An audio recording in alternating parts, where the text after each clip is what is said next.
Treasure Island by Robert Louis Stevenson. To S.L.O., an American gentleman in accordance with whose classic taste the following narrative has been designed, it is now, in return for numerous delightful hours, and with the kindest wishes, dedicated by his affectionate friend, the author. To the hesitating purchaser. If sailor tales to sailor tunes, storm and adventure, heat and cold, if schooners, islands, and maroons, and buccaneers, and buried gold, and all the old romance, retold exactly in the ancient way, can please, as me they pleased of old, the wiser youngsters of today, so be it, and fall on.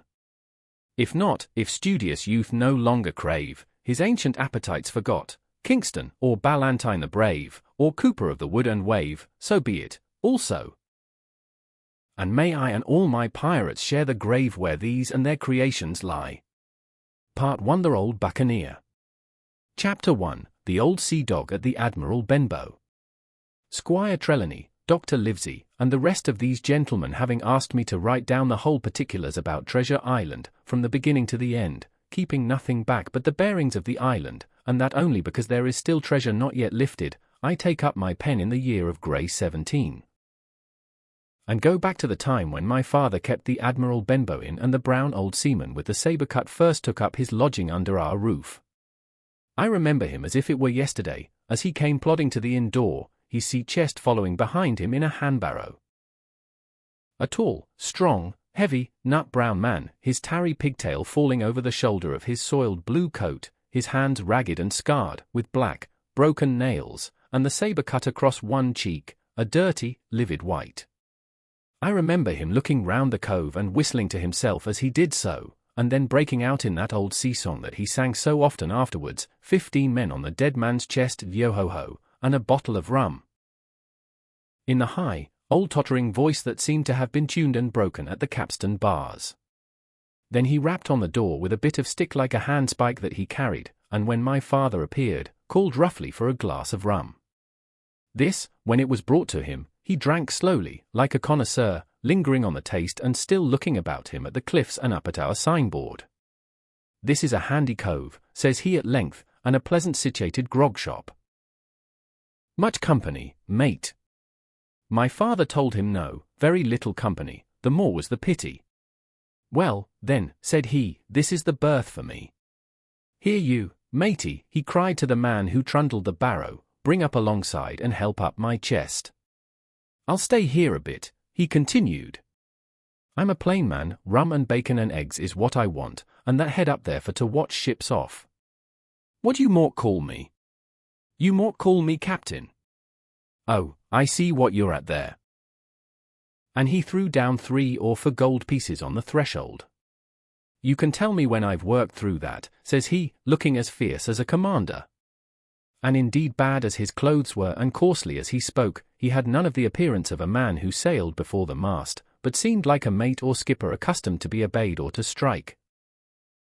The man who came with the barrow told us the mail had set him down the morning before at the Royal George, that he had inquired what inns there were along the coast, and hearing ours well spoken of, I suppose, and described as lonely, had chosen it from the others for his place of residence.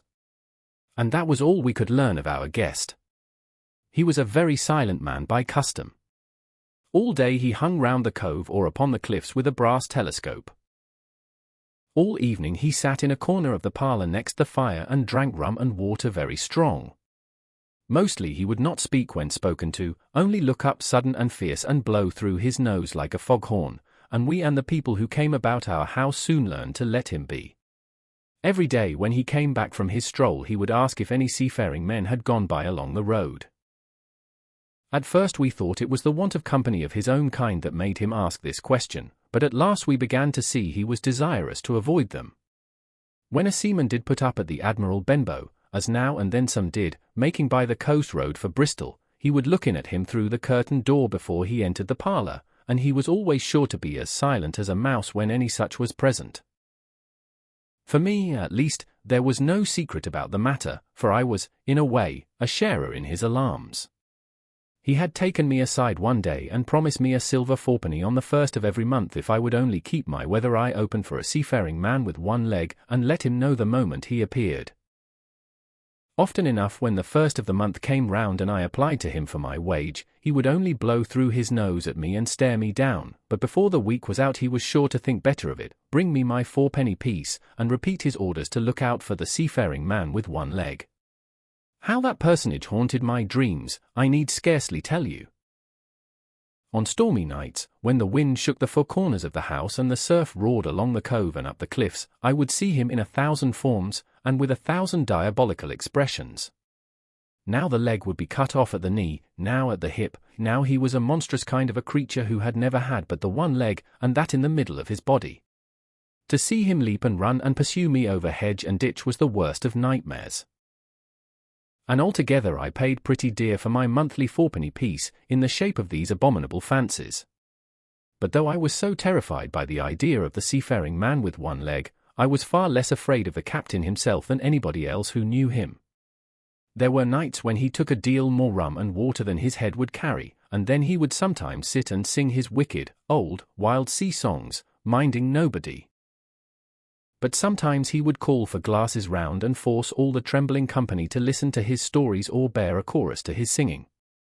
Often I have heard the house shaking with yo-ho-ho, and a bottle of rum, all the neighbors joining in for dear life, with the fear of death upon them, and each singing louder than the other to avoid remark. For in these fits he was the most overriding companion ever known. He would slap his hand on the table for silence all round. He would fly up in a passion of anger at a question, or sometimes because none was put, and so he judged the company was not following his story. Nor would he allow anyone to leave the inn till he had drunk himself sleepy and reeled off to bed. His stories were what frightened people worst of all. Dreadful stories they were about hanging, and walking the plank, and storms at sea, and the dry Tortugas, and wild deeds and places on the Spanish Main.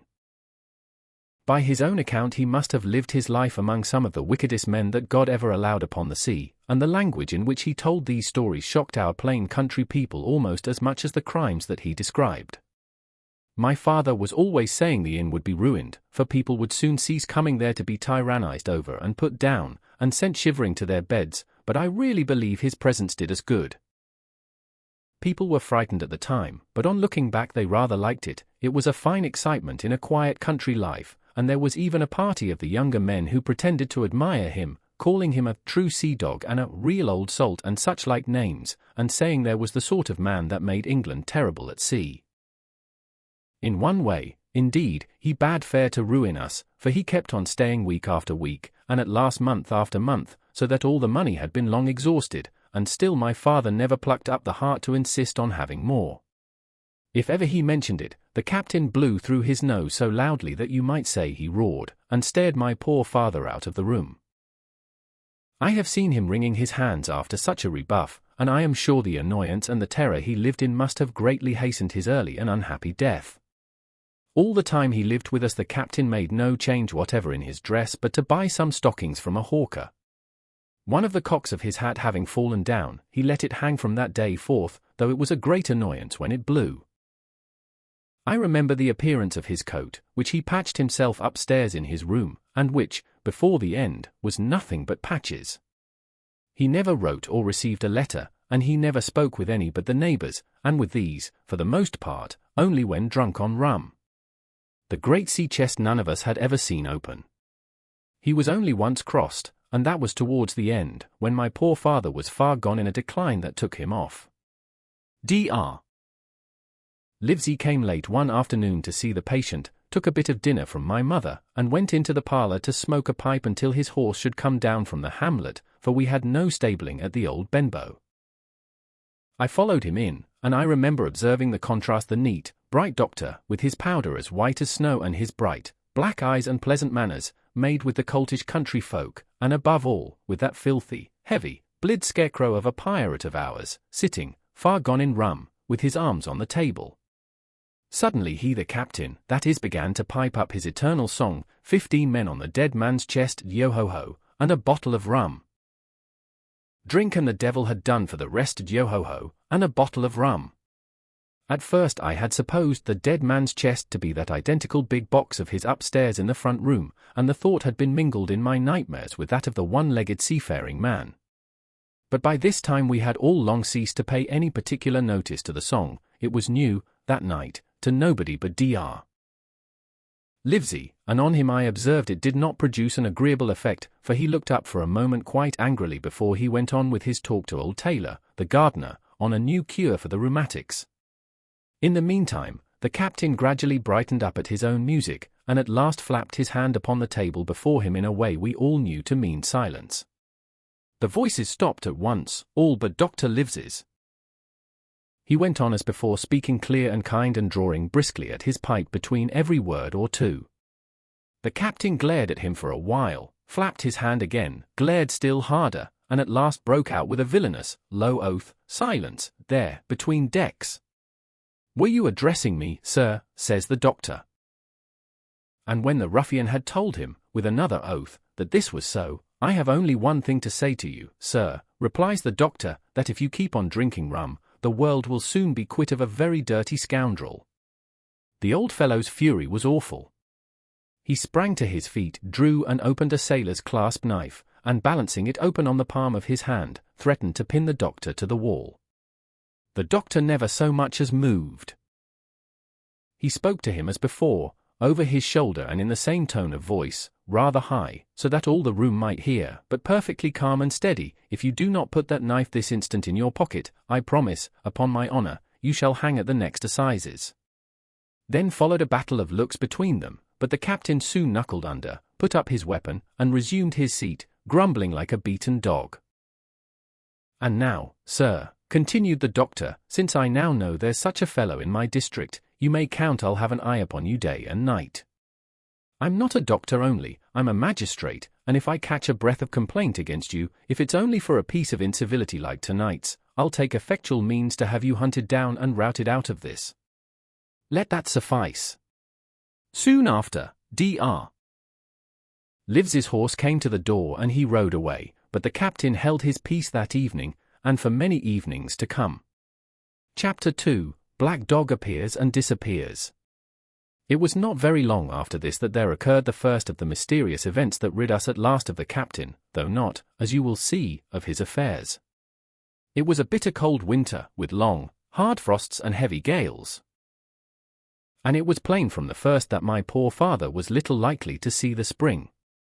He sank daily, and my mother and I had all the inn upon our hands, and were kept busy enough without paying much regard to our unpleasant guest. It was one January morning, very early pinching, frosty morning, the cove all grey with hoarfrost, the ripple lapping softly on the stones, the sun still low and only touching the hilltops and shining far to seaward. The captain had risen earlier than usual and set out down the beach, his cutlass swinging under the broad skirts of the old blue coat, his brass telescope under his arm, his hat tilted back upon his head. I remember his breath hanging like smoke in his wake as he strode off, and the last sound I heard of him as he turned the big rock was a loud snort of indignation, as though his mind was still running upon Dr. Livesey. Well, mother was upstairs with father and I was laying the breakfast table against the captain's return when the parlour door opened and a man stepped in on whom I had never set my eyes before. He was a pale, tallowy creature, wanting 2 fingers of the left hand, and though he wore a cutlass, he did not look much like a fighter. I had always my eye open for seafaring men, with 1 leg or 2, and I remember this one puzzled me. He was not sailorly, and yet he had a smack of the sea about him too. I asked him what was for his service, and he said he would take rum, but as I was going out of the room to fetch it, he sat down upon a table and motioned me to draw near. I paused where I was, with my napkin in my hand. "Come here, sonny," says he. "Come nearer here." I took a step nearer. "Is this here table for my mate Bill?" he asked with a kind of leer. I told him I did not know his mate Bill, and this was for a person who stayed in our house whom we called the captain. "Well," said he, "my mate Bill would be called the captain, as like as not. He has a cut on one cheek and a mighty pleasant way with him, particularly in drink, has my mate Bill. We'll put it, for argument like, that your captain has a cut on one cheek, and we'll put it, if you like, that that cheek's the right one." "Ah, well. I told you. Now, is my mate Bill in this here house?" I told him he was out walking. "Which way, sonny? Which way is he gone?" And when I had pointed out the rock and told him how the captain was likely to return, and how soon, and answered a few other questions, said he, this'll be as good as drink to my mate Bill. The expression of his face as he said these words was not at all pleasant, and I had my own reasons for thinking that the stranger was mistaken, even supposing he meant what he said. But it was no affair of mine, I thought. And besides, it was difficult to know what to do. The stranger kept hanging about just inside the inn door, peering round the corner like a cat waiting for a mouse. Once I stepped out myself into the road, but he immediately called me back, and as I did not obey quick enough for his fancy, a most horrible change came over his tallowy face, and he ordered me in with an oath that made me jump. As soon as I was back again he returned to his former manner, half fawning, half sneering, patted me on the shoulder, told me I was a good boy and he had taken quite a fancy to me. I have a son of my own, said he, as like you as 2 blocks, and he's all the pride of mine art. But the great thing for boys is discipline, son a discipline. Now, if you had sailed along of Bill, you wouldn't have stood there to be spoke to twice, not you. That was never Bill's way, nor the way of sich as sailed with him. And here, sure enough, is my mate Bill, with a spyglass under his arm, bless his old heart, to be sure. You and me'll just go back into the parlour, Sonny, and get behind the door, and we'll give Bill a little surprise, bless his heart, I say again. So saying, the stranger backed along with me into the parlour and put me behind him in the corner so that we were both hidden by the open door. I was very uneasy and alarmed, as you may fancy, and it rather added to my fears to observe that the stranger was certainly frightened himself. He cleared the hilt of his cutlass and loosened the blade in the sheath, and all the time we were waiting there he kept swallowing as if he felt what we used to call a lump in the throat. At last in strode the captain, slammed the door behind him, without looking to the right or left, and marched straight across the room to where his breakfast awaited him. Bill, said the stranger in a voice that I thought he had tried to make bold and big. The captain spun round on his heel and fronted us, all the brown had gone out of his face, and even his nose was blue. He had the look of a man who sees a ghost, or the evil one, or something worse, if anything can be. And upon my word, I felt sorry to see him all in a moment turn so old and sick. Come, Bill, you know me, you know an old shipmate, Bill, surely, said the stranger. The captain made a sort of gasp. Black Dog, said he. And who else, returned the other, getting more at his ease. Black Dog as ever was, come for to see his old shipmate Billy, at the Admiral Benbow Inn. Ah, Bill, we have seen a sight of times, us two, since I lost them 2 talons, holding up his mutilated hand. Now, look here, said the captain, you've run me down, here I am, well, then, speak up, what is it? That's you, Bill, returned Black Dog, you're in the right of it, Billy. I'll have a glass of rum from this dear child here, as I've took such a liking to, and we'll sit down, if you please, and talk square, like old shipmates. When I returned with the rum, they were already seated on either side of the captain's breakfast table. Black Dog next to the door and sitting sideways so as to have one eye on his old shipmate and one, as I thought, on his retreat. He bade me go and leave the door wide open. None of your keyholes for me, Sonny, he said, and I left them together and retired into the bar. For a long time, though I certainly did my best to listen, I could hear nothing but a low gattling, but at last the voices began to grow higher, and I could pick up a word or two, mostly oaths, from the captain. No, no, no, no. And an end of it, he cried once. And again, if it comes to swinging, swing all, say I. Then all of a sudden there was a tremendous explosion of oaths and other noises. The chair and table went over in a lump, a clash of steel followed, and then a cry of pain, and the next instant I saw Black Dog in full flight, and the captain hotly pursuing, both with drawn cutlasses, and the former streaming blood from the left shoulder. Just at the door the captain aimed at the fugitive one last tremendous cut, which would certainly have split him to the chine had it not been intercepted by our big signboard of Admiral Benbow. You may see the notch on the lower side of the frame to this day. That blow was the last of the battle. Once out upon the road, Black Dog, in spite of his wound, showed a wonderful clean pair of heels and disappeared over the edge of the hill in half a minute. The captain, for his part, stood staring at the signboard like a bewildered man. Then he passed his hand over his eyes several times and at last turned back into the house. "Jim," says he, "rum," and as he spoke, he reeled a little, and caught himself with one hand against the wall. "Are you hurt?" cried I. "Rum," he repeated. "I must get away from here. Rum! Rum!" I ran to fetch it, but I was quite unsteadied by all that had fallen out, and I broke one glass and fouled the tap, and while I was still getting in my own way, I heard a loud fall in the parlour, and running in, beheld the captain lying full length upon the floor. At the same instant my mother, alarmed by the cries and fighting, came running downstairs to help me. Between us we raised his head. He was breathing very loud and hard, but his eyes were closed and his face a horrible colour. "Dear, dearie me," cried my mother, "what a disgrace upon the house! And your poor father sick!" In the meantime, we had no idea what to do to help the captain, nor any other thought but that he had got his death hurt in the scuffle with the stranger. I got the rum, to be sure, and tried to put it down his throat, but his teeth were tightly shut and his jaws as strong as iron. It was a happy relief for us when the door opened and Dr. Livesey came in, on his visit to my father. "Oh, doctor," we cried, "what shall we do? Where is he wounded?" "Wounded? A fiddlestick's end," said the doctor. "No more wounded than you or I. The man has had a stroke, as I warned him. Now, Mrs. Hawkins, just you run upstairs to your husband and tell him, if possible, nothing about it.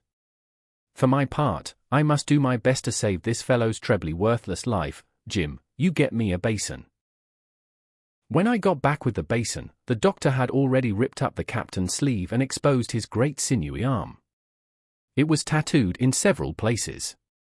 Here's luck, a fair wind, and Billy Bones his fancy were very neatly and clearly executed on the forearm, and up near the shoulder there was a sketch of a gallows and a man hanging from it done, as I thought, with great spirit. "Prophetic," said the doctor, touching this picture with his finger.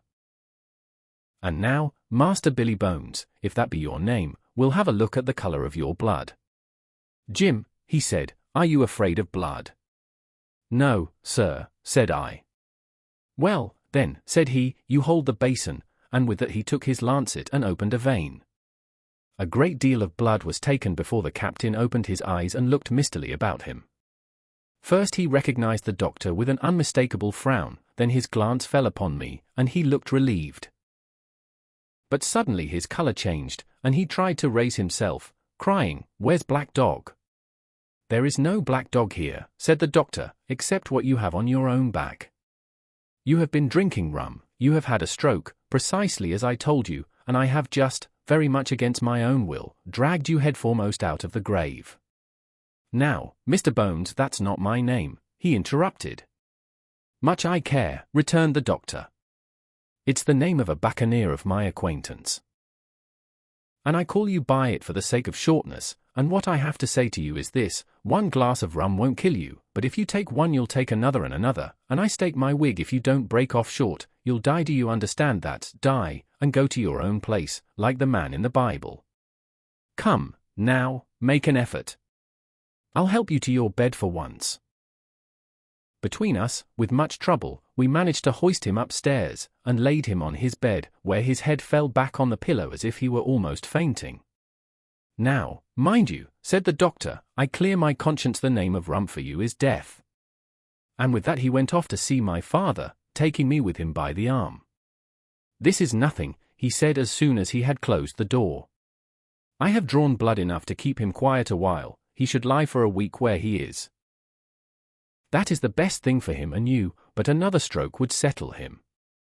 Chapter 3. The Black Spot. About noon I stopped at the captain's door with some cooling drinks and medicines.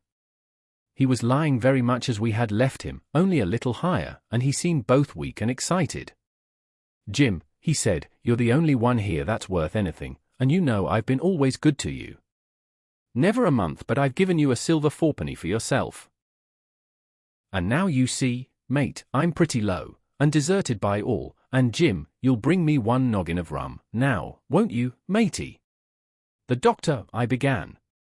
But he broke in, cursing the doctor, in a feeble voice but heartily. "Doctors is all swabs," he said, and that doctor there, why, what do he know about seafaring men? I been in places hot as pitch, and mates dropping round with yellow jack, and the blessed land heaving like the sea with earthquakes. What do the doctor know of lands like that? And I lived on rum, I tell you. It's been meat and drink, and man and wife, to me, and if I'm not to have my rum now I'm a poor old hulk on a lee shore. My blood'll be on you, Jim, and that Dr. Swab, and he ran on again for a while with curses. Look, Jim, how my fingers fidges, he continued in the pleading tone. I can't keep them still, not I. I haven't had a drop this blessed day. That doctor's a fool, I tell you. If I don't have a dram o' rum, Jim, I'll have the horrors. I seen some on rem already. I seen old Flint in the corner there, behind you, as plain as print. I seen him, and if I get the horrors, I'm a man that has lived rough, and I'll raise Cain. Your doctor hisself said 1 glass wouldn't hurt me. I'll give you a golden guinea for a noggin, Jim. He was growing more and more excited, and this alarmed me for my father, who was very low that day and needed quiet. Besides, I was reassured by the doctor's words, now quoted to me, and rather offended by the offer of a bribe.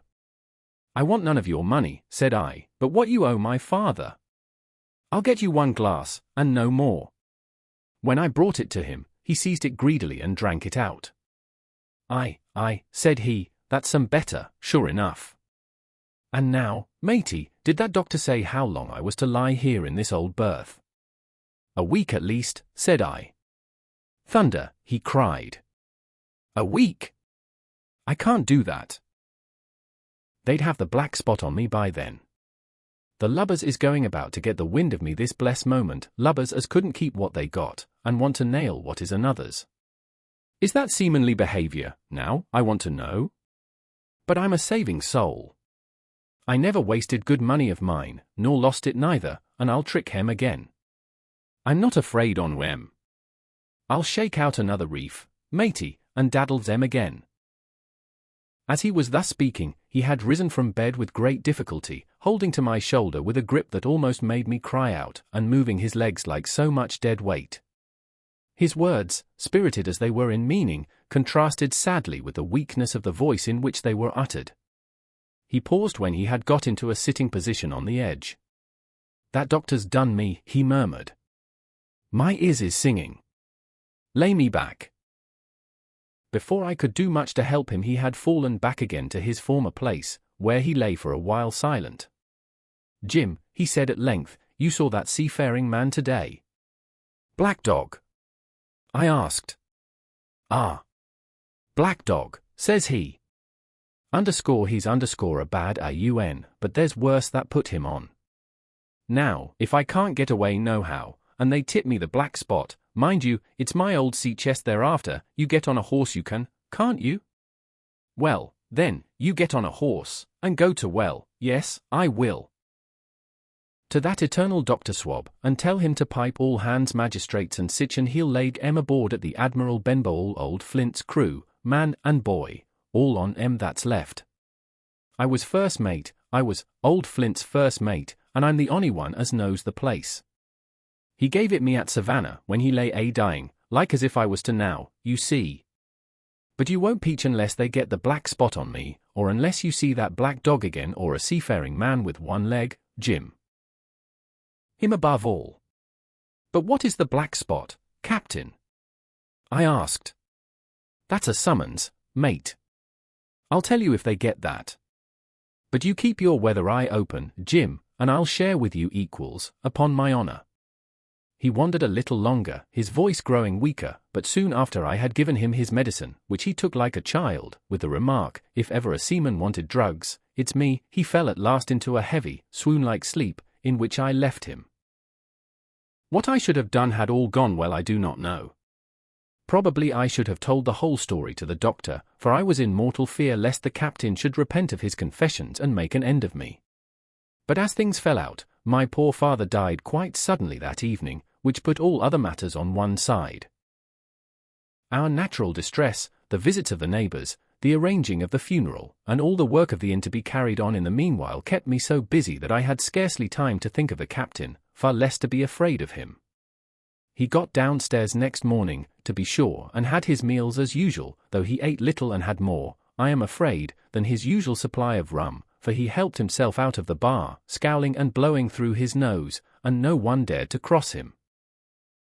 On the night before the funeral he was as drunk as ever, and it was shocking, in that house of mourning, to hear him singing away at his ugly old sea song, but weak as he was, we were all in the fear of death for him, and the doctor was suddenly taken up with a case many miles away and was never near the house after my father's death.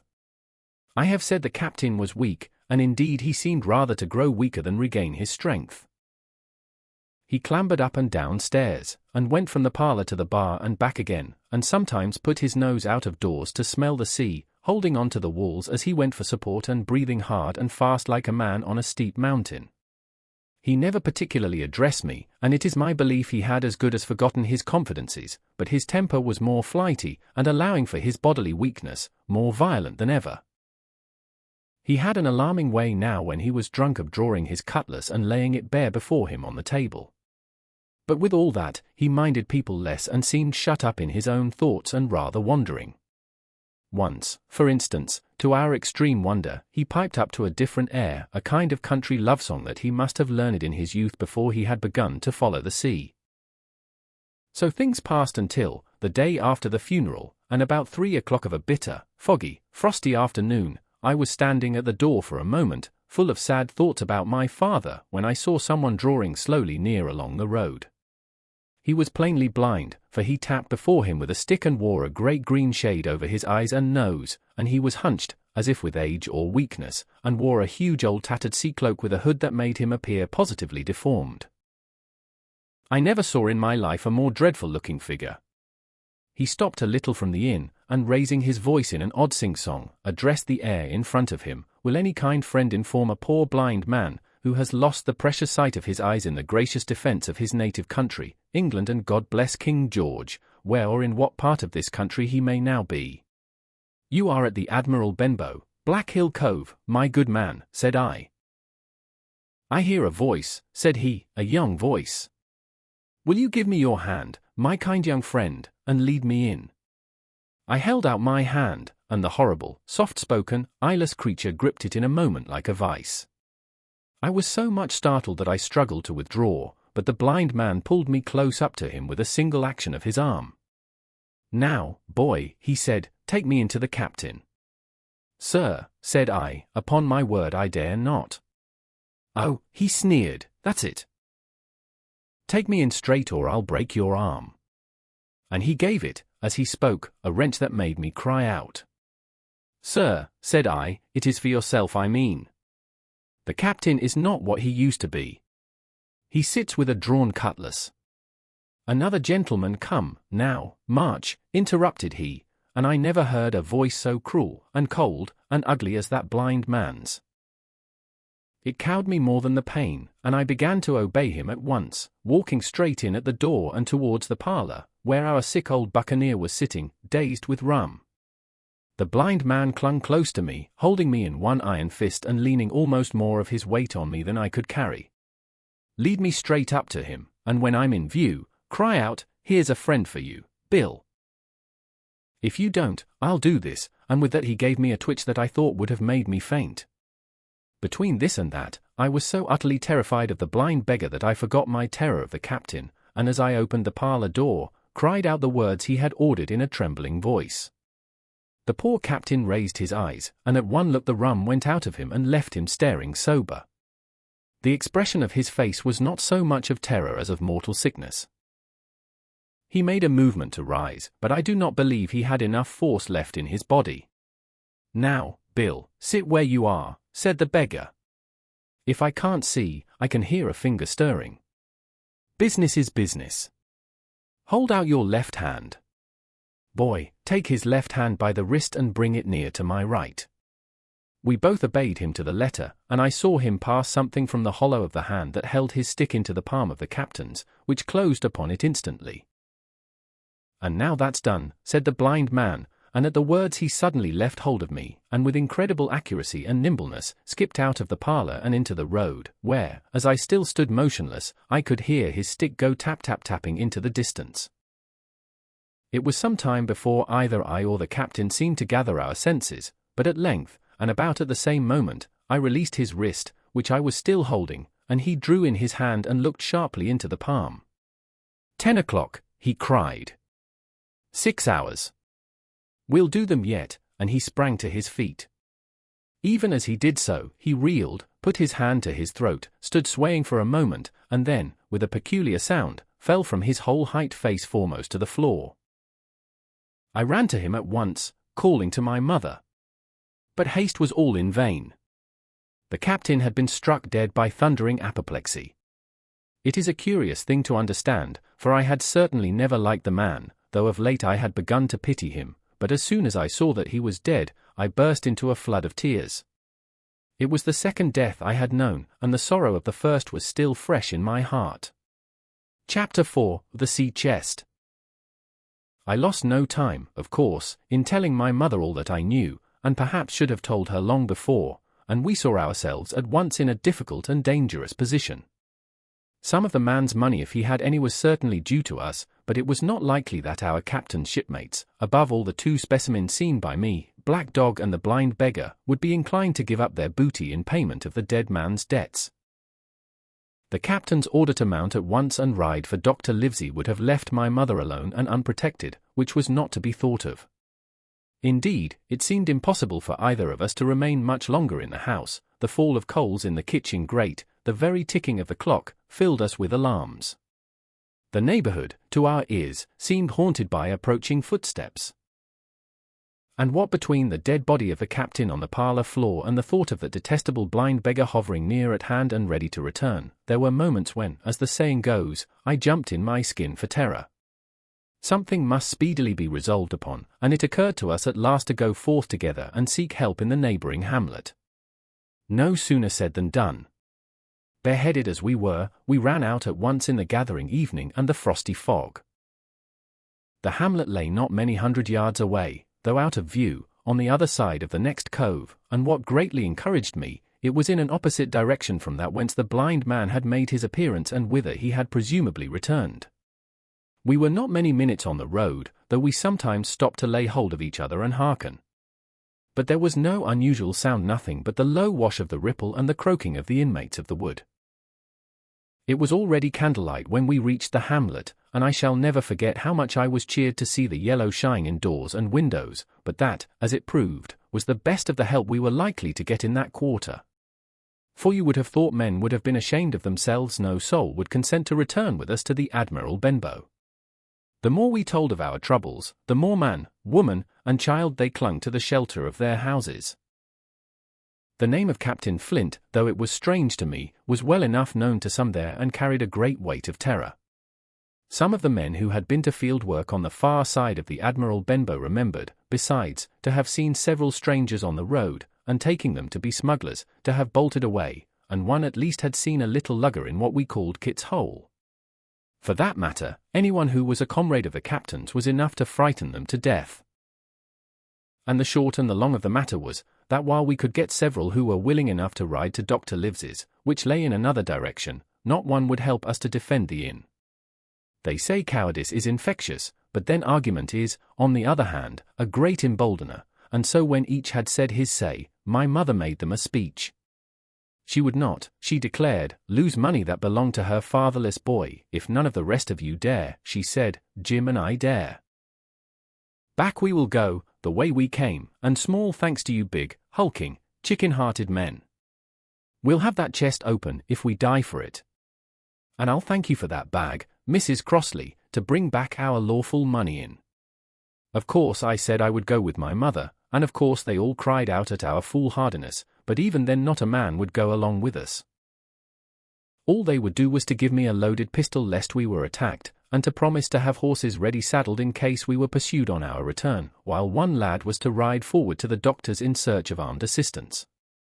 My heart was beating finely when we two set forth in the cold night upon this dangerous venture. A full moon was beginning to rise and peered redly through the upper edges of the fog, and this increased our haste, for it was plain, before we came forth again, that all would be as bright as day, and our departure exposed to the eyes of any watchers. We slipped along the hedges, noiseless and swift, nor did we see or hear anything to increase our terrors, till, to our relief, the door of the Admiral Benbow had closed behind us. I slipped the bolt at once, and we stood and panted for a moment in the dark, alone in the house with the dead captain's body. Then my mother got a candle in the bar, and holding each other's hands, we advanced into the parlor.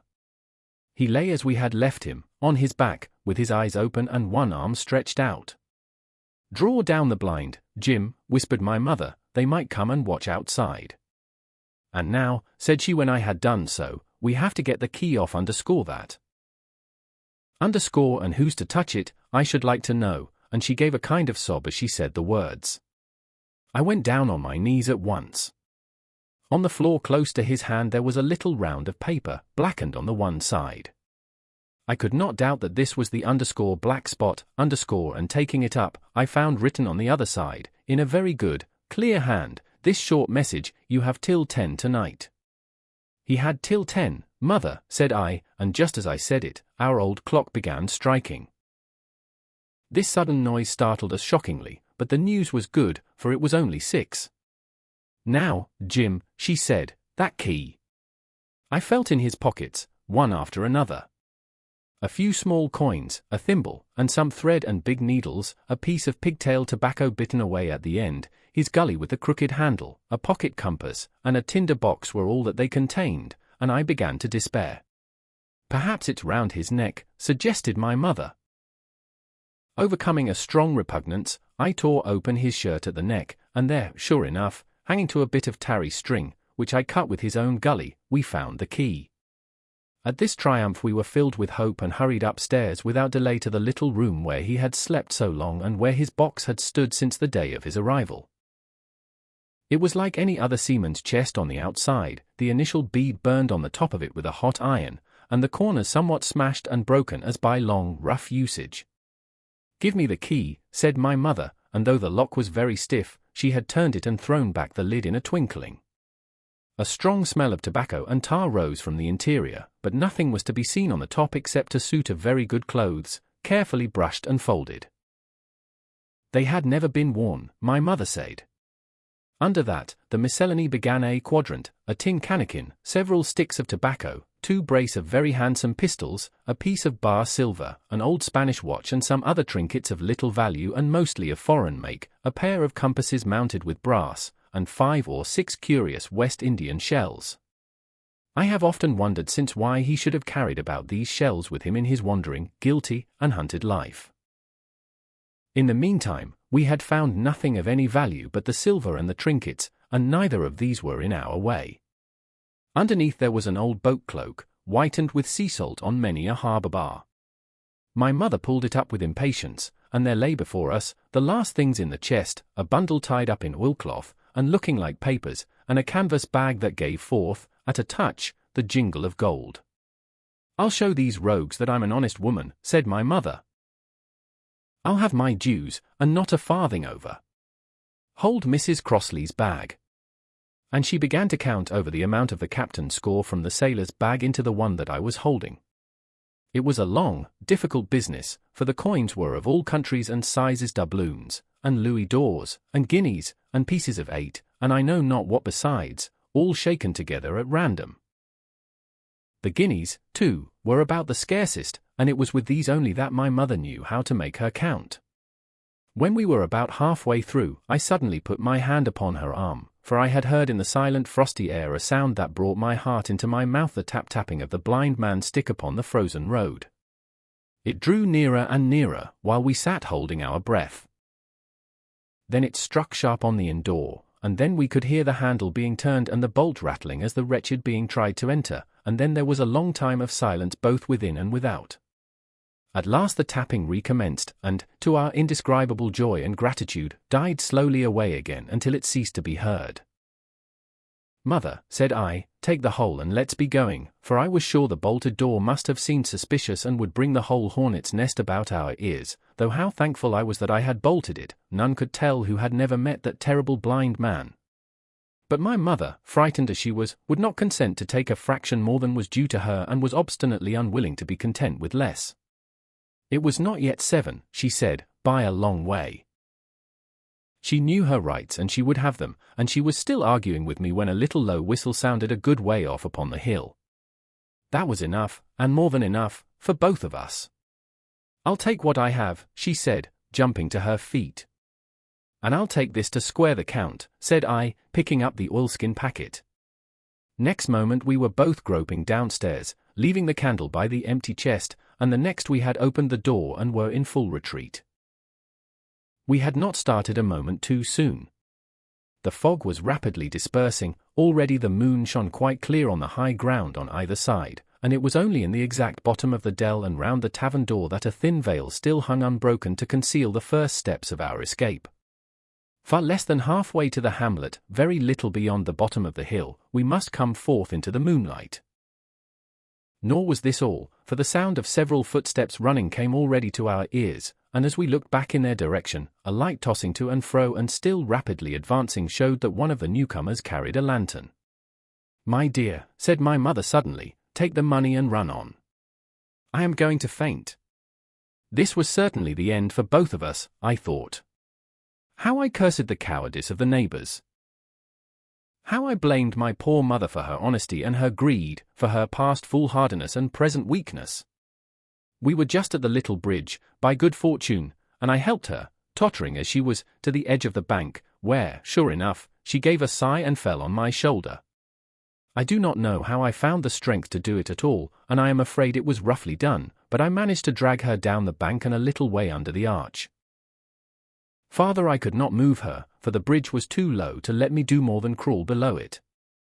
So there we had to stay, my mother almost entirely exposed and both of us within earshot of the inn. Chapter 5, The Last of the Blind Man. My curiosity, in a sense, was stronger than my fear, for I could not remain where I was, but crept back to the bank again, whence, sheltering my head behind a bush of broom, I might command the road before our door. I was scarcely in position ere my enemies began to arrive, 7 or 8 of them, running hard, their feet beating out of time along the road and the man with the lantern some paces in front. 3 men ran together, hand in hand, and I made out, even through the mist, that the middle man of this trio was the blind beggar. The next moment his voice showed me that I was right. "Down with the door," he cried. "Aye, sir," answered 2 or 3. And a rush was made upon the Admiral Benbow, the lantern-bearer following, and then I could see them pause, and hear speeches passed in a lower key, as if they were surprised to find the door open. But the pause was brief, for the blind man again issued his commands. His voice sounded louder and higher, as if he were afire with eagerness and rage. In, he shouted, and cursed them for their delay. 4 or 5 of them obeyed at once, 2 remaining on the road with the formidable beggar. There was a pause, then a cry of surprise, and then a voice shouting from the house, "Bill's dead." But the blind man swore at them again for their delay. "Search him, some of you shirking lubbers, and the rest of you aloft and get the chest," he cried. I could hear their feet rattling up our old stairs, so that the house must have shook with it. Promptly afterwards, fresh sounds of astonishment arose. The window of the captain's room was thrown open with a slam and a jingle of broken glass, and a man leaned out into the moonlight, head and shoulders, and addressed the blind beggar on the road below him. "Pew," he cried, "they've been before us. Someone's turned the chest out alow and aloft." "Is it there?" roared Pew. "The money's there." The blind man cursed the money. "Flint's fist, I mean," he cried. "We don't see it here nohow," returned the man. "Here, you below there, is it on Bill?" cried the blind man again. At that another fellow, probably him who had remained below to search the captain's body, came to the door of the inn. "Bill's been overhauled already," said he, "nothing left. It's these people of the inn, it's that boy." "I wish I had put his eyes out," cried the blind man, Pew. "There were no time ago they had the door bolted when I tried it. Scatter, lads, and find O.M." "Sure enough, they left their glim here," said the fellow from the window. "Scatter and find O.M. Rout the house out," reiterated Pew, striking with his stick upon the road. Then there followed a great to-do through all our old inn, heavy feet pounding to and fro, furniture thrown over, doors kicked in, until the very rocks re-echoed and the men came out again, one after another, on the road and declared that we were nowhere to be found. And just the same whistle that had alarmed my mother and myself over the dead captain's money was once more clearly audible through the night, but this time twice repeated. I had thought it to be the blind man's trumpet, so to speak, summoning his crew to the assault, but I now found that it was a signal from the hillside towards the hamlet, and from its effect upon the buccaneers, a signal to warn them of approaching danger. "There's Dirk again," said one. "Twice." "We'll have to budge, mates." "Budge, you skulk," cried Pew. Dirk was a fool and a coward from the first. You wouldn't mind him. "They must be close by, they can't be far, you have your hands on it. Scatter and look for them, dogs." "Oh, shiver my soul," he cried, "if I had eyes." This appeal seemed to produce some effect, for two of the fellows began to look here and there among the lumber, but half-heartedly, I thought, and with half an eye to their own danger all the time, while the rest stood irresolute on the road. "You have your hands on thousands, you fools, and you hang a leg. You'd be as rich as kings if you could find it, and you know it's here, and you stand there skulking. There wasn't one of you dared face Bill, and I did it, a blind man. And I'm to lose my chance for you. I'm to be a poor, crawling beggar, sponging for rum, when I might be rolling in a coach. If you had the pluck of a weevil in a biscuit you would catch them still." "Hang it, Pew, we've got the doubloons," grumbled one. "They might have hid the blessed thing," said another. "Take the Georges, Pew, and don't stand here squalling." Squalling was the word for it. Pew's anger rose so high at these objections till at last, his passion completely taking the upper hand, he struck at them right and left in his blindness, and his stick sounded heavily on more than one. These, in their turn, cursed back at the blind miscreant, threatened him in horrid terms, and tried in vain to catch the stick and wrest it from his grasp. This quarrel was the saving of us, for while it was still raging, another sound came from the top of the hill on the side of the hamlet, the tramp of horses galloping. Almost at the same time a pistol shot, flash and report, came from the hedge side. And that was plainly the last signal of danger, for the buccaneers turned at once and ran, separating in every direction, one seaward along the cove, one slant across the hill, and so on, so that in half a minute not a sign of them remained but Pew. Him they had deserted, whether in sheer panic or out of revenge for his ill words and blows I know not, but there he remained behind, tapping up and down the road in a frenzy, and groping and calling for his comrades. Finally he took a wrong turn and ran a few steps past me, towards the hamlet, crying, "Johnny, Black Dog, Dirk, and other names, you won't leave old Pew, mate's not old Pew." Just then the noise of horses topped the rise, and 4 or 5 riders came in sight in the moonlight and swept at full gallop down the slope. At this Pew saw his error, turned with a scream, and ran straight for the ditch, into which he rolled. But he was on his feet again in a second and made another dash, now utterly bewildered, right under the nearest of the coming horses. The rider tried to save him, but in vain. Down went Pew with a cry that rang high into the night, and the 4 hoofs trampled and spurned him and passed by. He fell on his side, then gently collapsed upon his face and moved no more. I leaped to my feet and hailed the riders. They were pulling up, at any rate, horrified at the accident. And I soon saw what they were. One, tailing out behind the rest, was a lad that had gone from the hamlet to Dr. Lives's. The rest were revenue officers, whom he had met by the way, and with whom he had had the intelligence to return at once. Some news of the lugger in Kit's Hole had found its way to Supervisor Dance and set him forth that night in our direction, and to that circumstance my mother and I owed our preservation from death. Pew was dead, stone dead. As for my mother, when we had carried her up to the hamlet, a little cold water and salts, and that soon brought her back again, and she was none the worse for her terror, though she still continued to deplore the balance of the money. In the meantime the supervisor rode on, as fast as he could, to Kit's Hole, but his men had to dismount and grope down the dingle, leading, and sometimes supporting, their horses, and in continual fear of ambushes. So it was no great matter for surprise that when they got down to the hole the lugger was already under way, though still close in. He hailed her. A voice replied, telling him to keep out of the moonlight or he would get some lead in him, and at the same time a bullet whistled close by his arm. Soon after, the lugger doubled the point and disappeared. Mr. Dance stood there, as he said, like a fish out of water, and all he could do was to dispatch a man to warn the cutter. And that, said he, is just about as good as nothing. They've got off clean, and there's an end. Only, he added, I'm glad I trod on Master Pugh's corns, for by this time he had heard my story. I went back with him to the Admiral Benbow, and you cannot imagine a house in such a state of smash. The very clock had been thrown down by these fellows in their furious hunt after my mother and myself. And though nothing had actually been taken away except the captain's money bag and a little silver from the till, I could see at once that we were ruined. Mr. Dance could make nothing of the scene. They got the money, you say?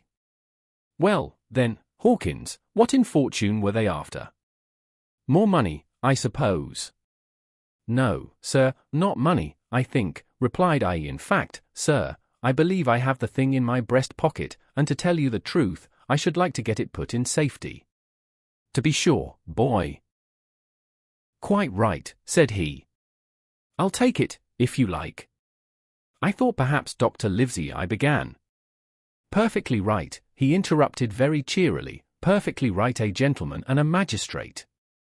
And, now I come to think of it, I might as well ride round there myself and report to him or Squire. Master Pugh's dead, when all's done, not that I regret it, but he's dead, you see, and people will make it out against an officer of His Majesty's revenue, if make it out they can. Now, I'll tell you, Hawkins, if you like, I'll take you along. I thanked him heartily for the offer, and we walked back to the hamlet where the horses were. By the time I had told Mother of my purpose they were all in the saddle. Dogger, said Mr. Dance, you have a good horse, take up this lad behind you. As soon as I was mounted, holding on to Dogger's belt, the supervisor gave the word, and the party struck out at a bouncing trot on the road to Dr. Livesey's house. Chapter 6. The Captain's Papers. We rode hard all the way till we drew up before Dr. Livesey's door. The house was all dark to the front. Mr. Dance told me to jump down and knock, and Dogger gave me a stirrup to descend by. The door was opened almost at once by the maid. Is Dr. Livesey in? I asked. No, she said, he had come home in the afternoon but had gone up to the hall to dine and pass the evening with the squire. So there we go, boys, said Mr. Dance.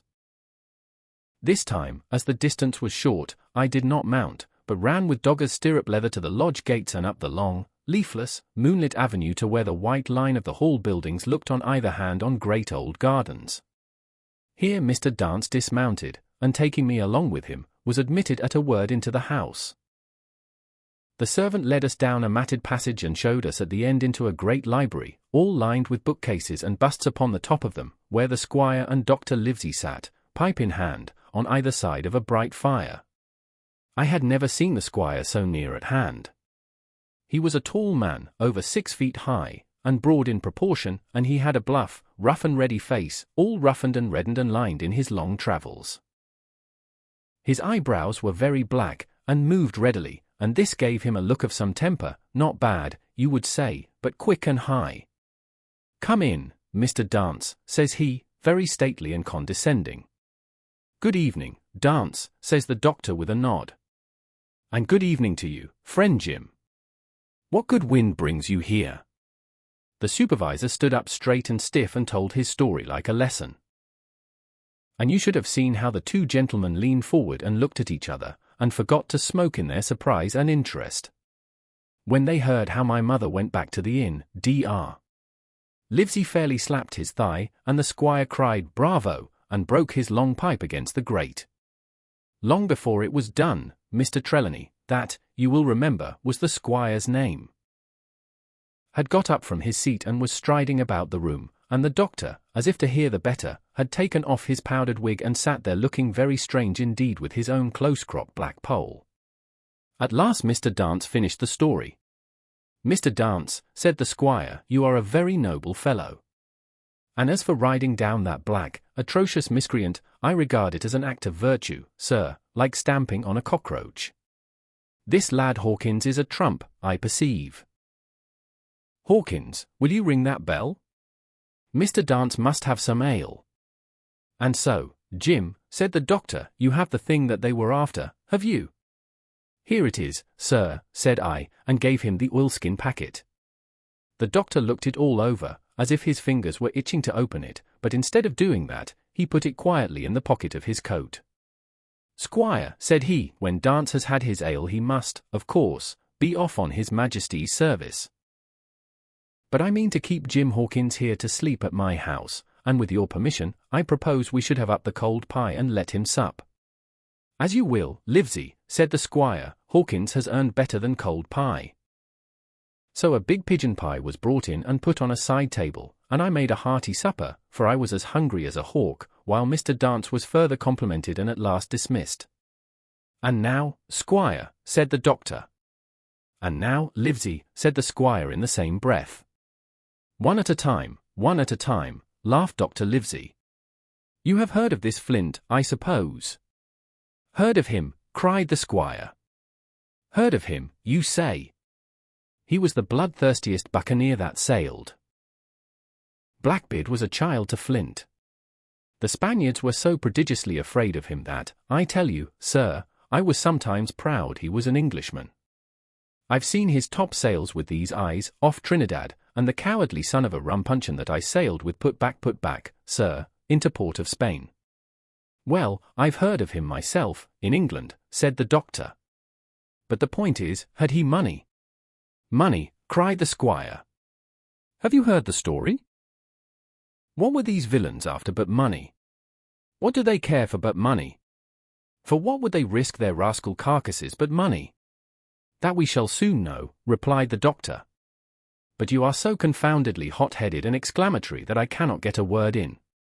What I want to know is this: supposing that I have here in my pocket some clue to where Flint buried his treasure, will that treasure amount to much?"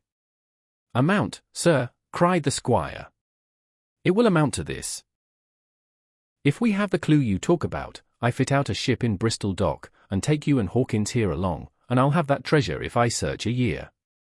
"Very well," said the doctor. "Now, then, if Jim is agreeable, we'll open the packet," and he laid it before him on the table. The bundle was sewn together, and the doctor had to get out his instrument case and cut the stitches with his medical scissors. It contained two things: a book and a sealed paper. "First of all we'll try the book," observed the doctor. The squire and I were both peering over his shoulder as he opened it, for Dr. Livesey had kindly motioned me to come round from the side table, where I had been eating, to enjoy the sport of the search. On the first page there were only some scraps of writing, such as a man with a pen in his hand might make for idleness or practice. One was the same as the tattoo mark, "Billy Bones his fancy," then there was Mr. W.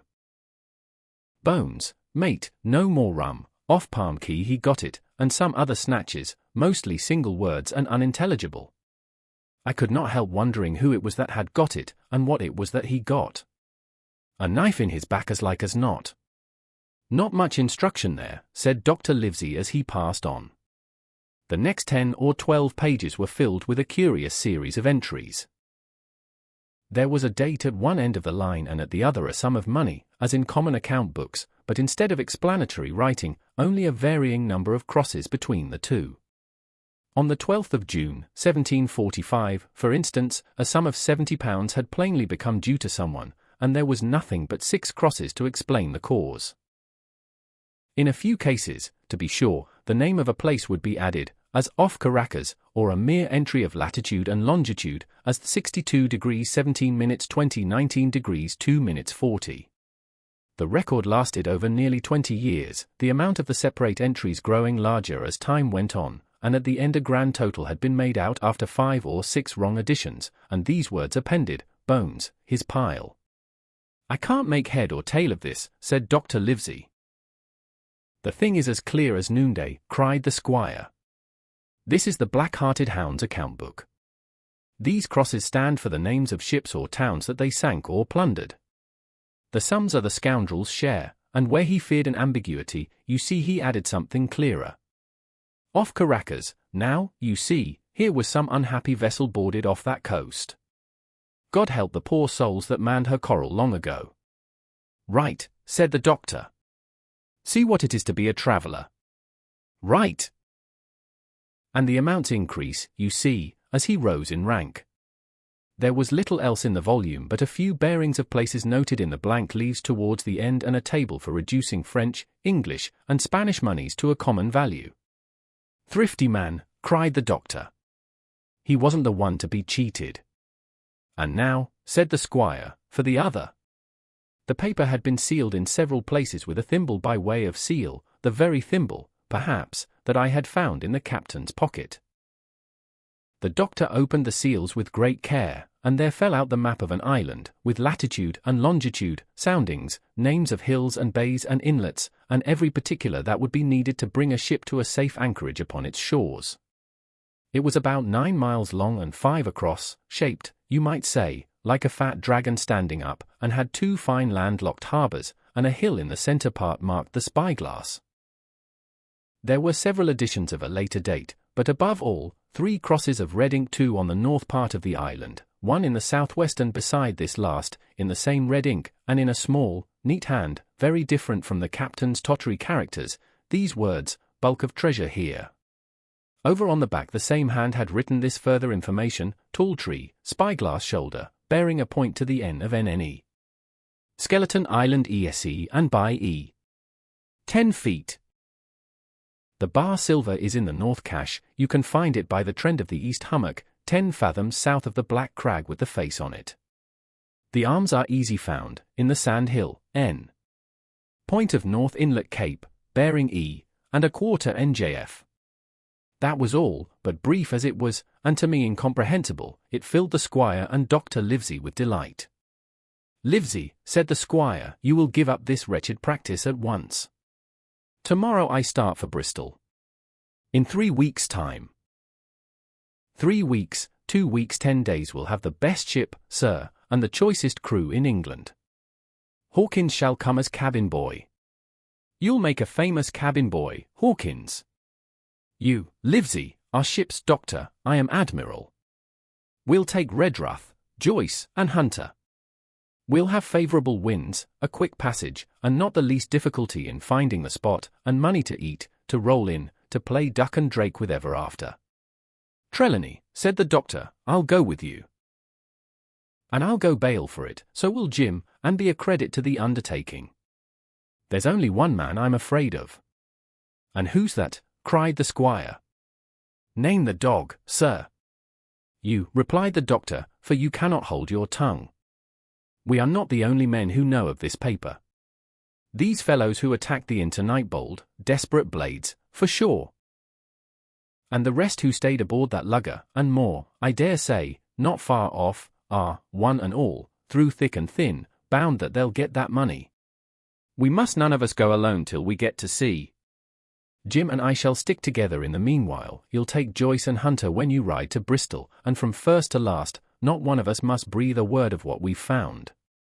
"Livesey," returned the squire, "you are always in the right of it. I'll be as silent as the grave." Part 2. The Sea Cook. Chapter 7, I Go to Bristol. It was longer than the squire imagined ere we were ready for the sea, and none of our first plans, not even Dr. Livesey's, of keeping me beside him could be carried out as we intended. The doctor had to go to London for a physician to take charge of his practice, the squire was hard at work at Bristol. And I lived on at the Hall under the charge of old Redruth, the gamekeeper, almost a prisoner, but full of sea dreams and the most charming anticipations of strange islands and adventures. I brooded by the hour together over the map, all the details of which I well remembered. Sitting by the fire in the housekeeper's room, I approached that island in my fancy from every possible direction. I explored every acre of its surface. I climbed 1,000 times to that tall hill they call the Spyglass, and from the top enjoyed the most wonderful and changing prospects. Sometimes the isle was thick with savages, with whom we fought, sometimes full of dangerous animals that hunted us, but in all my fancies nothing occurred to me so strange and tragic as our actual adventures. So the weeks passed on, till one fine day there came a letter addressed to Dr. Livesey, with this addition, to be opened, in the case of his absence, by Tom Redruth or young Hawkins. Obeying this order, we found, or rather I found, for the gamekeeper was a poor hand at reading anything but print, the following important news: Old Anchor Inn, Bristol, March the 1st, 17. Dear Livesey, as I do not know whether you are at the Hall or still in London, I send this in double to both places. The ship is bought and fitted. She lies at anchor, ready for sea. You never imagined a sweeter schooner a child might sail her 200 tons, name, Hispaniola. I got her through my old friend, Blandly, who has proved himself throughout the most surprising trump. The admirable fellow literally slaved in my interest, and so, I may say, did everyone in Bristol, as soon as they got wind of the port we sailed for treasure, I mean.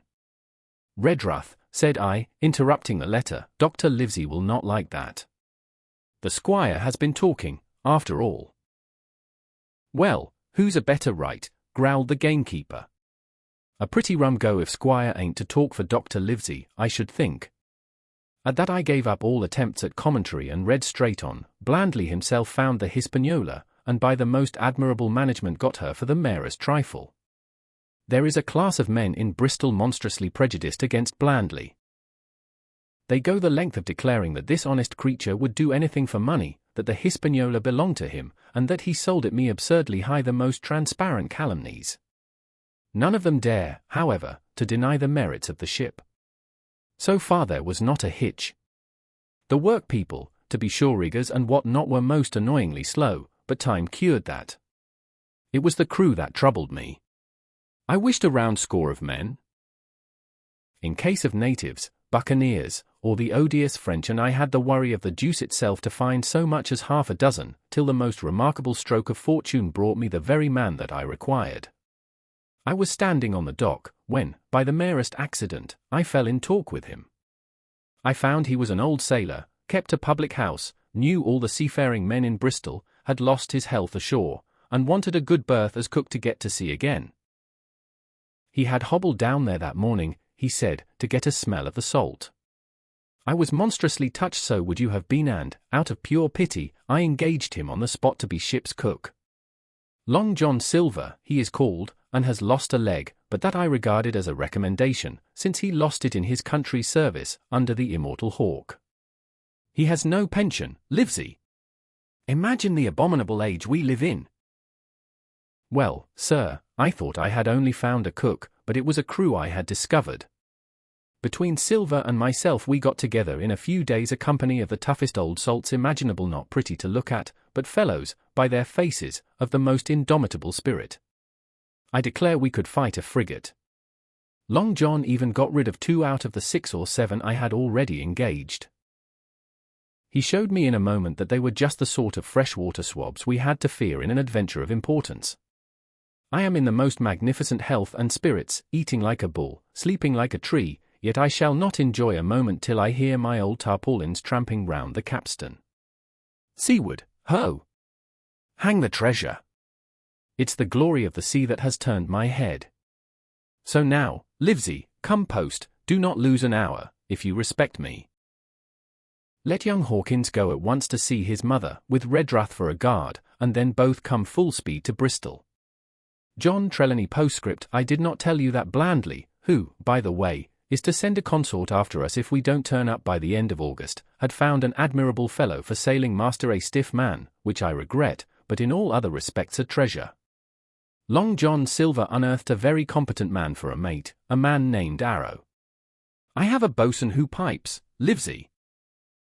So things shall go man-o'-war fashion on board the good ship Hispaniola. I forgot to tell you that Silver is a man of substance. I know of my own knowledge that he has a banker's account, which has never been overdrawn. He leaves his wife to manage the inn, and as she is a woman of colour, a pair of old bachelors like you and I may be excused for guessing that it is the wife, quite as much as the health, that sends him back to roving. J.U.T. P.P.S. Hawkins may stay one night with his mother. J. T. You can fancy the excitement into which that letter put me. I was half beside myself with glee, and if ever I despised a man, it was old Tom Redruth, who could do nothing but grumble and lament. Any of the under gamekeepers would gladly have changed places with him, but such was not the squire's pleasure, and the squire's pleasure was like law among them all. Nobody but old Redruth would have dared so much as even to grumble. The next morning he and I set out on foot for the Admiral Benbow, and there I found my mother in good health and spirits. The captain, who had so long been a cause of so much discomfort, was gone where the wicked cease from troubling. The squire had had everything repaired, and the public rooms and the sign repainted, and had added some furniture, above all a beautiful armchair for mother in the bar. He had found her a boy as an apprentice also, so that she should not want help while I was gone. It was on seeing that boy that I understood, for the first time, my situation. I had thought up to that moment of the adventures before me, not at all of the home that I was leaving, and now, at sight of this clumsy stranger, who was to stay here in my place beside my mother, I had my first attack of tears. I am afraid I led that boy a dog's life, for as he was new to the work, I had 100 opportunities of setting him right and putting him down, and I was not slow to profit by them. The night passed, and the next day, after dinner, Redruth and I were afoot again and on the road. I said good-bye to mother and the cove where I had lived since I was born, and the dear old Admiral Benbow since he was repainted, no longer quite so dear.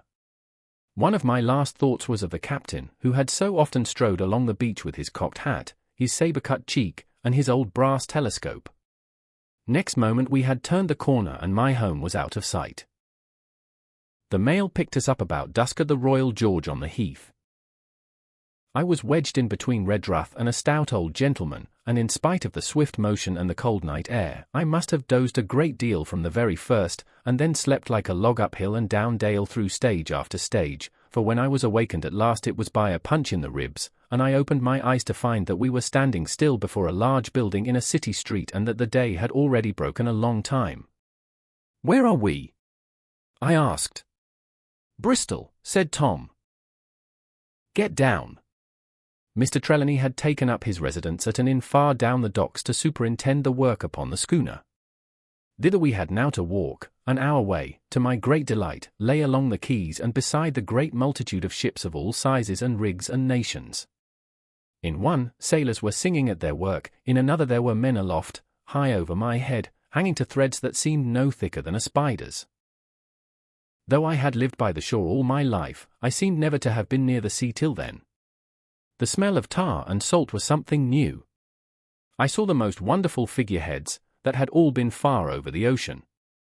I saw, besides, many old sailors, with rings in their ears, and whiskers curled in ringlets, and tarry pigtails, and their swaggering, clumsy sea walk, and if I had seen as many kings or archbishops I could not have been more delighted. And I was going to sea myself, to sea in a schooner, with a piping boatswain and pigtailed singing seaman, to sea, bound for an unknown island, and to seek for buried treasure. While I was still in this delightful dream, we came suddenly in front of a large inn and met Squire Trelawney, all dressed out like a sea officer, in stout blue cloth, coming out of the door with a smile on his face and a capital imitation of a sailor's walk.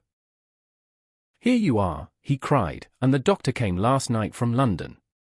"Bravo! The ship's company complete." "Oh, sir," cried I, "when do we sail?" "Sail," says he. "We sail tomorrow." Chapter 8, At the Sign of the Spyglass. When I had done breakfasting, the squire gave me a note addressed to John Silver, at the Sign of the Spyglass, and told me I should easily find the place by following the line of the docks and keeping a bright lookout for a little tavern with a large brass telescope for sign. I set off, overjoyed at this opportunity to see some more of the ships and seamen, and picked my way among a great crowd of people and carts and bales, for the dock was now at its busiest, until I found the tavern in question. It was a bright enough little place of entertainment. The sign was newly painted, the windows had neat red curtains, the floor was cleanly sanded. There was a street on each side and an open door on both, which made the large, low room pretty clear to see in spite of clouds of tobacco smoke. The customers were mostly seafaring men, and they talked so loudly that I hung at the door, almost afraid to enter. As I was waiting, a man came out of a side room, and at a glance I was sure he must be Long John. His left leg was cut off close by the hip, and under the left shoulder he carried a crutch, which he managed with wonderful dexterity, hopping about upon it like a bird. He was very tall and strong, with a face as big as a hamplane and pale, but intelligent and smiling. Indeed, he seemed in the most cheerful spirits, whistling as he moved about among the tables, with a merry word or a slap on the shoulder for the more favoured of his guests. Now, to tell you the truth, from the very first mention of Long John in Squire Trelawney's letter I had taken a fear in my mind that he might prove to be the very one-legged sailor whom I had watched for so long at the old Benbow. But one look at the man before me was enough. I had seen the captain, and Black Dog, and the blind man, Pew, and I thought I knew what a buccaneer was like, a very different creature, according to me, from this clean and pleasant-tempered landlord. I plucked up courage at once, crossed the threshold, and walked right up to the man where he stood, propped on his crutch, talking to a customer. "Mr. Silver, sir?" I asked, holding out the note. "Yes, my lad," said he, "such is my name, to be sure." "And who may you be?" And then as he saw the squire's letter, he seemed to me to give something almost like a start. "Oh," said he, quite loud, and offering his hand. "I see. You are our new cabin boy, pleased I am to see you." And he took my hand in his large firm grasp.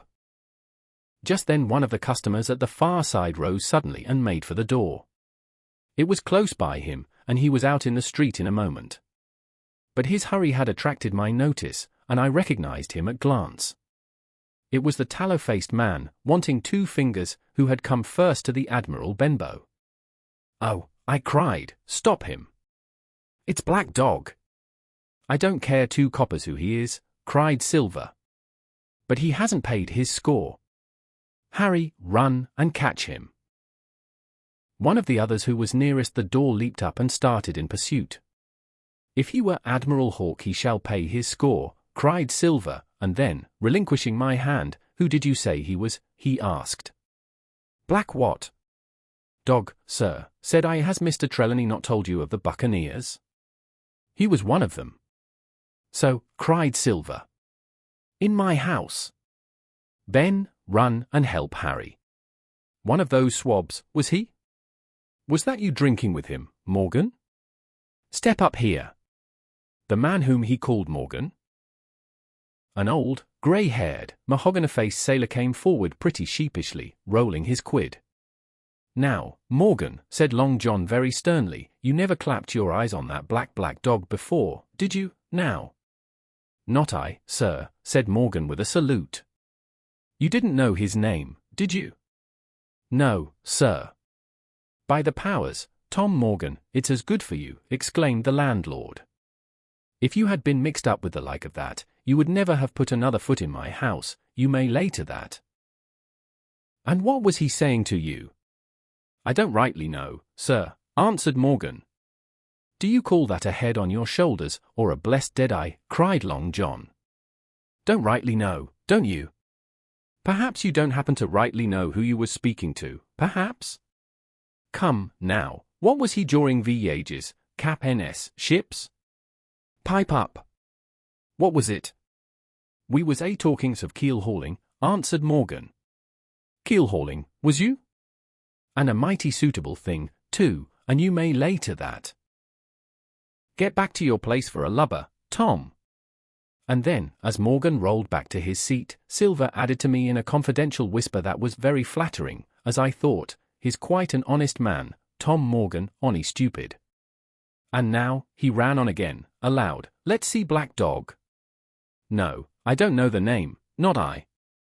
Yet I kind of think yes, I've seen the swab. He used to come here with a blind beggar, he used."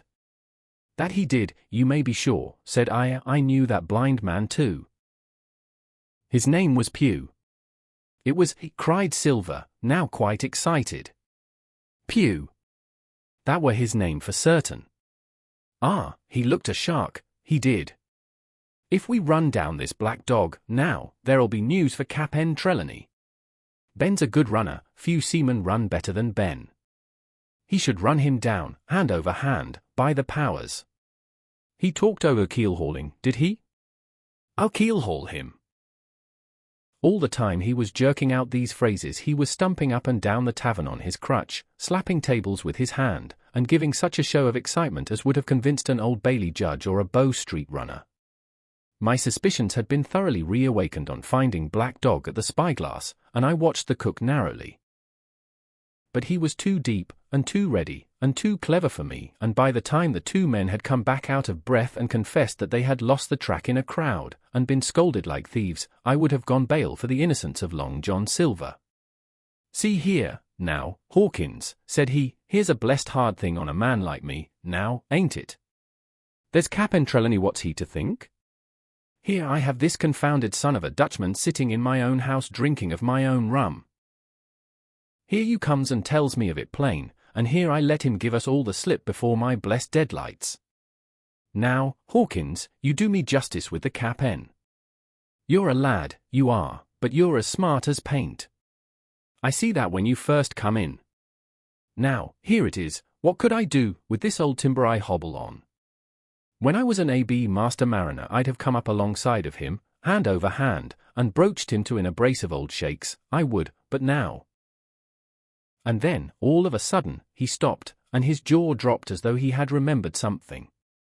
The score, he burst out. 3 goes old rum. Why, shiver my timbers, if I hadn't forgotten my score. And falling on a bench, he laughed until the tears ran down his cheeks. I could not help joining, and we laughed together, peal after peal, until the tavern rang again. Why, what a precious old sea calf I am, he said at last, wiping his cheeks. You and me should get on well, Hawkins, for I'll take my Davy I should be rated ship's boy. But come now, stand by to go about. This won't do. Duty is duty, messmates. I'll put on my old cockerel hat, and step along of you to Cap'n Trelawney, and report this here affair. For mind you, it's serious, young Hawkins, and neither you nor me's come out of it with what I should make so bold as to call credit. Nor you neither, says you, are not smart, none of the pair of us smart. But dash my buttons. That was a good UN about my score. And he began to laugh again, and that so heartily, that though I did not see the joke as he did, I was again obliged to join him in his mirth. On our little walk along the quays, he made himself the most interesting companion, telling me about the different ships that we passed by, their rig, tonnage, and nationality, explaining the work that was going forward, how one was discharging, another taking in cargo, and a third making ready for sea. And every now and then telling me some little anecdote of ships or seamen, or repeating a nautical phrase till I had learned it perfectly. I began to see that here was one of the best of possible shipmates. When we got to the inn, the squire and Dr. Livesey were seated together, finishing a quart of ale with a toast in it, before they should go aboard the schooner on a visit of inspection. Long John told the story from first to last, with a great deal of spirit and the most perfect truth. That was how it were, now, weren't it, Hawkins, he would say, now and again, and I could always bear him entirely out.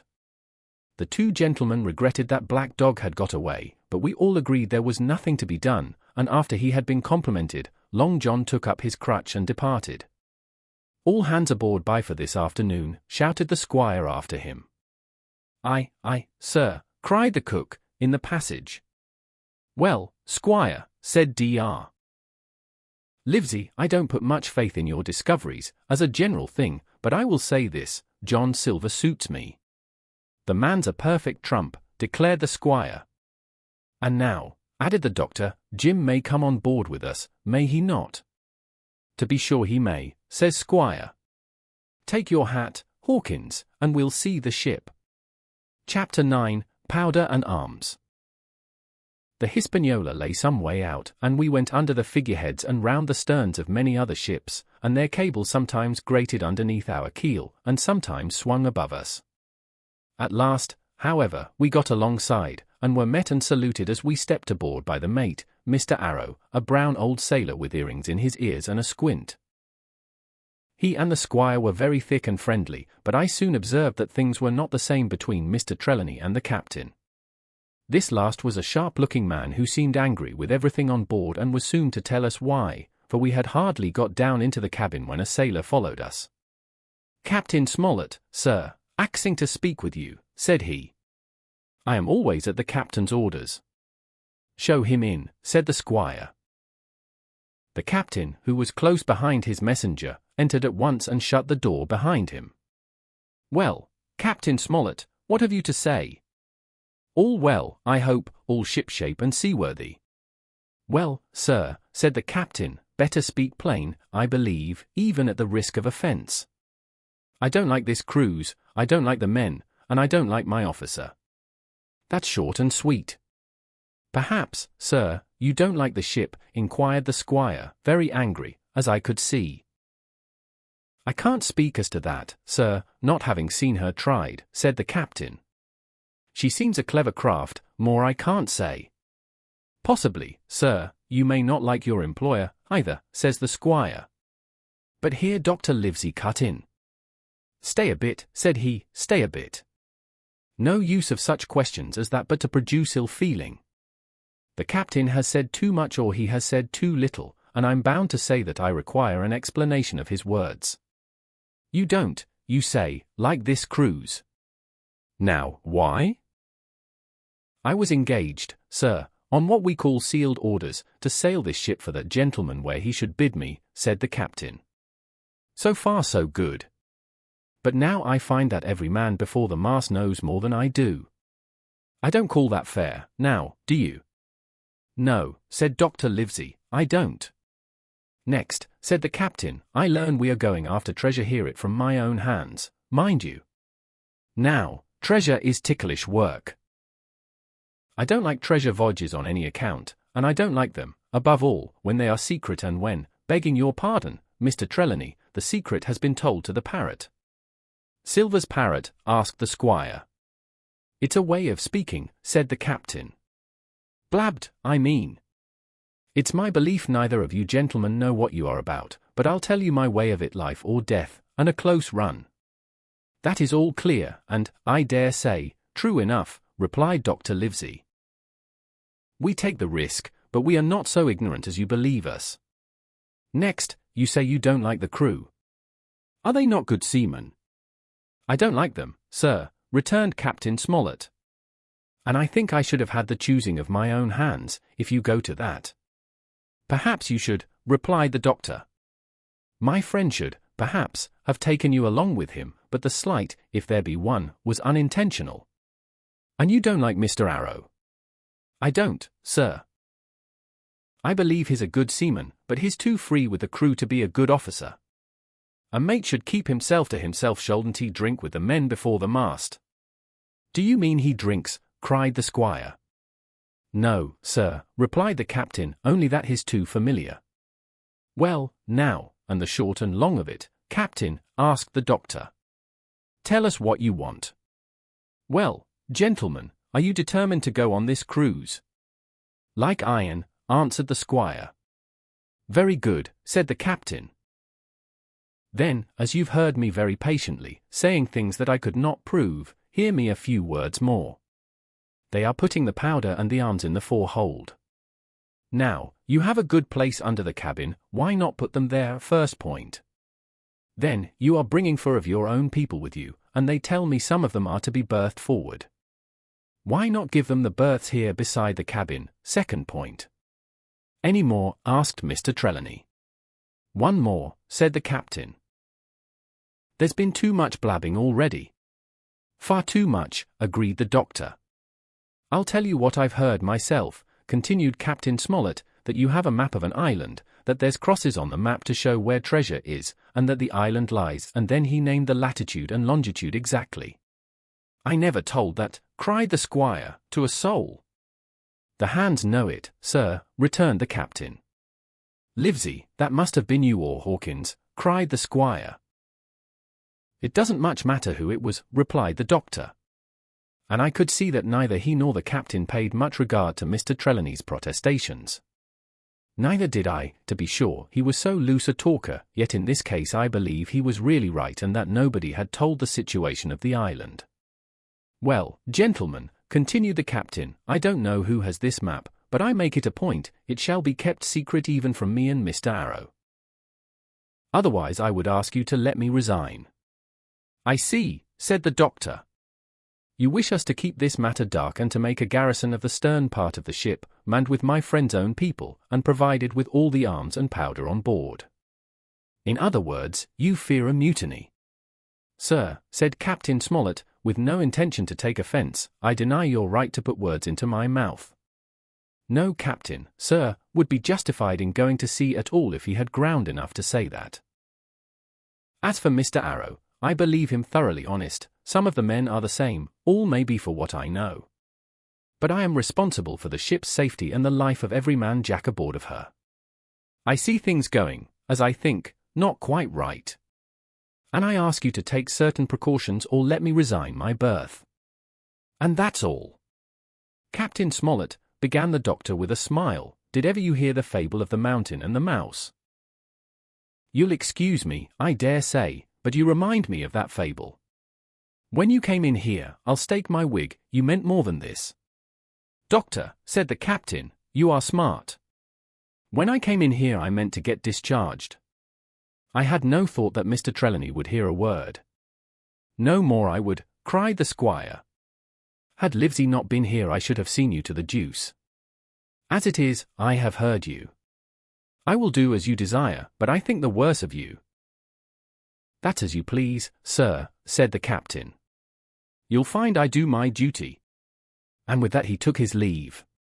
Trelawney, said the doctor, contrary to all my notions, I believed you have managed to get 2 honest men on board with you, that man and John Silver. Silver, if you like, cried the squire, but as for that intolerable humbug, I declare I think his conduct unmanly, unsailorly, and downright un-English. Well, says the doctor, we shall see. When we came on deck, the men had begun already to take out the arms and powder, yo-hoing at their work, while the captain and Mr. Arrow stood by superintending. The new arrangement was quite to my liking. The whole schooner had been overhauled, 6 berths had been made astern out of what had been the after part of the main hold, and this set of cabins was only joined to the galley and forecastle by a sparred passage on the port side. It had been originally meant that the captain, Mr. Arrow, Hunter, Joyce, the doctor, and the squire were to occupy these 6 berths. Now Redruth and I were to get 2 of them, and Mr. Arrow and the captain were to sleep on deck in the companion, which had been enlarged on each side till you might almost have called it a round house. Very low it was still, of course, but there was room to swing 2 hammocks, and even the mate seemed pleased with the arrangement. Even he, perhaps, had been doubtful as to the crew, but that is only guess, for as you shall hear, we had not long the benefit of his opinion. We were all hard at work, changing the powder and the berths, when the last man or 2, and Long John along with them, came off in a shore-boat. The cook came up the side like a monkey for cleverness, and as soon as he saw what was doing, "So ho, mates," says he. "What's this?" "We're a-changing of the powder, Jack," answers one. "Why, by the powers," cried Long John, "if we do, we'll miss the morning tide." "My orders," said the captain shortly. "You may go below, my man. Hands will want supper." Aye, sir," answered the cook, and touching his forelock, he disappeared at once in the direction of his galley. "That's a good man, captain," said the doctor. "Very likely, sir," replied Captain Smollett. "Easy with that, men, easy," he ran on, to the fellows who were shifting the powder.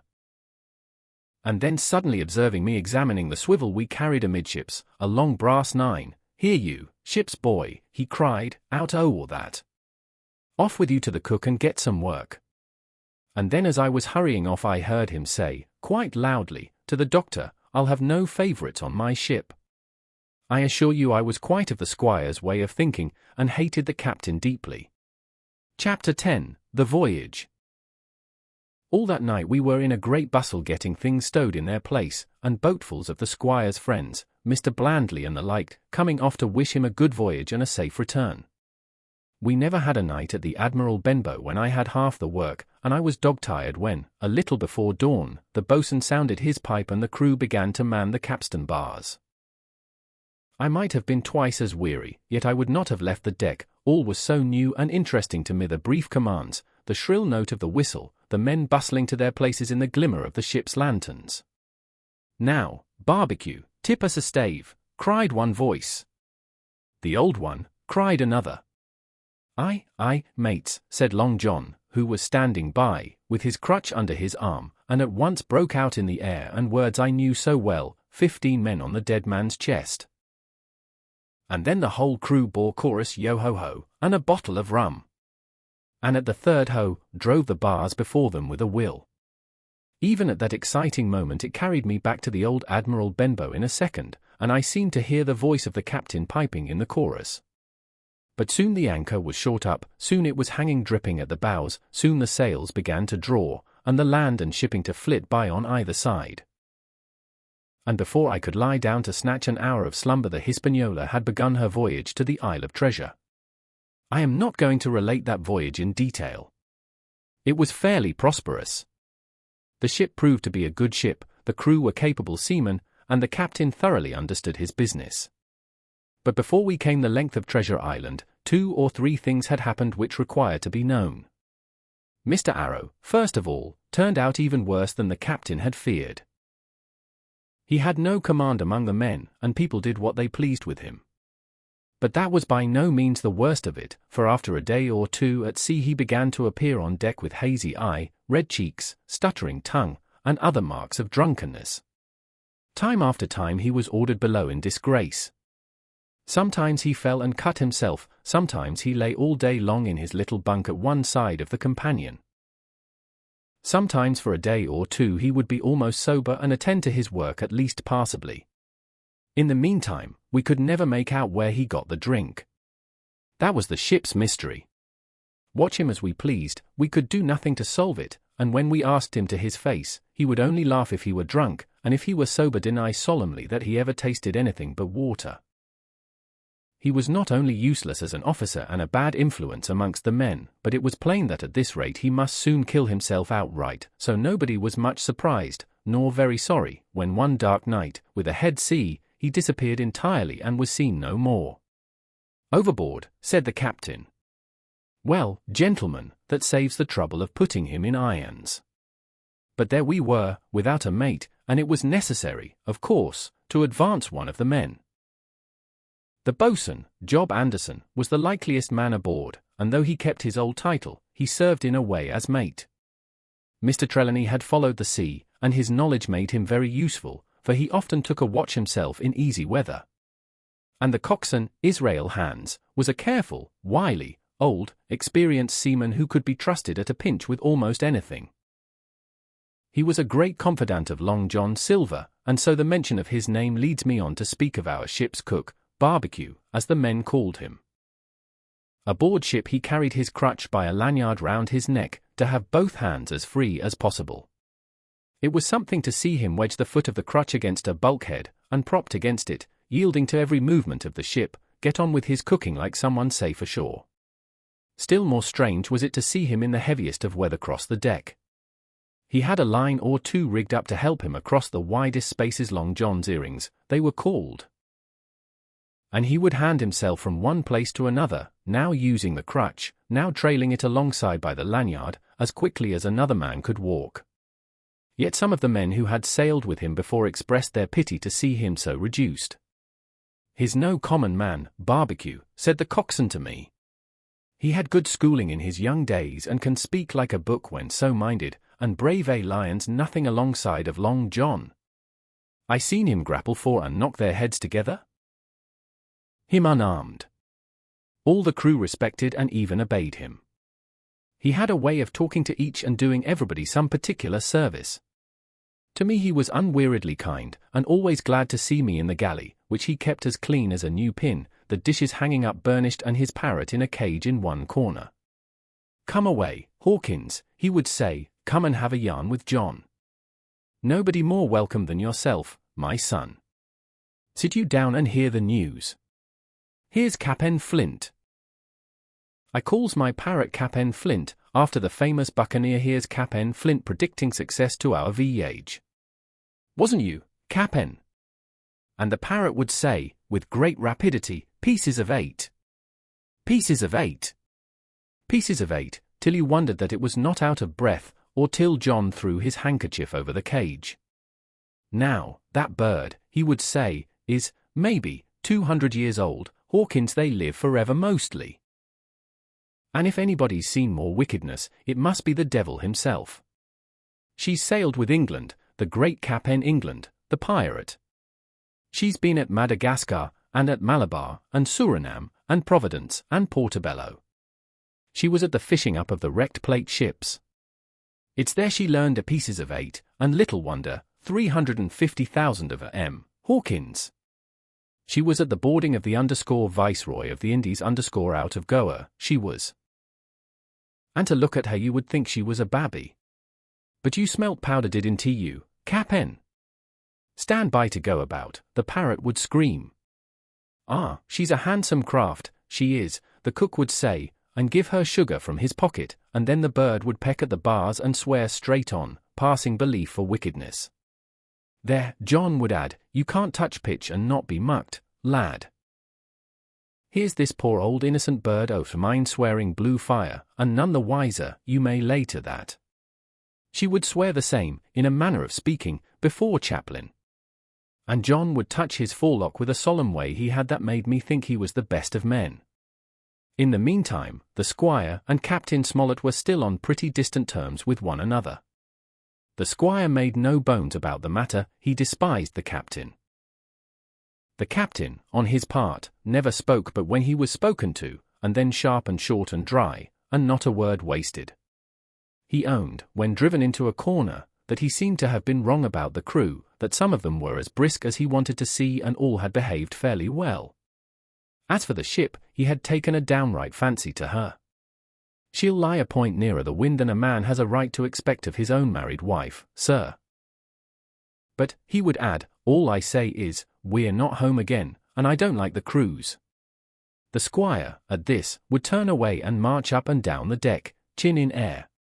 A trifle more of that, man, he would say, and I shall explode. We had some heavy weather, which only proved the qualities of the Hispaniola. Every man on board seemed well content, and they must have been hard to please if they had been otherwise, for it is my belief there was never a ship's company so spoiled since Noah put to sea. Double grog was going on the least excuse, there was duff on odd days, as, for instance, if the squire heard it was any man's birthday, and always a barrel of apples standing broached in the waist for anyone to help himself that had a fancy. Never knew good come of it yet, the captain said to Dr. Livesey. Spoil forecastle hands, make devils. That's my belief. But good did come of the apple barrel, as you shall hear, for if it had not been for that, we should have had no note of warning and might all have perished by the hand of treachery. This was how it came about. We had run up the trades to get the wind of the island we were after. I am not allowed to be more plain, and now we were running down for it with a bright lookout day and night.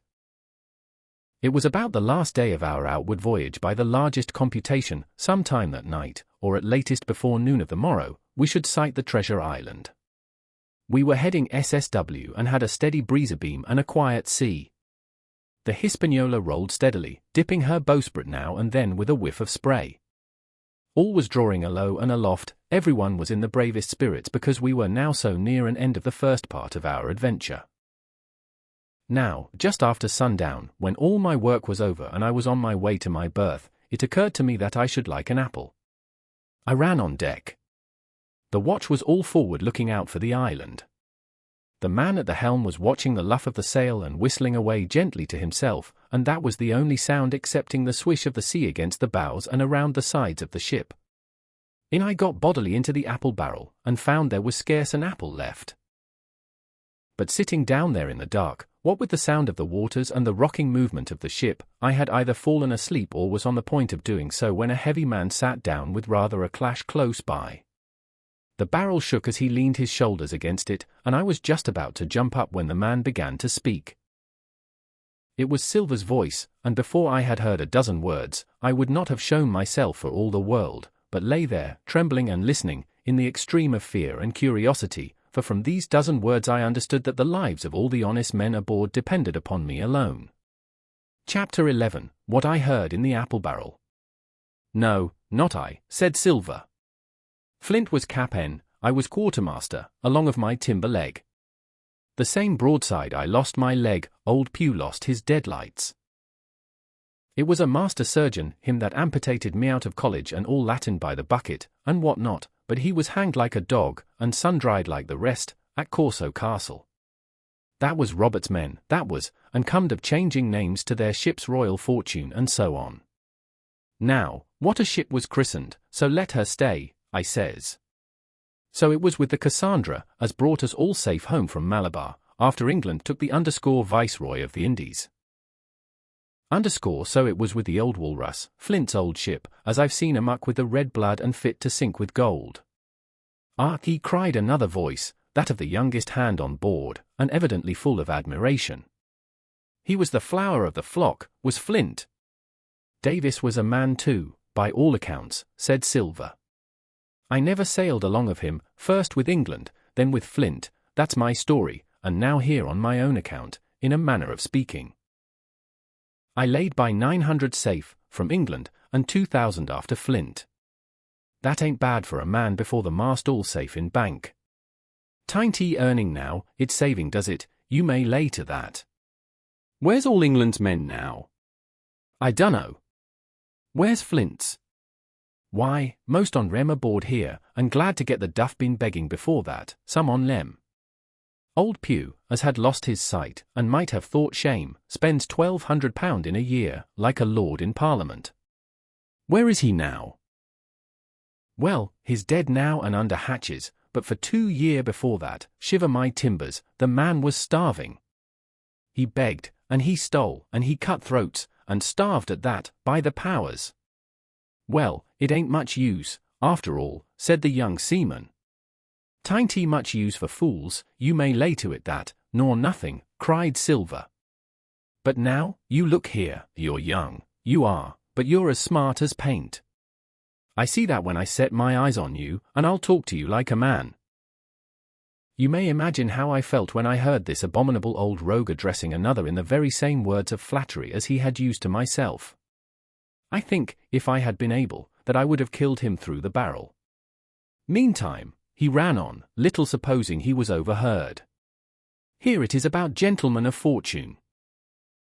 They lives rough, and they risk swinging, but they eat and drink like fighting cocks, and when a cruise is done, why, it's hundreds of pounds instead of hundreds of farthings in their pockets. Now, the most goes for rum and a good fling, and to sea again in their shirts. But that's not the course I lay.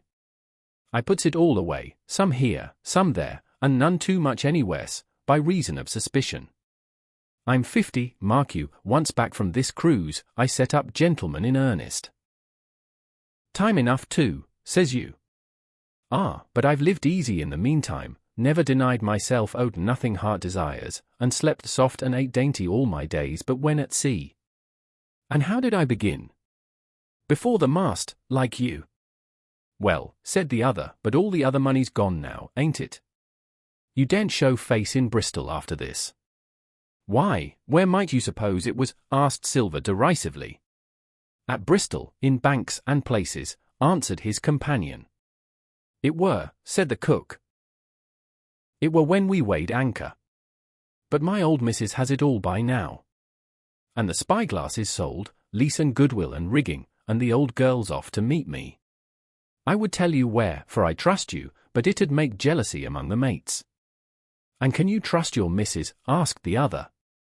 Gentlemen of fortune, returned the cook, usually trusts little among themselves, and right they are, you may lay to it. But I have a way with me, I have. When a mate brings a slip on his cable.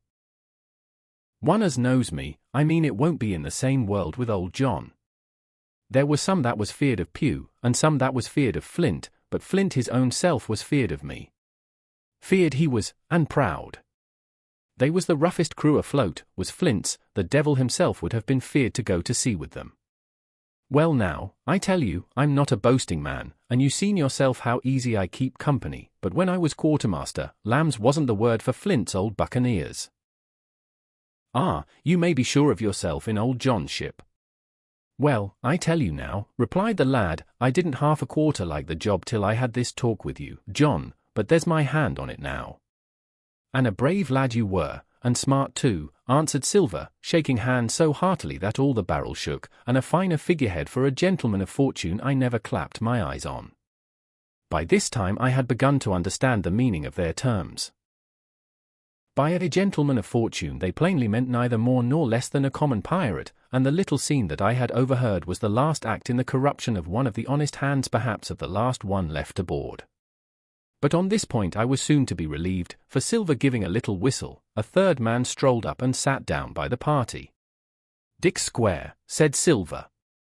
"Oh, I know Dick was square," returned the voice of the coxswain, Israel Hands. "He's no fool, is Dick." And he turned his quid and spat. "But look here," he went on, "here's what I want to know, barbecue, how long are we going to stand off and on like a blessed bumboat? I've had a'most enough o' Cap'n Smollett, he's hazed me long enough, by thunder.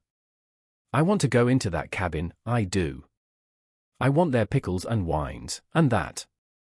"Israel," said Silver, "your head ain't much account, nor ever was. But you're able to hear, I reckon, leastways, your ears is big enough. Now, here's what I say, you'll berth forward, and you'll live hard, and you'll speak soft, and you'll keep sober till I give the word, and you may lay to that, my son." "Well, I don't say no, do I?" growled the coxswain.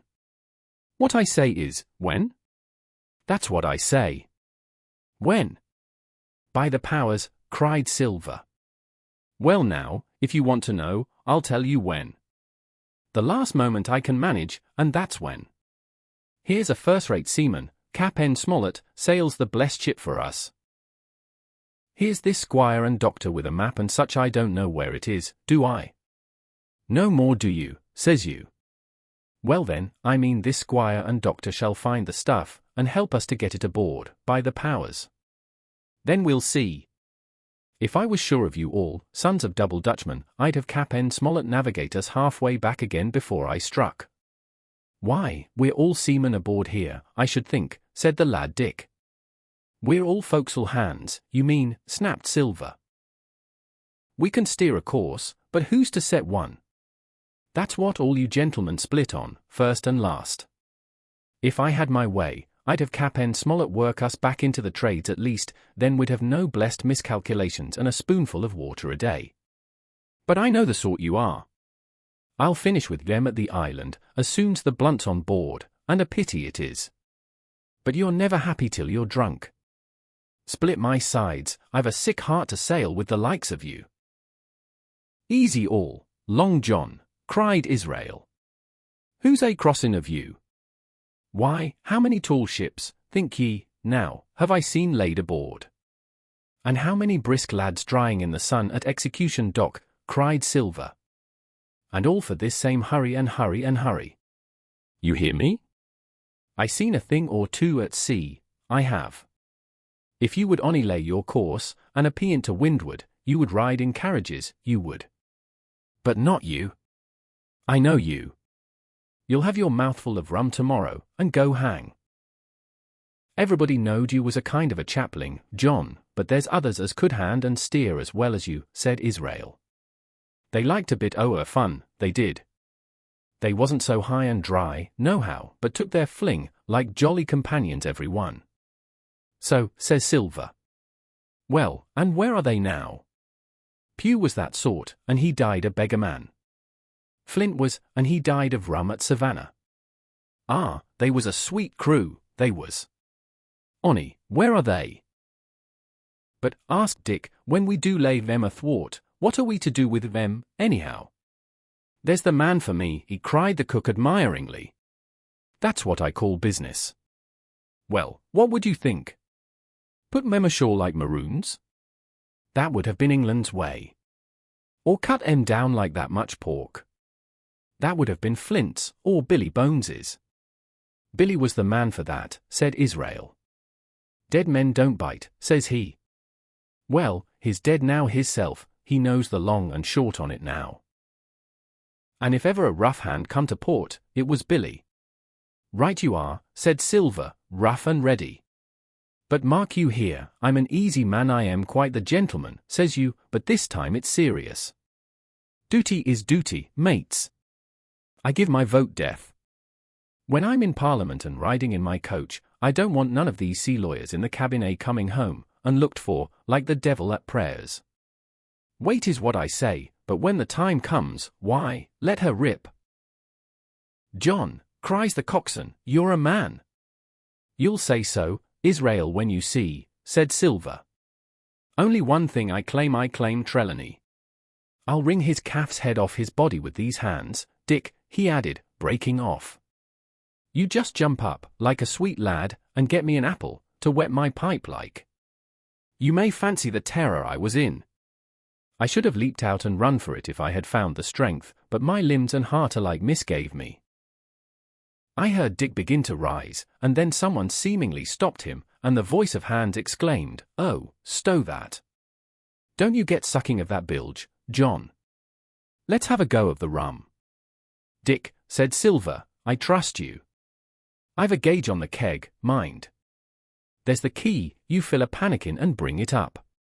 Terrified as I was, I could not help thinking to myself that this must have been how Mr. Arrow got the strong waters that destroyed him. Dick was gone but a little while, and during his absence Israel spoke straight on in the cook's ear.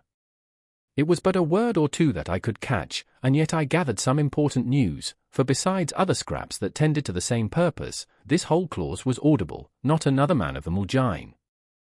Hence there were still faithful men on board. When Dick returned, one after another of the trio took the pannikin and drank. One to luck, another with a "Here's to old Flint," and Silver himself saying, in a kind of song, "Here's to ourselves, and hold your luff, plenty of prizes and plenty of duff." Just then a sort of brightness fell upon me in the barrel, and looking up, I found the moon had risen and was silvering the mizzen-top and shining white on the luff of the foresail, and almost at the same time the voice of the lookout shouted, "Land ho!" Chapter 12, Council of War. There was a great rush of feet across the deck. I could hear people tumbling up from the cabin and the forecastle, and slipping in an instant outside my barrel, I dived behind the foresail, made a double towards the stern, and came out upon the open deck in time to join Hunter and Dr. Livesey in the rush for the weather bow. There all hands were already congregated. A belt of fog had lifted almost simultaneously with the appearance of the moon. Away to the southwest of us we saw two low hills, about a couple of miles apart, and rising behind one of them a third and higher hill, whose peak was still buried in the fog. All three seemed sharp and conical in figure. So much I saw, almost in a dream, for I had not yet recovered from my horrid fear of a minute or two before. And then I heard the voice of Captain Smollett issuing orders. The Hispaniola was laid a couple of points nearer the wind and now sailed a course that would just clear the island on the east. "And now, men," said the captain, when all was sheeted home, "has any one of you ever seen that land ahead?" "I have, sir," said Silver. "I've watered there with a trader I was cook in." "The anchorage is on the south, behind an islet, I fancy?" asked the captain. "Yes, sir, Skeleton Island they calls it. It were a main place for pirates once, and a hand we had on board knowed all their names for it. That hill to the nor'ard they calls the foremast hill. There are 3 hills in a row running southward for, main, and mizzen, sir.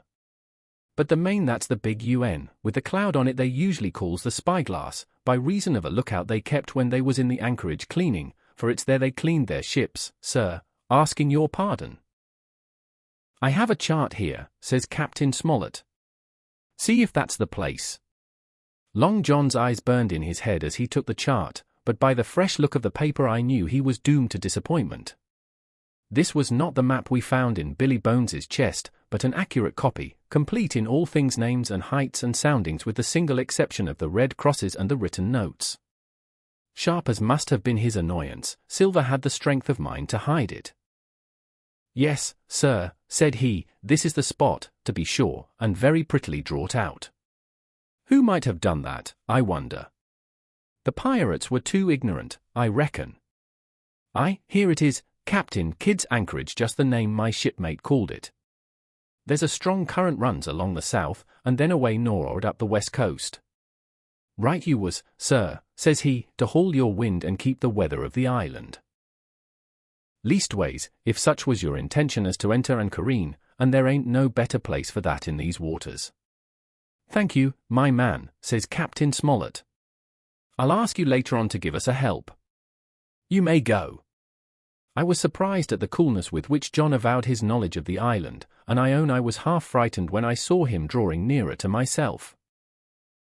He did not know, to be sure, that I had overheard his counsel from the apple barrel, and yet I had by this time taken such a horror of his cruelty, duplicity, and power that I could scarce conceal a shudder when he laid his hand upon my arm. "Ah," says he, "this here is a sweet spot, this island a sweet spot for a lad to get ashore on. You'll bathe, and you'll climb trees, and you'll hunt goats, you will, and you'll get aloft on them hills like a goat yourself. Why, it makes me young again. I was going to forget my timber leg, I was. It's a pleasant thing to be young and have 10 toes, and you may lay to that. When you want to go a bit of exploring, you just ask old John, and he'll put up a snack for you to take along." And clapping me in the friendliest way upon the shoulder, he hobbled off forward and went below.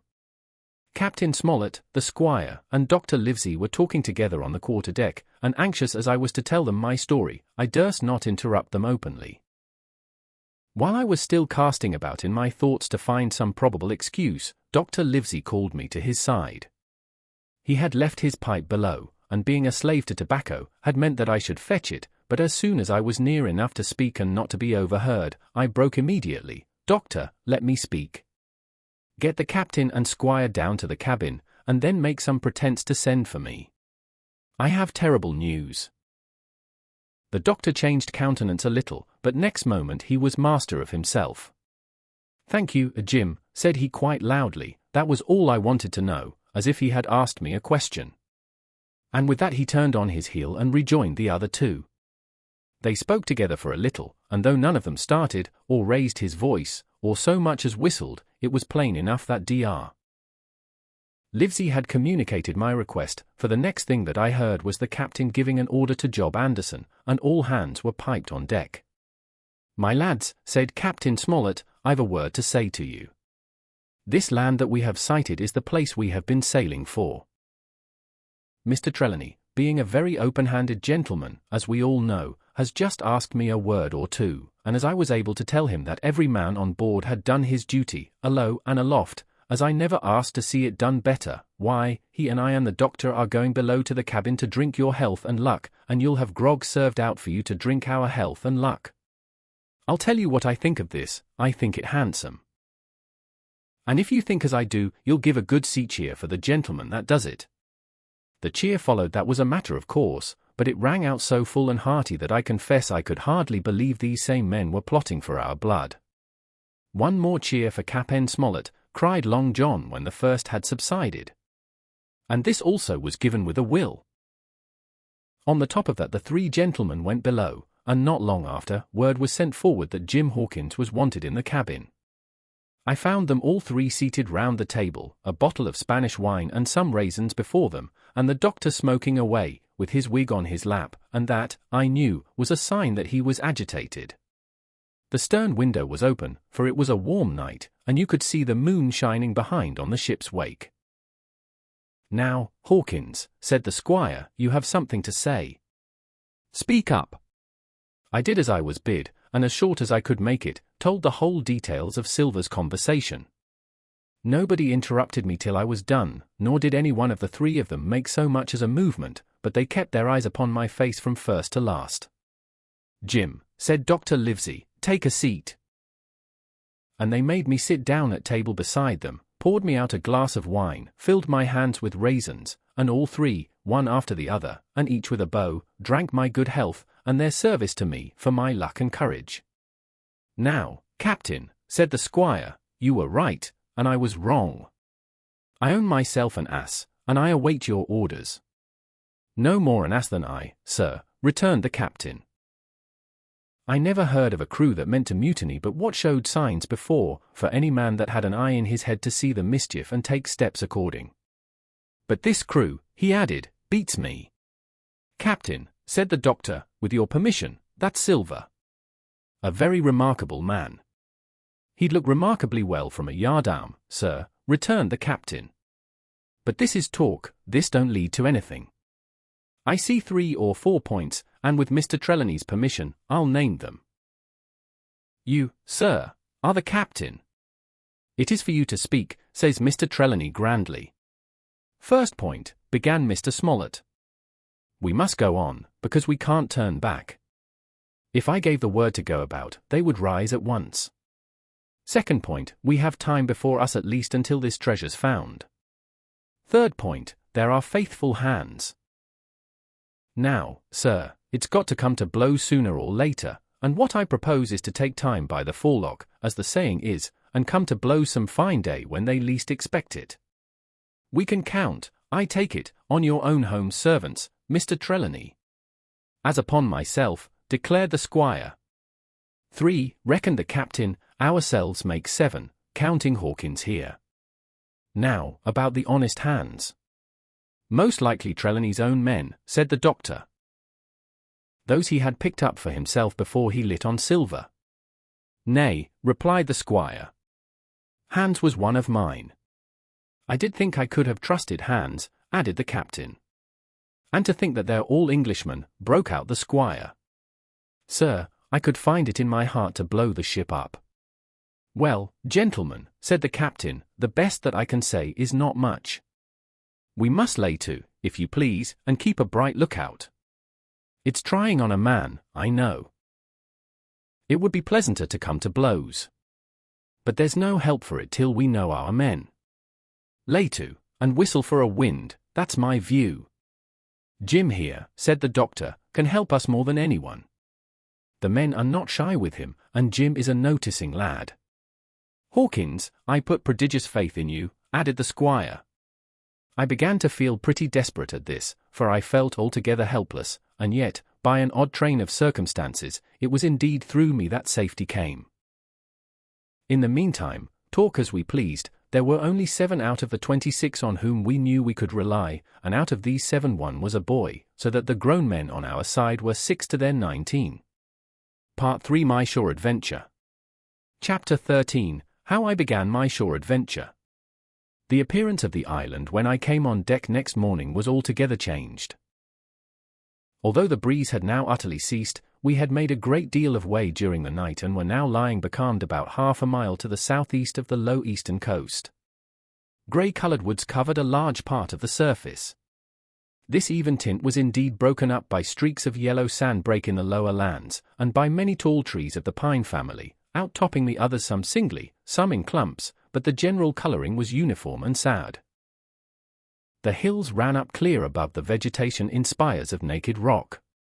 All were strangely shaped, and the spyglass, which was by 300 or 400 feet the tallest on the island, was likewise the strangest in configuration, running up sheer from almost every side and then suddenly cut off at the top like a pedestal to put a statue on. The Hispaniola was rolling scuppers under in the ocean swell. The booms were tearing at the blocks, the rudder was banging to and fro, and the whole ship creaking, groaning, and jumping like a manufactory. I had to cling tight to the backstay, and the world turned giddily before my eyes, for though I was a good enough sailor when there was way on, this standing still and being rolled about like a bottle was a thing I never learned to stand without a qualm or so, above all in the morning, on an empty stomach. Perhaps it was this? Perhaps it was the look of the island, with its grey, melancholy woods, and wild stone spires, and the surf that we could both see and hear foaming and thundering on the steep beach at least, although the sun shone bright and hot, and the shore birds were fishing and crying all around us, and you would have thought anyone would have been glad to get to land after being so long at sea. My heart sank, as the saying is, into my boots. And from the first look onward, I hated the very thought of Treasure Island.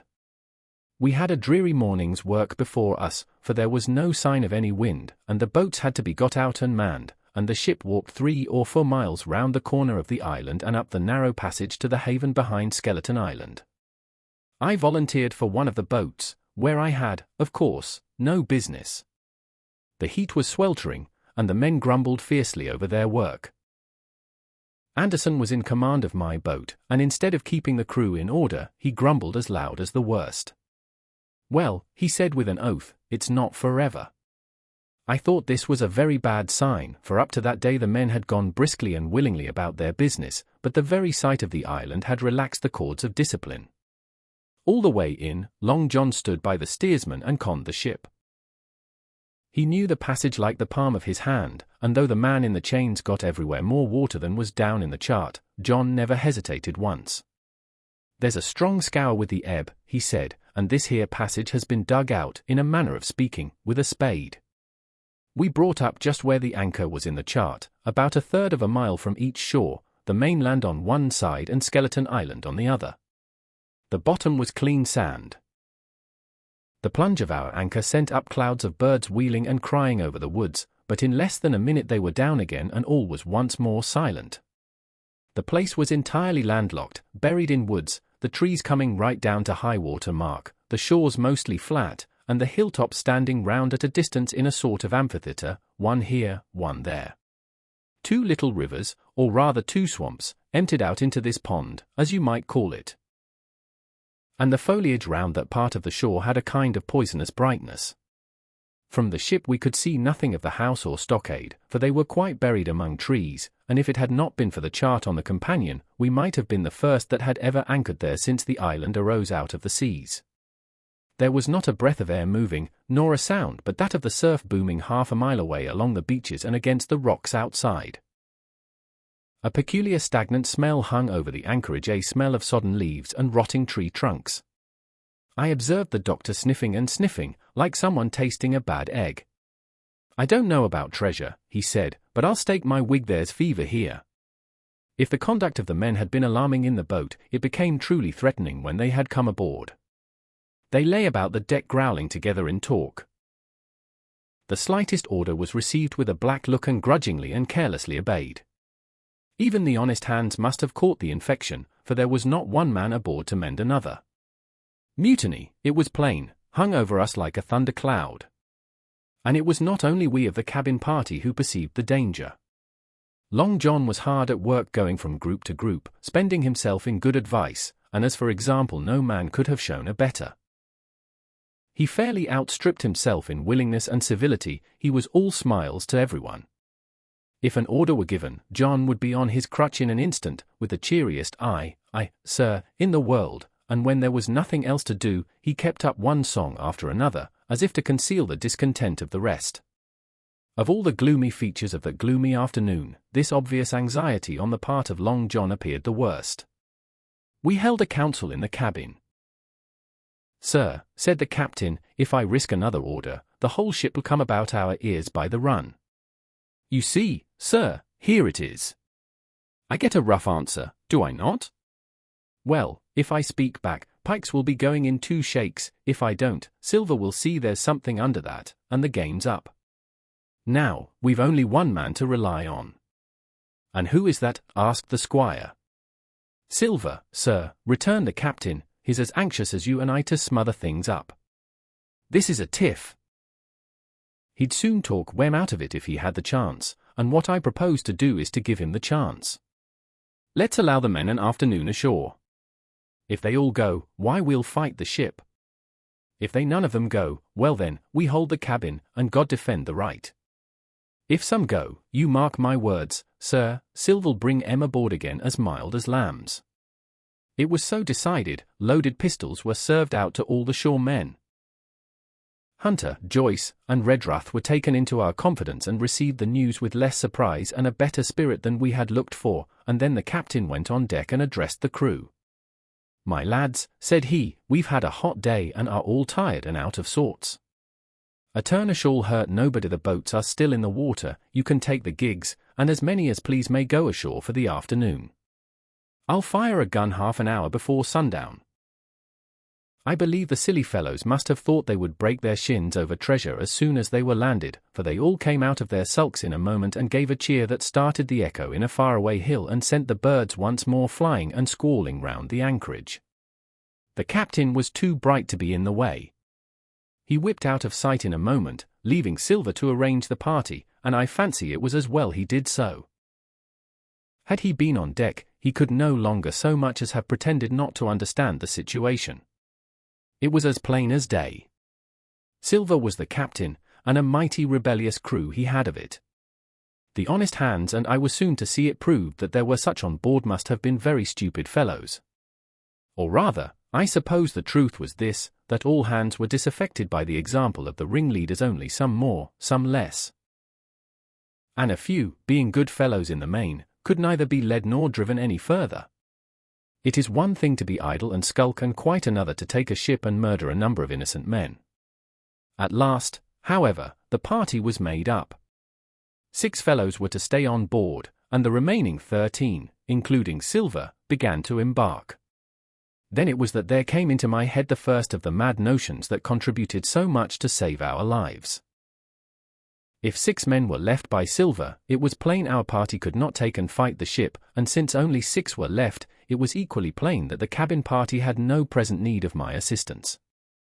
It occurred to me at once to go ashore. In a jiffy I had slipped over the side and curled up in the foresheets of the nearest boat, and almost at the same moment she shoved off. No one took notice of me, only the bow-oar saying, "Is that you, Jim? Keep your head down." But Silver, from the other boat, looked sharply over and called out to know if that were me, and from that moment I began to regret what I had done. The crews raced for the beach, but the boat I was in, having some start and being at once the lighter and the better manned, shot far ahead of her consort, and the bow had struck among the shoreside trees and I had caught a branch and swung myself out and plunged into the nearest thicket while Silver and the rest were still 100 yards behind. "Jim! Jim!" I heard him shouting. But you may suppose I paid no heed. Jumping, ducking, and breaking through, I ran straight before my nose till I could run no longer. Chapter 14, The First Blow. I was so pleased at having given the slip to Long John that I began to enjoy myself and look around me with some interest on the strange land that I was in. I had crossed a marshy tract full of willows, bulrushes, and odd, outlandish, swampy trees. And I had now come out upon the skirts of an open piece of undulating, sandy country, about a mile long, dotted with a few pines and a great number of contorted trees, not unlike the oak in growth, but pale in the foliage, like willows. On the far side of the open stood one of the hills, with 2 quaint, craggy peaks shining vividly in the sun. I now felt for the first time the joy of exploration. The isle was uninhabited. My shipmates I had left behind, and nothing lived in front of me but dumb brutes and fowls. I turned hither and thither among the trees. Here and there were flowering plants, unknown to me. Here and there I saw snakes, and one raised his head from a ledge of rock and hissed at me with a noise not unlike the spinning of a top. Little did I suppose that he was a deadly enemy and that the noise was the famous rattle. Then I came to a long thicket of these oak-like trees. Live, or evergreen, oaks, I heard afterwards they should be called, which grew low along the sand like brambles, the boughs curiously twisted, the foliage compact, like thatch. The thicket stretched down from the top of one of the sandy knolls, spreading and growing taller as it went, until it reached the margin of the broad, reedy fen, through which the nearest of the little rivers soaked its way into the anchorage. The marsh was steaming in the strong sun, and the outline of the spyglass trembled through the haze. All at once there began to go a sort of bustle among the bulrushes, a wild duck flew up with a quack, another followed, and soon over the whole surface of the marsh a great cloud of birds hung screaming and circling in the air. I judged at once that some of my shipmates must be drawing near along the borders of the fen. Nor was I deceived, for soon I heard the very distant and low tones of a human voice, which, as I continued to give ear, grew steadily louder and nearer. This put me in a great fear, and I crawled under cover of the nearest live oak and squatted there, hearkening, as silent as a mouse. Another voice answered, and then the first voice, which I now recognized to be Silver's, once more took up the story and ran on for a long while in a stream, only now and again interrupted by the other. By the sound they must have been talking earnestly, and almost fiercely, but no distinct word came to my hearing. At last the speakers seemed to have paused and perhaps to have sat down, for not only did they cease to draw any nearer, but the birds themselves began to grow more quiet and to settle again to their places in the swamp. And now I began to feel that I was neglecting my business, that since I had been so foolhardy as to come ashore with these desperadoes, the least I could do was to overhear them at their councils, and that my plain and obvious duty was to draw as close as I could manage, under the favorable ambush of the crouching trees. I could tell the direction of the speakers pretty exactly, not only by the sound of their voices but by the behavior of the few birds that still hung in alarm above the heads of the intruders. Crawling on all fours, I made steadily but slowly towards them, till at last, raising my head to an aperture among the leaves, I could see clear down into a little green dell beside the marsh, and closely set about with trees, where Long John Silver and another of the crew stood face to face in conversation. The sun beat full upon them. Silver had thrown his hat beside him on the ground, and his great, smooth, blond face, all shining with heat, was lifted to the other man's in a kind of appeal. Mate, he was saying, it's because I thinks gold dust of you gold dust, and you may later that. If I hadn't took to you like pitch, do you think I'd have been here a warning of you? Allsup you can't make nor mend, it's to save your neck that I'm a speaking, and if one of the wild uns knew it, where'd I be, Tom now, tell me, where'd I be? Silver, said the other man. And I observed he was not only red in the face, but spoke as hoarse as a crow, and his voice shook too, like a taut rope. Silver, says he, you're old, and you're honest, or has the name for it, and you've money too, which lots of poor sailors hasn't, and you're brave, or I'm mistook. And will you tell me you'll let yourself be led away with that kind of a mess of swabs? Not you. As sure as God sees me, I'd sooner lose my hand. If I turn agin my duty. And then all of a sudden he was interrupted by a noise. I had found one of the honest hands. Well, here, at that same moment, came news of another. Far away out in the marsh there arose, all of a sudden, a sound like the cry of anger, then another on the back of it, and then one horrid, long-drawn scream. The rocks of the spyglass re-echoed it a score of times. The whole troop of marsh birds rose again, darkening heaven with a simultaneous whir. And long after that death yell was still ringing in my brain, silence had re-established its empire, and only the rustle of the redescending birds and the boom of the distant surges disturbed the languor of the afternoon. Tom had leaped at the sound, like a horse at the spur, but Silver had not winked an eye. He stood where he was, resting lightly on his crutch, watching his companion like a snake about to spring. John, said the sailor, stretching out his hand. Hands off!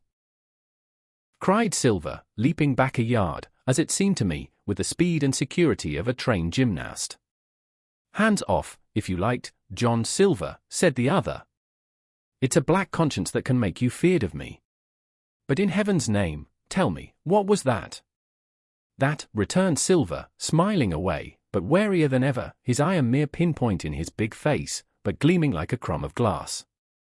That? Oh, I reckon that'll be Alan. And at this point Tom flashed out like a hero. Alan! He cried. Then rest his soul for a true seaman. And as for you, John Silver, long you've been a mate of mine, but you're mate of mine no more. If I die like a dog, I'll die in my duty. You've killed Alan, have you? Kill me too, if you can. But I defies you. And with that, this brave fellow turned his back directly on the cook and set off walking for the beach. But he was not destined to go far. With a cry, John seized the branch of a tree, whipped the crutch out of his armpit, and sent that uncouth missile hurtling through the air. It struck poor Tom, point foremost, and with stunning violence, right between the shoulders in the middle of his back. His hands flew up, he gave a sort of gasp, and fell. Whether he were injured much or little, none could ever tell. Like enough, to judge from the sound, his back was broken on the spot. But he had no time given him to recover. Silver, agile as a monkey even without leg or crutch, was on the top of him next moment and had twice buried his knife up to the hilt in that defenseless body. From my place of ambush, I could hear him pant aloud as he struck the blows. I do not know what it rightly is to faint, but I do know that for the next little while the whole world swam away from before me in a whirling mist. Silver and the birds, and the tall spyglass hilltop, going round and topsy-turvy before my eyes, and all manner of bells ringing and distant voices shouting in my ear. When I came again to myself, the monster had pulled himself together, his crutch under his arm, his hat upon his head. Just before him Tom lay motionless upon the sward, but the murderer minded him not a whit, cleansing his blood-stained knife the while upon a wisp of grass. Everything else was unchanged, the sun still shining mercilessly on the steaming marsh and the tall pinnacle of the mountain, and I could scarce persuade myself that murder had been actually done and a human life cruelly cut short a moment since before my eyes. But now John put his hand into his pocket, brought out a whistle, and blew upon it several modulated blasts that rang far across the heated air. I could not tell, of course, the meaning of the signal, but it instantly awoke my fears. More men would be coming. I might be discovered. They had already slain 2 of the honest people. After Tom and Alan, might not I come next? Instantly I began to extricate myself and crawl back again, with what speed and silence I could manage, to the more open portion of the wood. As I did so, I could hear hails coming and going between the old buccaneer and his comrades, and this sound of danger lent me wings. As soon as I was clear of the thicket, I ran as I never ran before, scarce minding the direction of my flight, so long as it led me from the murderers, and as I ran, fear grew and grew upon me until it turned into a kind of frenzy. Indeed, could anyone be more entirely lost than I? When the gun fired, how should I dare to go down to the boats among those fiends, still smoking from their crime? Would not the first of them who saw me wring my neck like a snipe's? Would not my absence itself be an evidence to them of my alarm, and therefore of my fatal knowledge? It was all over, I thought. Goodbye to the Hispaniola, goodbye to the squire, the doctor, and the captain. There was nothing left for me but death by starvation or death by the hands of the mutineers. All this while, as I say, I was still running, and without taking any notice, I had drawn near to the foot of the little hill with the two peaks and had got into a part of the island where the live oaks grew more widely apart and seemed more like forest trees in their bearing and dimensions. Mingled with these were a few scattered pines, some 50, some nearer 70 feet high. The air too smelt more freshly than down beside the marsh. And here a fresh alarm brought me to a standstill with a thumping heart. Chapter 15: The Man of the Island. From the side of the hill, which was here steep and stony, a spout of gravel was dislodged and fell rattling and bounding through the trees. My eyes turned instinctively in that direction, and I saw a figure leap with great rapidity behind the trunk of a pine. What it was, whether bear or man or monkey, I could in no wise tell. It seemed dark and shaggy, more I knew not. But the terror of this new apparition brought me to a stand. I was now, it seemed, cut off upon both sides, behind me the murderers, before me this lurking nondescript. And immediately I began to prefer the dangers that I knew to those I knew not. Silver himself appeared less terrible in contrast with this creature of the woods, and I turned on my heel, and looking sharply behind me over my shoulder, began to retrace my steps in the direction of the boats. Instantly the figure reappeared, and making a wide circuit, began to head me off. I was tired, at any rate, but had I been as fresh as when I rose, I could see it was in vain for me to contend in speed with such an adversary. From trunk to trunk the creature flitted like a deer, running manlike on two legs, but unlike any man that I had ever seen, stooping almost double as it ran. Yet a man it was, I could no longer be in doubt about that. I began to recall what I had heard of cannibals. I was within an ace of calling for help. But the mere fact that he was a man, however wild, had somewhat reassured me, and my fear of Silver began to revive in proportion. I stood still, therefore, and cast about for some method of escape, and as I was so thinking, the recollection of my pistol flashed into my mind. As soon as I remembered I was not defenseless, courage glowed again in my heart, and I set my face resolutely for this man of the island and walked briskly towards him. He was concealed by this time behind another tree trunk, but he must have been watching me closely, for as soon as I began to move in his direction he reappeared and took a step to meet me. Then he hesitated, drew back, came forward again, and at last, to my wonder and confusion, threw himself on his knees and held out his clasped hands in supplication. At that I once more stopped. "Who are you?" I asked. "Ben Gunn," he answered, and his voice sounded hoarse and awkward, like a rusty lock. "I'm poor Ben Gunn, I am, and I haven't spoke with a Christian these 3 years." I could now see that he was a white man like myself and that his features were even pleasing. His skin, wherever it was exposed, was burnt by the sun, even his lips were black, and his fair eyes looked quite startling in so dark a face. Of all the beggarmen that I had seen or fancied, he was the chief for raggedness. He was clothed with tatters of old ship's canvas and old sea cloth, and this extraordinary patchwork was all held together by a system of the most various and incongruous fastenings, brass buttons, bits of stick, and loops of tarry gaskin. About his waist he wore an old brass-buckled leather belt, which was the one thing solid in his whole accoutrement. 3 years! I cried. "Were you shipwrecked?" "Nay, mate," said he, "marooned." I had heard the word, and I knew it stood for a horrible kind of punishment common enough among the buccaneers, in which the offender is put ashore with a little powder and shot and left behind on some desolate and distant island. marooned 3 years ago, he continued, and lived on goat since then, and berries, and oysters. Wherever a man is, says I, a man can do for himself. But, mate, my heart is sore for Christian diet. You mightn't happen to have a piece of cheese about you, now? No? Well, menace the long night I've dreamed of cheese toasted, mostly, and woke up again, and here I were. If ever I can get aboard again, said I, you shall have cheese by the stone. All this time he had been feeling the stuff of my jacket, smoothing my hands, looking at my boots, and generally, in the intervals of his speech, showing a childish pleasure in the presence of a fellow creature.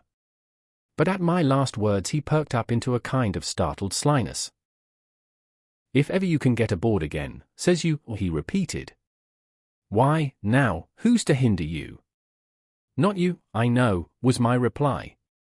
And right you was, he cried. Now you, what do you call yourself, mate? Jim, I told him. Jim, says he, quite pleased apparently. Well, now, Jim, I've lived that rough as you'd be ashamed to hear of.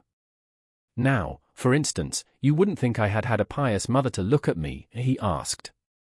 Why, no, not in particular, I answered.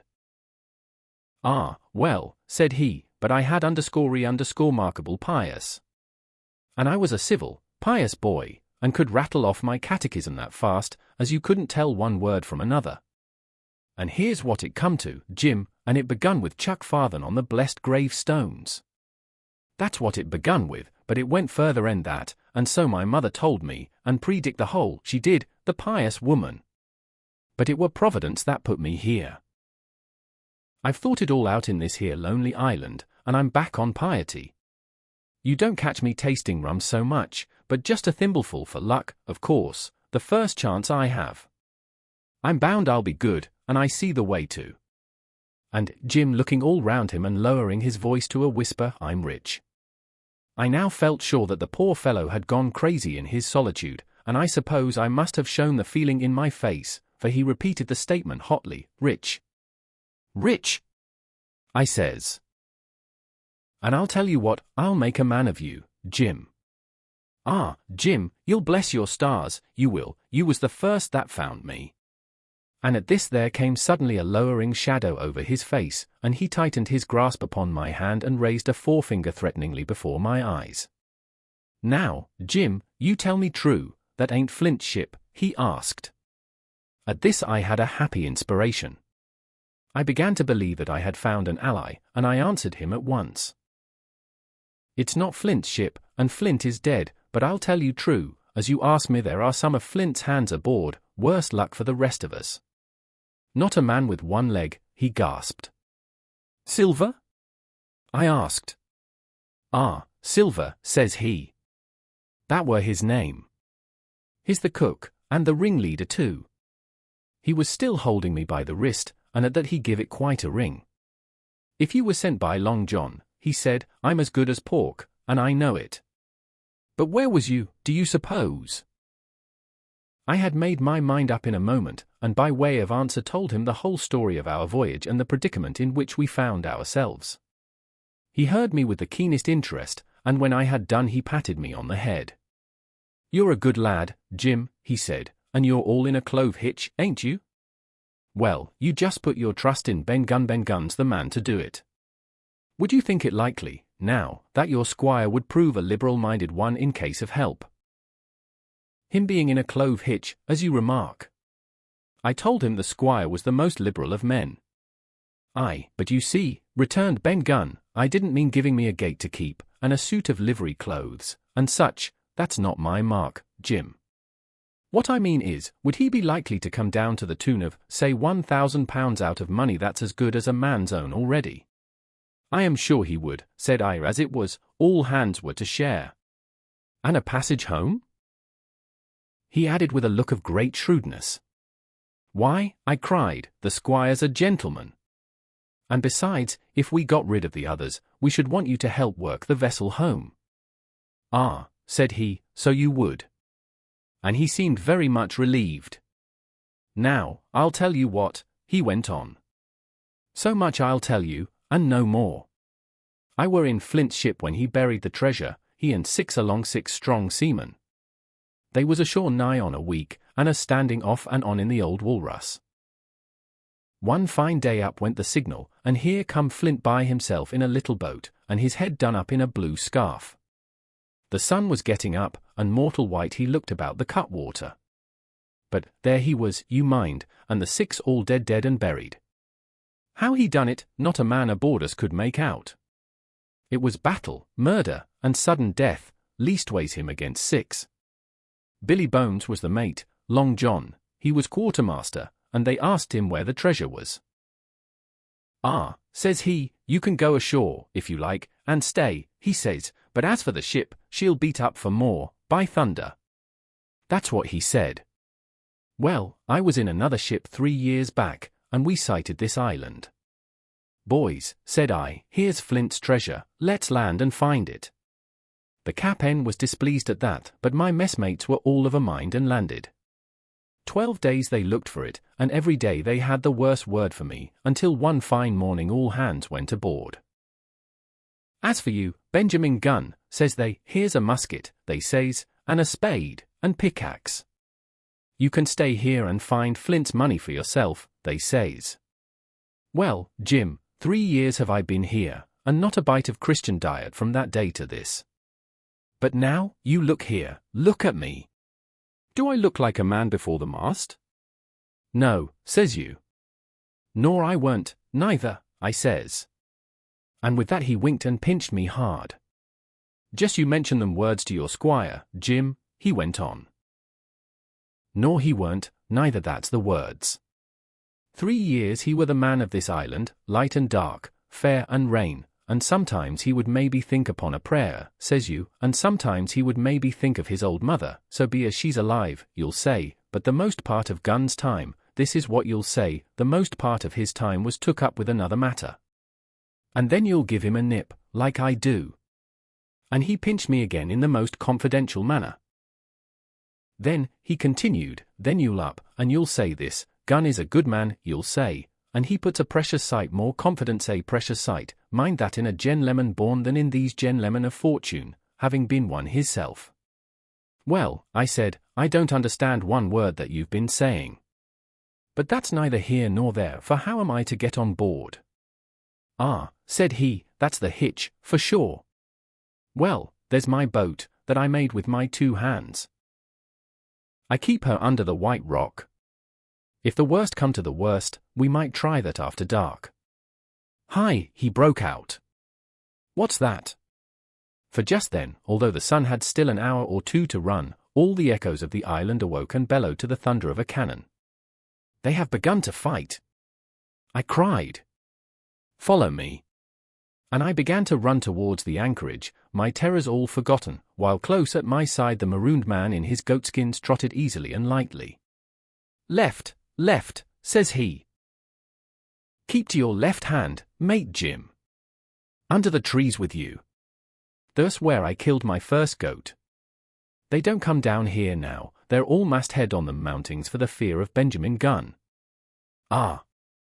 And there's the Sitemaria cemetery, he must have meant. You see the mounds? I come here and prayed, nows and thens, when I thought maybe a Sunday would be about due. It weren't quite a chapel, but it seemed more solemn-like, and then, says you, Ben Gunn was short-handed. No chapeling, nor so much as a Bible and a flag, you says. So he kept talking as I ran, neither expecting nor receiving any answer. The cannon shot was followed after a considerable interval by a volley of small arms. Another pause, and then, not a quarter of a mile in front of me, I beheld the Union Jack flutter in the air above a wood. Part for the stockade. Chapter 16, narrative continued by the doctor, how the ship was abandoned. It was about 1:30. 3 bells in the sea phrase that the 2 boats went ashore from the Hispaniola. The captain, the squire, and I were talking matters over in the cabin. Had there been a breath of wind, we should have fallen on the 6 mutineers who were left aboard with us, slipped our cable, and away to sea. But the wind was wanting, and to complete our helplessness, down came Hunter with the news that Jim Hawkins had slipped into a boat and was gone ashore with the rest. It never occurred to us to doubt Jim Hawkins, but we were alarmed for his safety. With the men in the temper they were in, it seemed an even chance if we should see the lad again. We ran on deck.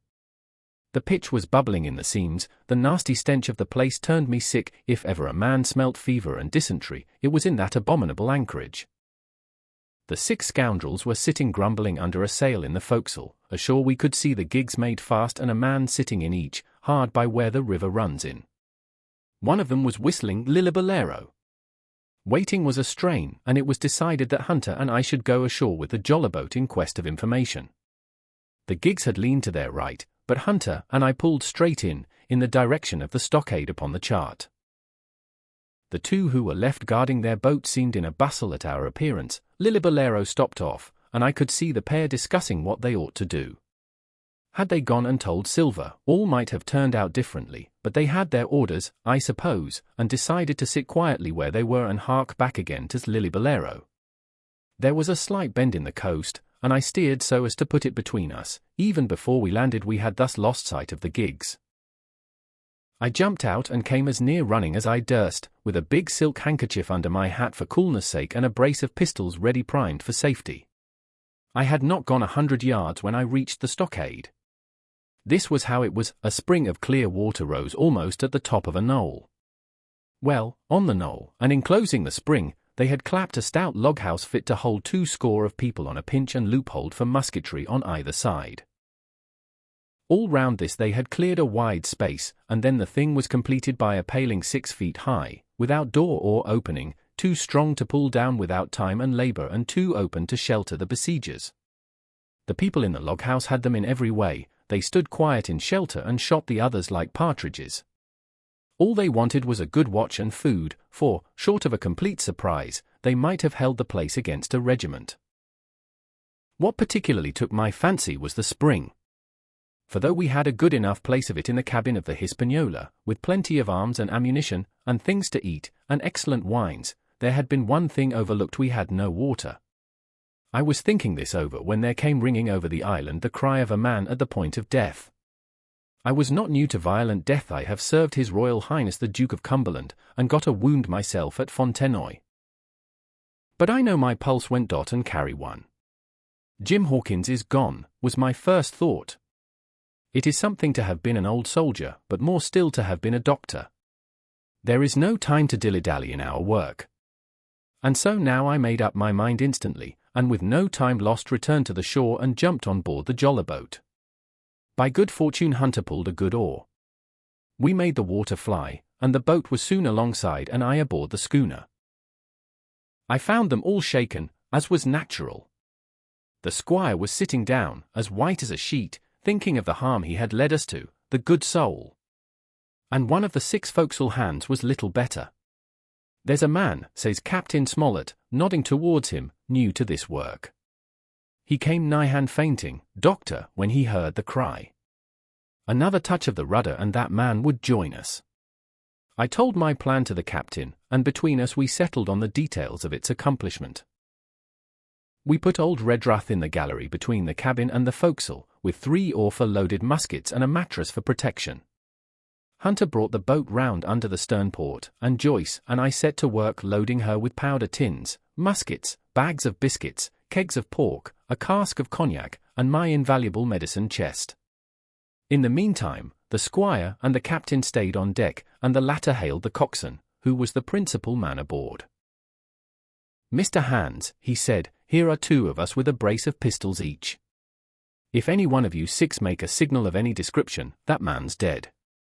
They were a good deal taken aback, and after a little consultation one and all tumbled down the fore companion, thinking no doubt to take us on the rear. But when they saw Redruth waiting for them in the sparred galley, they went about ship at once, and a head popped out again on deck. "Down, dog," cries the captain. And the head popped back again. And we heard no more, for the time, of these 6 very faint-hearted seamen. By this time, tumbling things in as they came, we had the jollyboat loaded as much as we dared. Joyce and I got out through the stern port, and we made for shore again as fast as oars could take us. This second trip fairly aroused the watchers along shore. Lillibolero was dropped again, and just before we lost sight of them behind the little point, one of them whipped ashore and disappeared. I had half a mind to change my plan and destroy their boats, but I feared that Silver and the others might be close at hand, and all might very well be lost by trying for too much.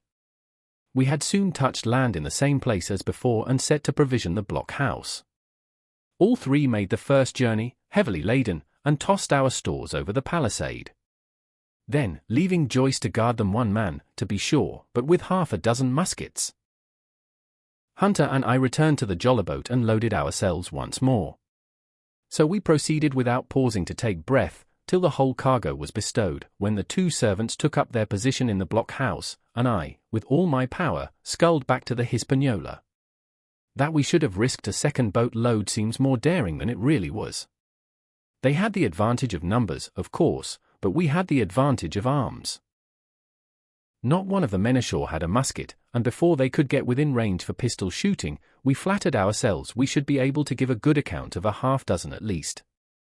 The squire was waiting for me at the stern window, all his faintness gone from him. He caught the painter and made it fast, and we fell to loading the boat for our very lives. Pork, powder, and biscuit was the cargo, with only a musket and a cutlass apiece for the squire and me and Redruth and the captain. The rest of the arms and powder we dropped overboard in 2 fathoms and a half of water, so that we could see the bright steel shining far below us in the sun, on the clean, sandy bottom. By this time the tide was beginning to ebb, and the ship was swinging round to her anchor. Voices were heard faintly hallooing in the direction of the 2 gigs, and though this reassured us for Joyce and Hunter, who were well to the eastward, it warned our party to be off. Redruth retreated from his place in the gallery and dropped into the boat, which we then brought round to the ship's counter, to be handier for Captain Smollett. "Now, men," said he, "do you hear me?" There was no answer from the forecastle. "It's to you, Abraham Gray, it's to you I am speaking." Still no reply. "Gray," resumed Mr. Smollett, a little louder, "I am leaving this ship, and I order you to follow your captain. I know you are a good man at bottom, and I dare say not one of the lot of you's as bad as he makes out. I have my watch here in my hand, I give you 30 seconds to join me in." There was a pause. "Come, my fine fellow," continued the captain, "don't hang so long in stays. I'm risking my life and the lives of these good gentlemen every second." There was a sudden scuffle, a sound of blows, and out burst Abraham Gray with a knife cut on the side of the cheek, and came running to the captain like a dog to the whistle. "I'm with you, sir," said he. And the next moment he and the captain had dropped aboard of us, and we had shoved off and given way. We were clear out of the ship, but not yet ashore in our stockade. Chapter 17, narrative continued by the Doctor, the jollyboat's last trip. This 5th trip was quite different from any of the others. In the first place, the little gallipot of a boat that we were in was gravely overloaded.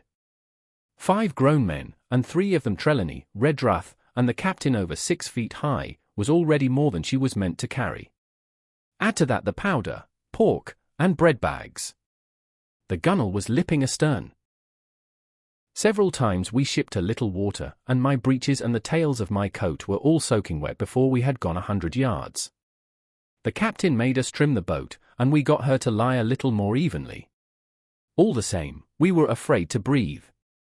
In the second place, the ebb was now making a strong rippling current running westward through the basin, and then southward and seaward down the straits by which we had entered in the morning. Even the ripples were a danger to our overloaded craft, but the worst of it was that we were swept out of our true course and away from our proper landing place behind the point. If we let the current have its way we should come ashore beside the gigs, where the pirates might appear at any moment. "I cannot keep her head for the stockade, sir," said I to the captain. I was steering, while he and Redruth, 2 fresh men, were at the oars. "The tide keeps washing her down. Could you pull a little stronger?" "Not without swamping the boat," said he. "You must bear up, sir, if you please bear up until you see you're gaining." I tried and found by experiment that the tide kept sweeping us westward until I had laid her head due east, or just about right angles to the way we ought to go. "We'll never get ashore at this rate," said I. "If it's the only course that we can lie, sir, we must even lie it," returned the captain. "We must keep upstream. You see, sir, he went on, if once we drop to leeward of the landing place, it's hard to say where we should get ashore, besides the chance of being boarded by the gigs, whereas, the way we go the current must slacken, and then we can dodge back along the shore. The current's less ready, sir, said the man Gray, who was sitting in the foresheets, you can ease her off a bit. Thank you, my man, said I, quite as if nothing had happened, for we had all quietly made up our minds to treat him like one of ourselves. Suddenly the captain spoke up again, and I thought his voice was a little changed. The gun, said he. I have thought of that, said I, for I made sure he was thinking of a bombardment of the fort. They could never get the gun ashore, and if they did, they could never haul it through the woods. Look astern, doctor, replied the captain. We had entirely forgotten the Long Nine, and there, to our horror, were the 5 rogues busy about her, getting off her jacket, as they called the stout tarpaulin cover under which she sailed. Not only that, but it flashed into my mind at the same moment that the round shot and the powder for the gun had been left behind, and a stroke with an axe would put it all into the possession of the evil ones abroad. Israel was Flint's gunner, said Gray hoarsely. At any risk, we put the boat's head direct for the landing place. By this time we had got so far out of the run of the current that we kept steerage way even at our necessarily gentle rate of rowing, and I could keep her steady for the goal. But the worst of it was that with the course I now held we turned our broadside instead of our stern to the Hispaniola and offered a target like a barn door. I could hear as well as see that brand-defaced rascal Israel hands plumping down a round shot on the deck. Who's the best shot? Asked the captain. Mr. Trelawney, out and away, said I. Mr. Trelawney, will you please pick me off one of these men, sir? Hands, if possible, said the captain. Trelawney was as cool as steel. He looked to the priming of his gun. Now, cried the captain, easy with that gun, sir, or you'll swamp the boat. All hands stand by to trim her when he aims. The squire raised his gun, the rowing ceased, and we leaned over to the other side to keep the balance, and all was so nicely contrived that we did not ship a drop. They had the gun, by this time, slewed round upon the swivel, and Hans, who was at the muzzle with the rammer, was in consequence the most exposed. However, we had no luck, for just as Trelawney fired, down he stooped, the ball whistled over him, and it was one of the other 4 who fell. The cry he gave was echoed not only by his companions on board but by a great number of voices from the shore, and looking in that direction I saw the other pirates trooping out from among the trees and tumbling into their places in the boats. Here come the gigs, sir, said I. Give way, then, cried the captain. We mustn't mind if we swamp her now. If we can't get ashore, all's up. Only one of the gigs is being manned, sir, I added. The crew of the other most likely going round by shore to cut us off. They'll have a hot run, sir, returned the captain. Jack ashore, you know. It's not the my mind, it's the round shot. Carpet bowls. My lady's maid couldn't miss. Tell us, squire, when you see the match, and we'll hold water. In the meanwhile we had been making headway at a good pace for a boat so overloaded, and we had shipped but little water in the process. We were now close in. 30 or 40 strokes and we should beach her, for the ebb had already disclosed a narrow belt of sand below the clustering trees. The gig was no longer to be feared, the little point had already concealed it from our eyes. The ebb tide, which had so cruelly delayed us, was now making reparation and delaying our assailants. The one source of danger was the gun. If I durst, said the captain, I'd stop and pick off another man. But it was plain that they meant nothing should delay their shot. They had never so much as looked at their fallen comrade, though he was not dead, and I could see him trying to crawl away. Ready, cried the squire. Hold, cried the captain, quick as an echo. And he and Redruth backed with a great heave that sent her stern bodily under water. The report fell in at the same instant of time. This was the first that Jim heard, the sound of the squire's shot not having reached him. Where the ball passed, not one of us precisely knew, but I fancy it must have been over our heads and that the wind of it may have contributed to our disaster. At any rate, the boat sank by the stern, quite gently, in 3 feet of water, leaving the captain and myself, facing each other, on our feet. The other 3 took complete headers, and came up again drenched and bubbling. So far there was no great harm. No lives were lost, and we could wade ashore in safety. But there were all our stores at the bottom, and to make things worse, only 2 guns out of 5 remained in a state for service. Mine I had snatched from my knees and held over my head, by a sort of instinct. As for the captain, he had carried his over his shoulder by a bandolier, and like a wise man, lock uppermost. The other 3 had gone down with the boat.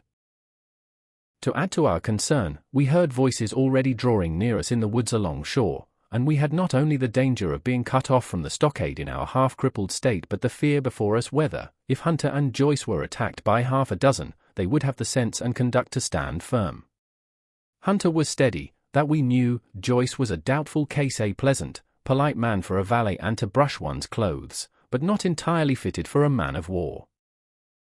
With all this in our minds, we waded ashore as fast as we could, leaving behind us the poor jollyboat and a good half of all our powder and provisions.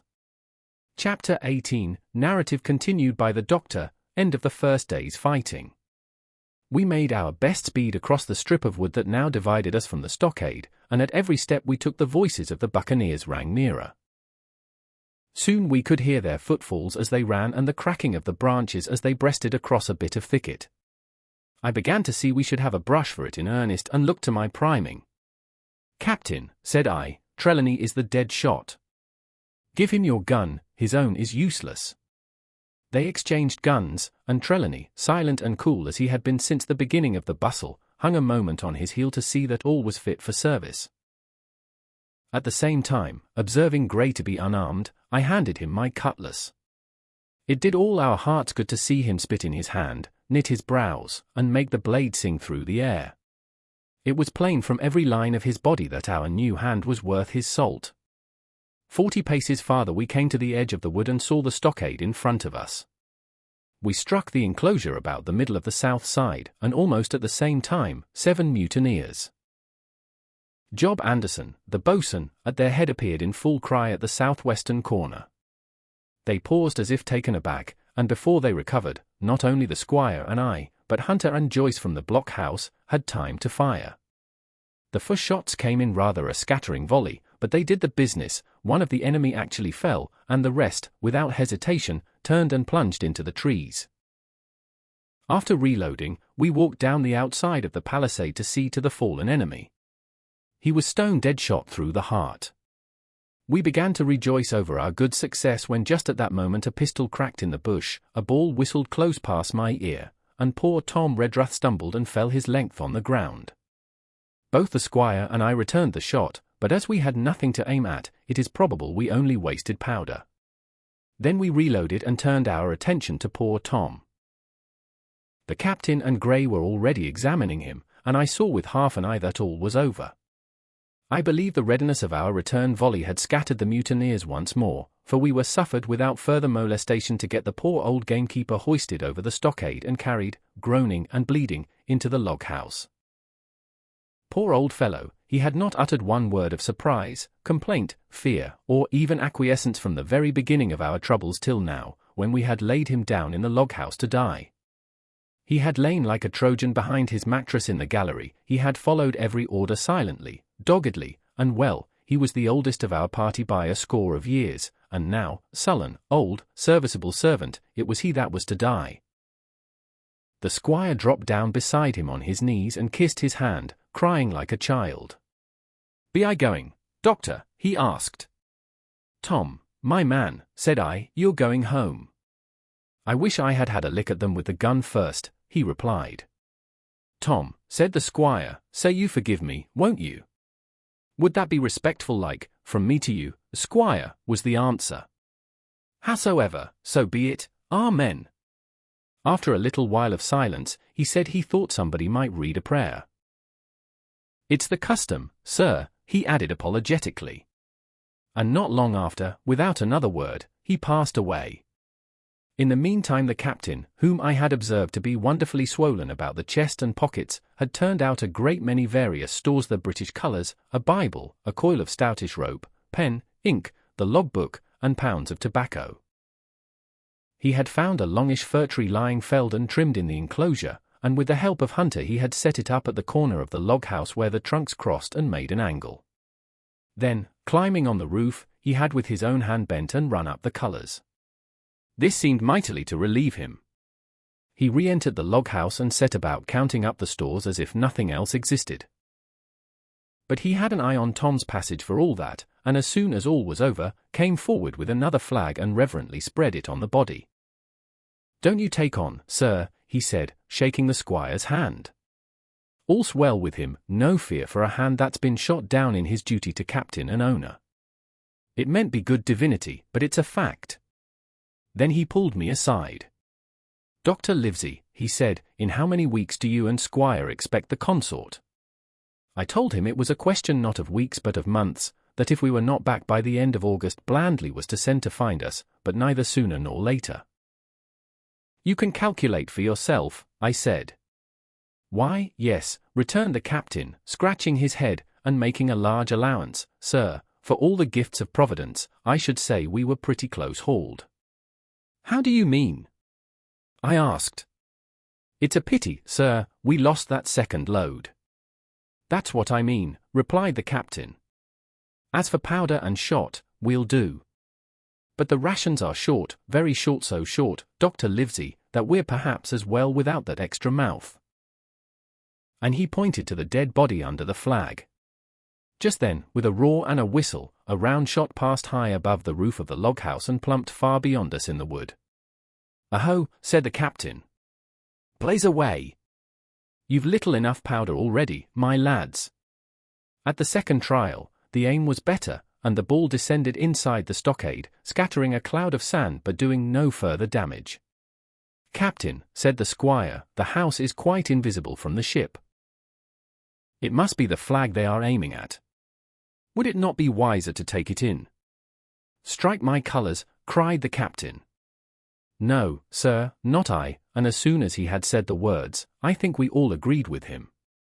For it was not only a piece of stout, seamanly, good feeling, it was good policy besides, and showed our enemies that we despised their cannonade. All through the evening they kept thundering away. Ball after ball flew over or fell short or kicked up the sand in the enclosure, but they had to fire so high that the shot fell dead and buried itself in the soft sand. We had no ricochet to fear, and though one popped in through the roof of the log house and out again through the floor, we soon got used to that sort of horseplay and minded it no more than cricket. "There is one good thing about all this," observed the captain, "the wood in front of us is likely clear. The ebb has made a good while, our stores should be uncovered. Volunteers to go and bring in pork." Gray and Hunter were the first to come forward. Well armed, they stole out of the stockade, but it proved a useless mission. The mutineers were bolder than we fancied, or they put more trust in Israel's gunnery. For 4 or 5 of them were busy carrying off our stores and wading out with them to one of the gigs that lay close by, pulling an oar or so to hold her steady against the current. Silver was in the stern sheets in command, and every man of them was now provided with a musket from some secret magazine of their own. The captain sat down to his log, and here is the beginning of the entry: Alexander Smollett, master; David Livesey, ship's doctor; Abraham Gray, carpenter's mate; John Trelawney, owner; John Hunter and Richard Joyce, owner; servants, landsmen being all that is left faithful of the ship's company. With stores for 10 days at short rations, came ashore this day and flew British colours on the log house in Treasure Island. Thomas Redruth, owner's servant, landsman, shot by the mutineers; James Hawkins, cabin boy, and at the same time, I was wondering over poor Jim Hawkins' fate. A hail on the land side. "Somebody hailing us," said Hunter, who was on guard. "Doctor! Squire! Captain!" "Hello, Hunter, is that you?" came the cries. And I ran to the door in time to see Jim Hawkins, safe and sound, come climbing over the stockade. Chapter 19, narrative resumed by Jim Hawkins, the garrison in the stockade. As soon as Ben Gunn saw the colours he came to a halt, stopped me by the arm, and sat down. "Now," said he, "there's your friends, sure enough." "Far more likely it's the mutineers," I answered. "That," he cried. Why, in a place like this, where nobody puts in but gentlemen of fortune, Silver would fly the Jolly Roger, you don't make no doubt of that. No, that's your friends. There's been blows too, and I reckon your friends has had the best of it, and here they are ashore in the old stockade, as was made years and years ago by Flint. Ah, he was the man to have a headpiece, was Flint. Barring rum, his match were never seen. He were afraid of none, not he, onny Silver was that genteel. Well, said I, that may be so, and so be it, all the more reason that I should hurry on and join my friends. Nay, mate, returned Ben, not you. You're a good boy, or I mistook, but you're only a boy, all told. Now, Ben Gunn is fly. Rum wouldn't bring me there, where you're going not rum wouldn't, till I see you're born gentleman and get it on his word of honour. And you won't forget my words, a precious sight, that's what you'll say, a precious sight more confidence. And then nips him. And he pinched me the third time with the same air of cleverness. And when Ben Gunn is wanted, you know where to find him, Jim. Just where you found him today. And him that comes is to have a white thing in his hand, and he's to come alone. Oh. And you'll say this, Ben Gunn, says you, has reasons of his own. Well, said I believe I understand. You have something to propose, and you wish to see the squire or the doctor, and you're to be found where I found you. Is that all? And when? Says you, he added. Why, from about noon observation to about 6 bells. Good, said I, and now may I go? You won't forget, he inquired anxiously. Precious sight, and reasons of his own, says you. Reasons of his own, that's the mainstay, as between man and man. Well, then still holding me I reckon you can go, Jim. And Jim, if you was to see Silver, you wouldn't go for to sell Ben Gunn? Wild horses wouldn't draw it from you? No, says you. And if them pirates camp ashore, Jim, what would you say but they'd be with us in the morning? Here he was interrupted by a loud report, and a cannonball came tearing through the trees and pitched in the sand not 100 yards from where we two were talking. The next moment each of us had taken to his heels in a different direction. For a good hour to come frequent reports shook the island, and balls kept crashing through the woods. I moved from hiding place to hiding place, always pursued, or so it seemed to me, by these terrifying missiles. But towards the end of the bombardment, though still I durst not venture in the direction of the stockade, where the balls fell oftenest, I had begun, in a manner, to pluck up my heart again, and after a long detour to the east, crept down among the shoreside trees. The sun had just set, the sea breeze was rustling and tumbling in the woods and ruffling the grey surface of the anchorage, the tide, too, was far out and great tracts of sand lay uncovered, the air, after the heat of the day, chilled me through my jacket. The Hispaniola still lay where she had anchored, but, sure enough, there was the Jolly Roger, the black flag of piracy flying from her peak. Even as I looked, there came another red flash and another report that sent the echoes clattering, and one more round shot whistled through the air. It was the last of the cannonade. I lay for some time watching the bustle which succeeded the attack. Men were demolishing something with axes on the beach near the stockade. The poor jollyboat, I afterwards discovered.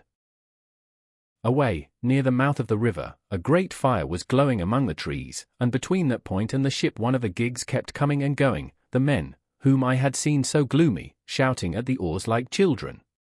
But there was a sound in their voices which suggested rum. At length I thought I might return towards the stockade. I was pretty far down on the low, sandy spit that encloses the anchorage to the east, and is joined at half water to Skeleton Island. And now, as I rose to my feet, I saw, some distance further down the spit and rising from among low bushes, an isolated rock, pretty high, and peculiarly white in colour. It occurred to me that this might be the white rock of which Ben Gunn had spoken, and that some day or other a boat might be wanted and I should know where to look for one. Then I skirted among the woods until I had regained the rear, or shoreward side, of the stockade, and was soon warmly welcomed by the faithful party. I had soon told my story and began to look about me. The log house was made of unsquared trunks of pine roof, walls, and floor. The latter stood in several places as much as a foot or a foot and a half above the surface of the sand.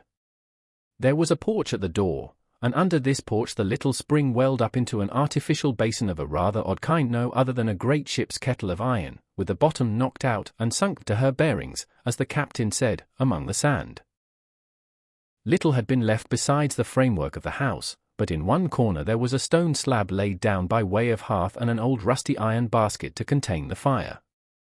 The slopes of the knoll and all the inside of the stockade had been cleared of timber to build the house, and we could see by the stumps what a fine and lofty grove had been destroyed.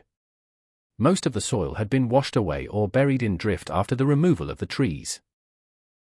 Only where the streamlet ran down from the kettle a thick bed of moss and some ferns and little creeping bushes were still green among the sand. Very close around the stockade, too close for defense, they said the wood still flourished high and dense, all of fir on the land side, but towards the sea with a large admixture of live oaks.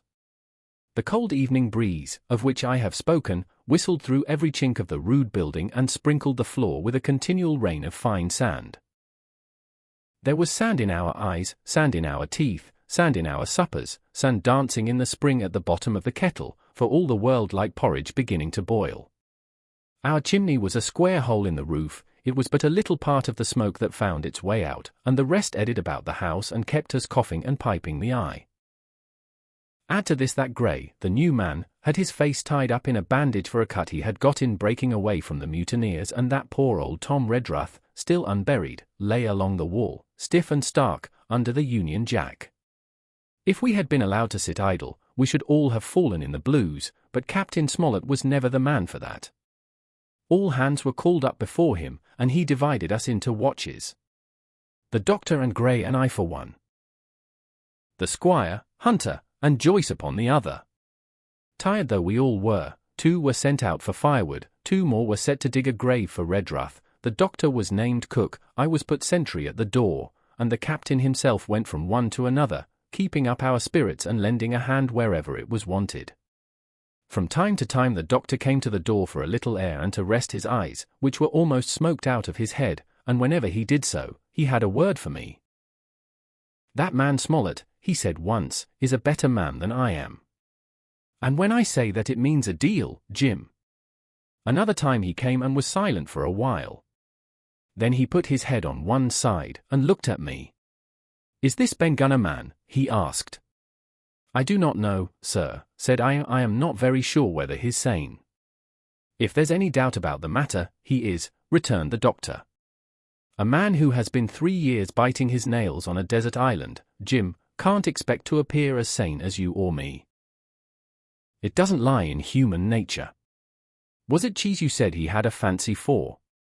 "Yes, sir, cheese," I answered. "Well, Jim," says he, "just see the good that comes of being dainty in your food.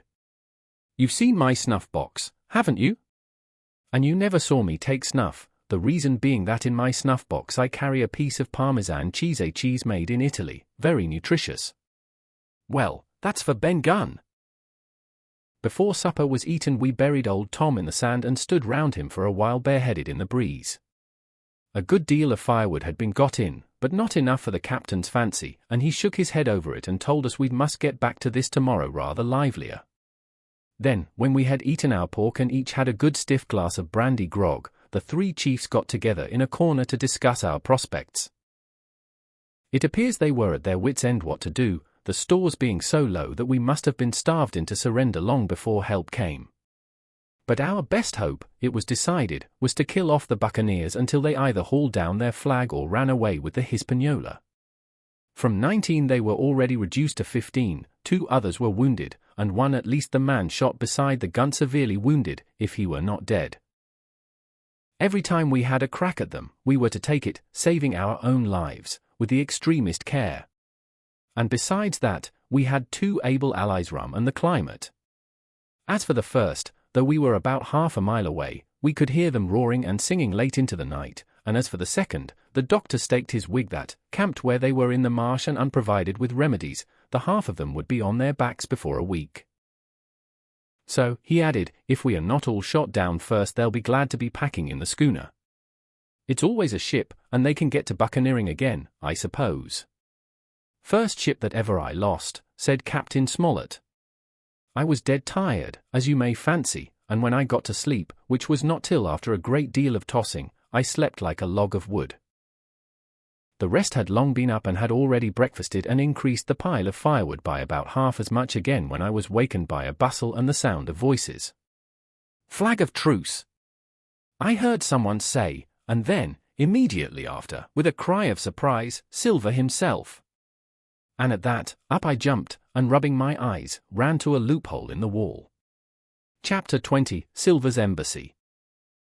Sure enough, there were two men just outside the stockade, one of them waving a white cloth, the other, no less a person than Silver himself, standing placidly by. It was still quite early, and the coldest morning that I think I ever was abroad in, a chill that pierced into the marrow. The sky was bright and cloudless overhead, and the tops of the trees shone rosily in the sun. But where Silver stood with his lieutenant, all was still in shadow, and they waded knee-deep in a low white vapor that had crawled during the night out of the morass. The chill and the vapor taken together told a poor tale of the island.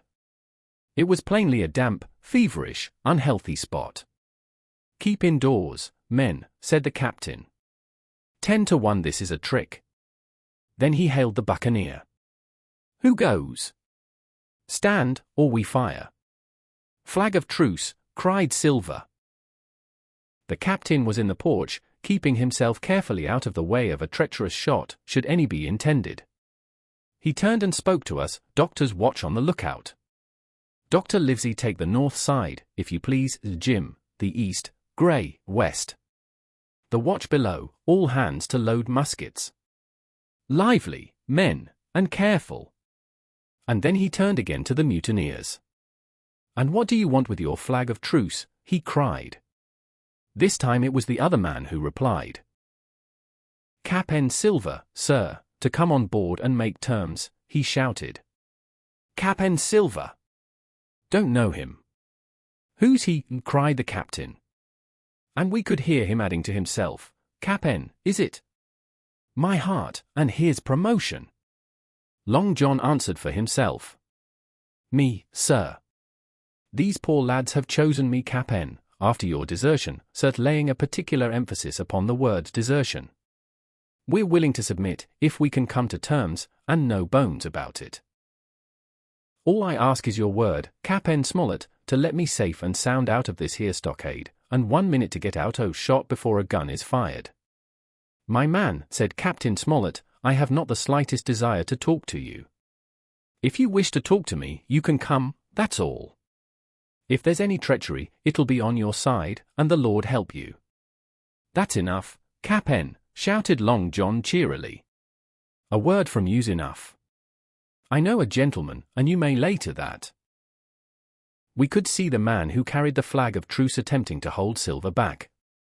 Nor was that wonderful, seeing how cavalier had been the captain's answer. But Silver laughed at him aloud and slapped him on the back as if the idea of alarm had been absurd.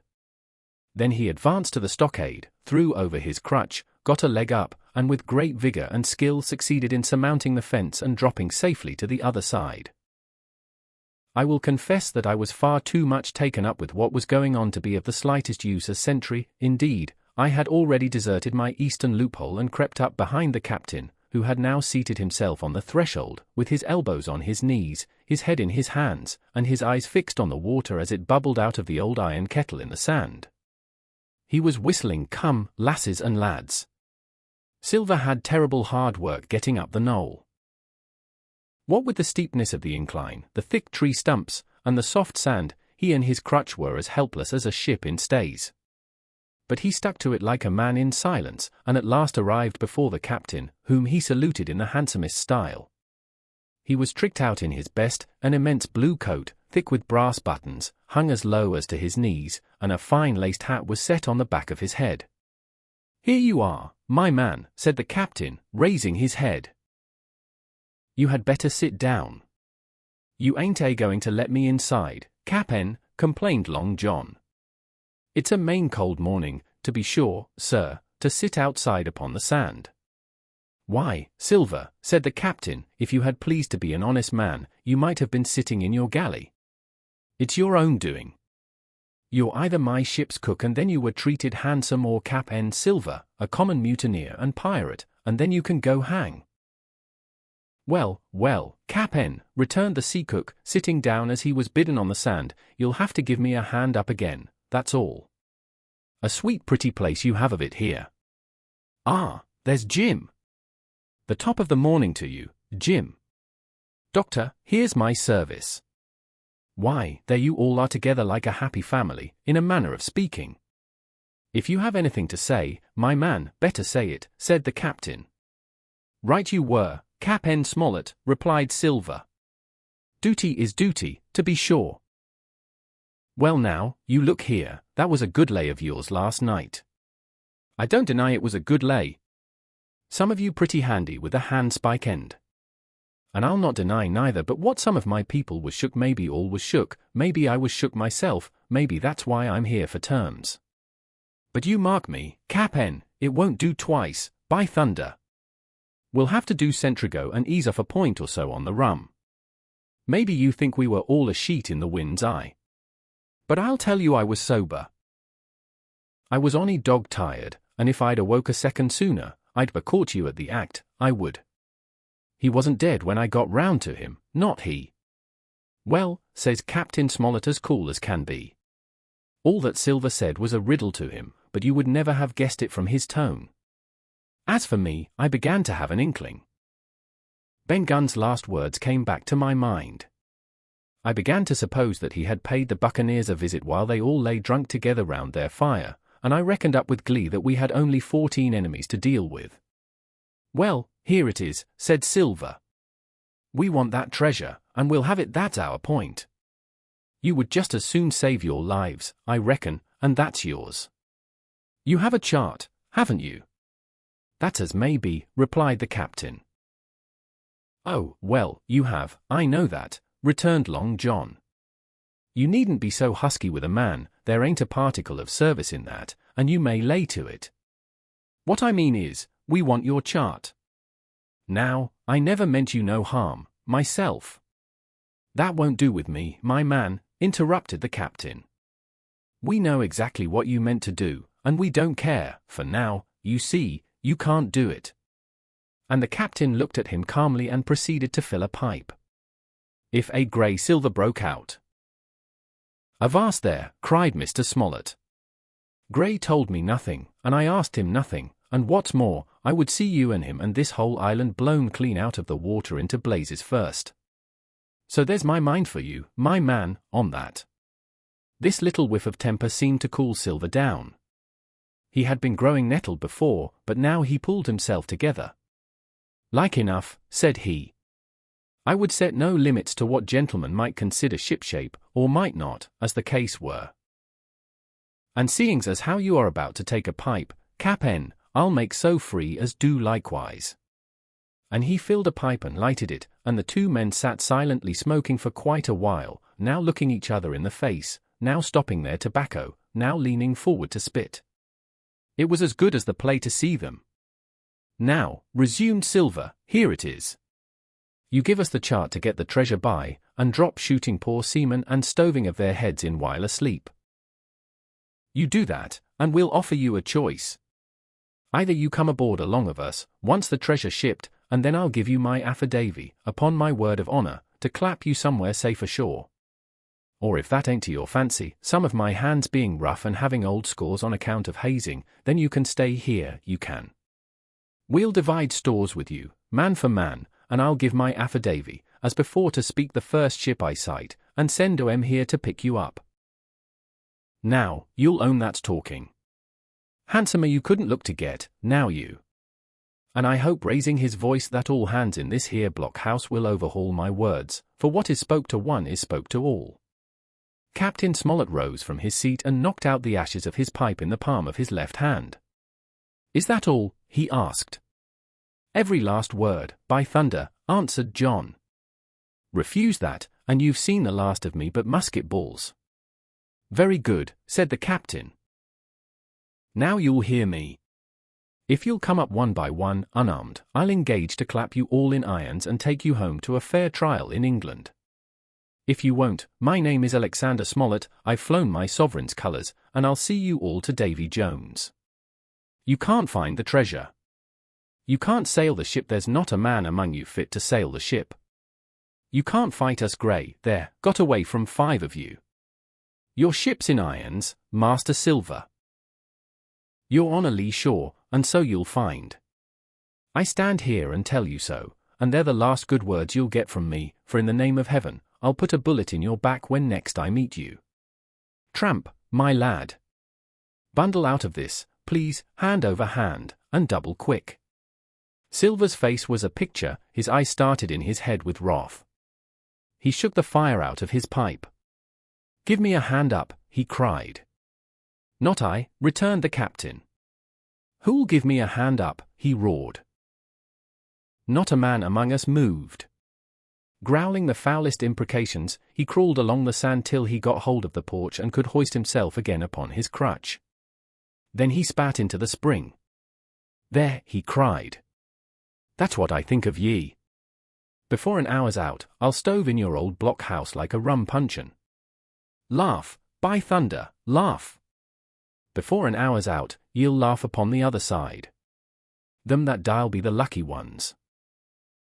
And with a dreadful oath he stumbled off, ploughed down the sand, was helped across the stockade, after 4 or 5 failures, by the man with the flag of truce, and disappeared in an instant afterwards among the trees. Chapter 21, The Attack. As soon as Silver disappeared, the captain, who had been closely watching him, turned towards the interior of the house and found not a man of us at his post but Grey. It was the first time we had ever seen him angry. Quarters, he roared. And then, as we all slunk back to our places, Grey, he said, I'll put your name in the log, you've stood by your duty like a seaman. Mr. Trelawney, I'm surprised at you, sir. Doctor, I thought you had worn the king's coat. If that was how you served at Fontenoy, sir, you'd have been better in your berth. The doctor's watch were all back at their loopholes, the rest were busy loading the spare muskets, and everyone with a red face, you may be certain, and a flea in his ear, as the saying is.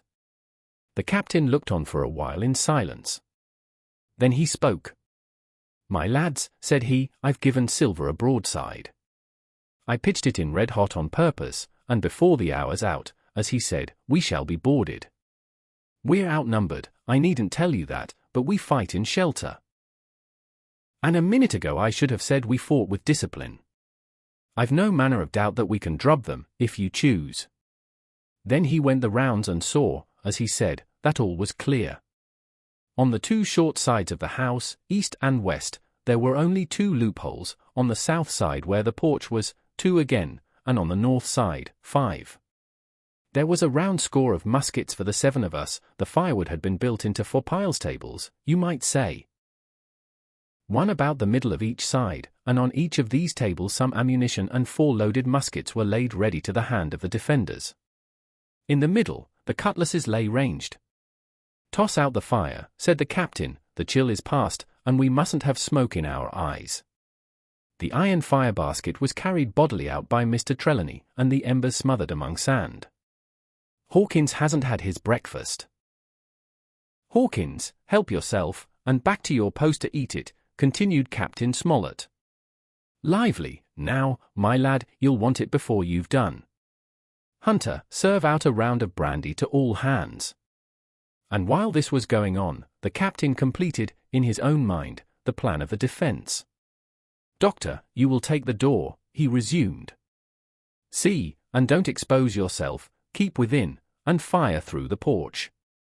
Hunter, take the east side, there. Joyce, you stand by the west, my man. Mr. Trelawney, you are the best shot, you and Grey will take this long north side, with the 5 loopholes, it's there the danger is. If they can get up to it and fire in upon us through our own ports, things would begin to look dirty. Hawkins, neither you nor I are much account at the shooting, we'll stand by to load and bear a hand. As the captain had said, the chill was past. As soon as the sun had climbed above our girdle of trees, it fell with all its force upon the clearing and drank up the vapors at a draught. Soon the sand was baking and the resin melting in the logs of the block house. Jackets and coats were flung aside, shirts thrown open at the neck and rolled up to the shoulders, and we stood there, each at his post, in a fever of heat and anxiety. An hour passed away. "Hang them," said the captain. "This is as dull as the doldrums." Gray, whistle for a wind. And just at that moment came the first news of the attack. "If you please, sir," said Joyce, "if I see anyone, am I to fire?" "I told you so," cried the captain. "Thank you, sir," returned Joyce with the same quiet civility. Nothing followed for a time, but the remark had set us all on the alert, straining ears and eyes. The musketeers with their pieces balanced in their hands, the captain out in the middle of the blockhouse with his mouth very tight and a frown on his face. So some seconds passed, till suddenly Joyce whipped up his musket and fired. The report had scarcely died away ere it was repeated and repeated from without in a scattering volley, shot behind shot, like a string of geese, from every side of the enclosure. Several bullets struck the log house, but not one entered. And as the smoke cleared away and vanished, the stockade and the woods around it looked as quiet and empty as before. Not a bough waved, not the gleam of a musket barrel betrayed the presence of our foes. "Did you hit your man?" asked the captain.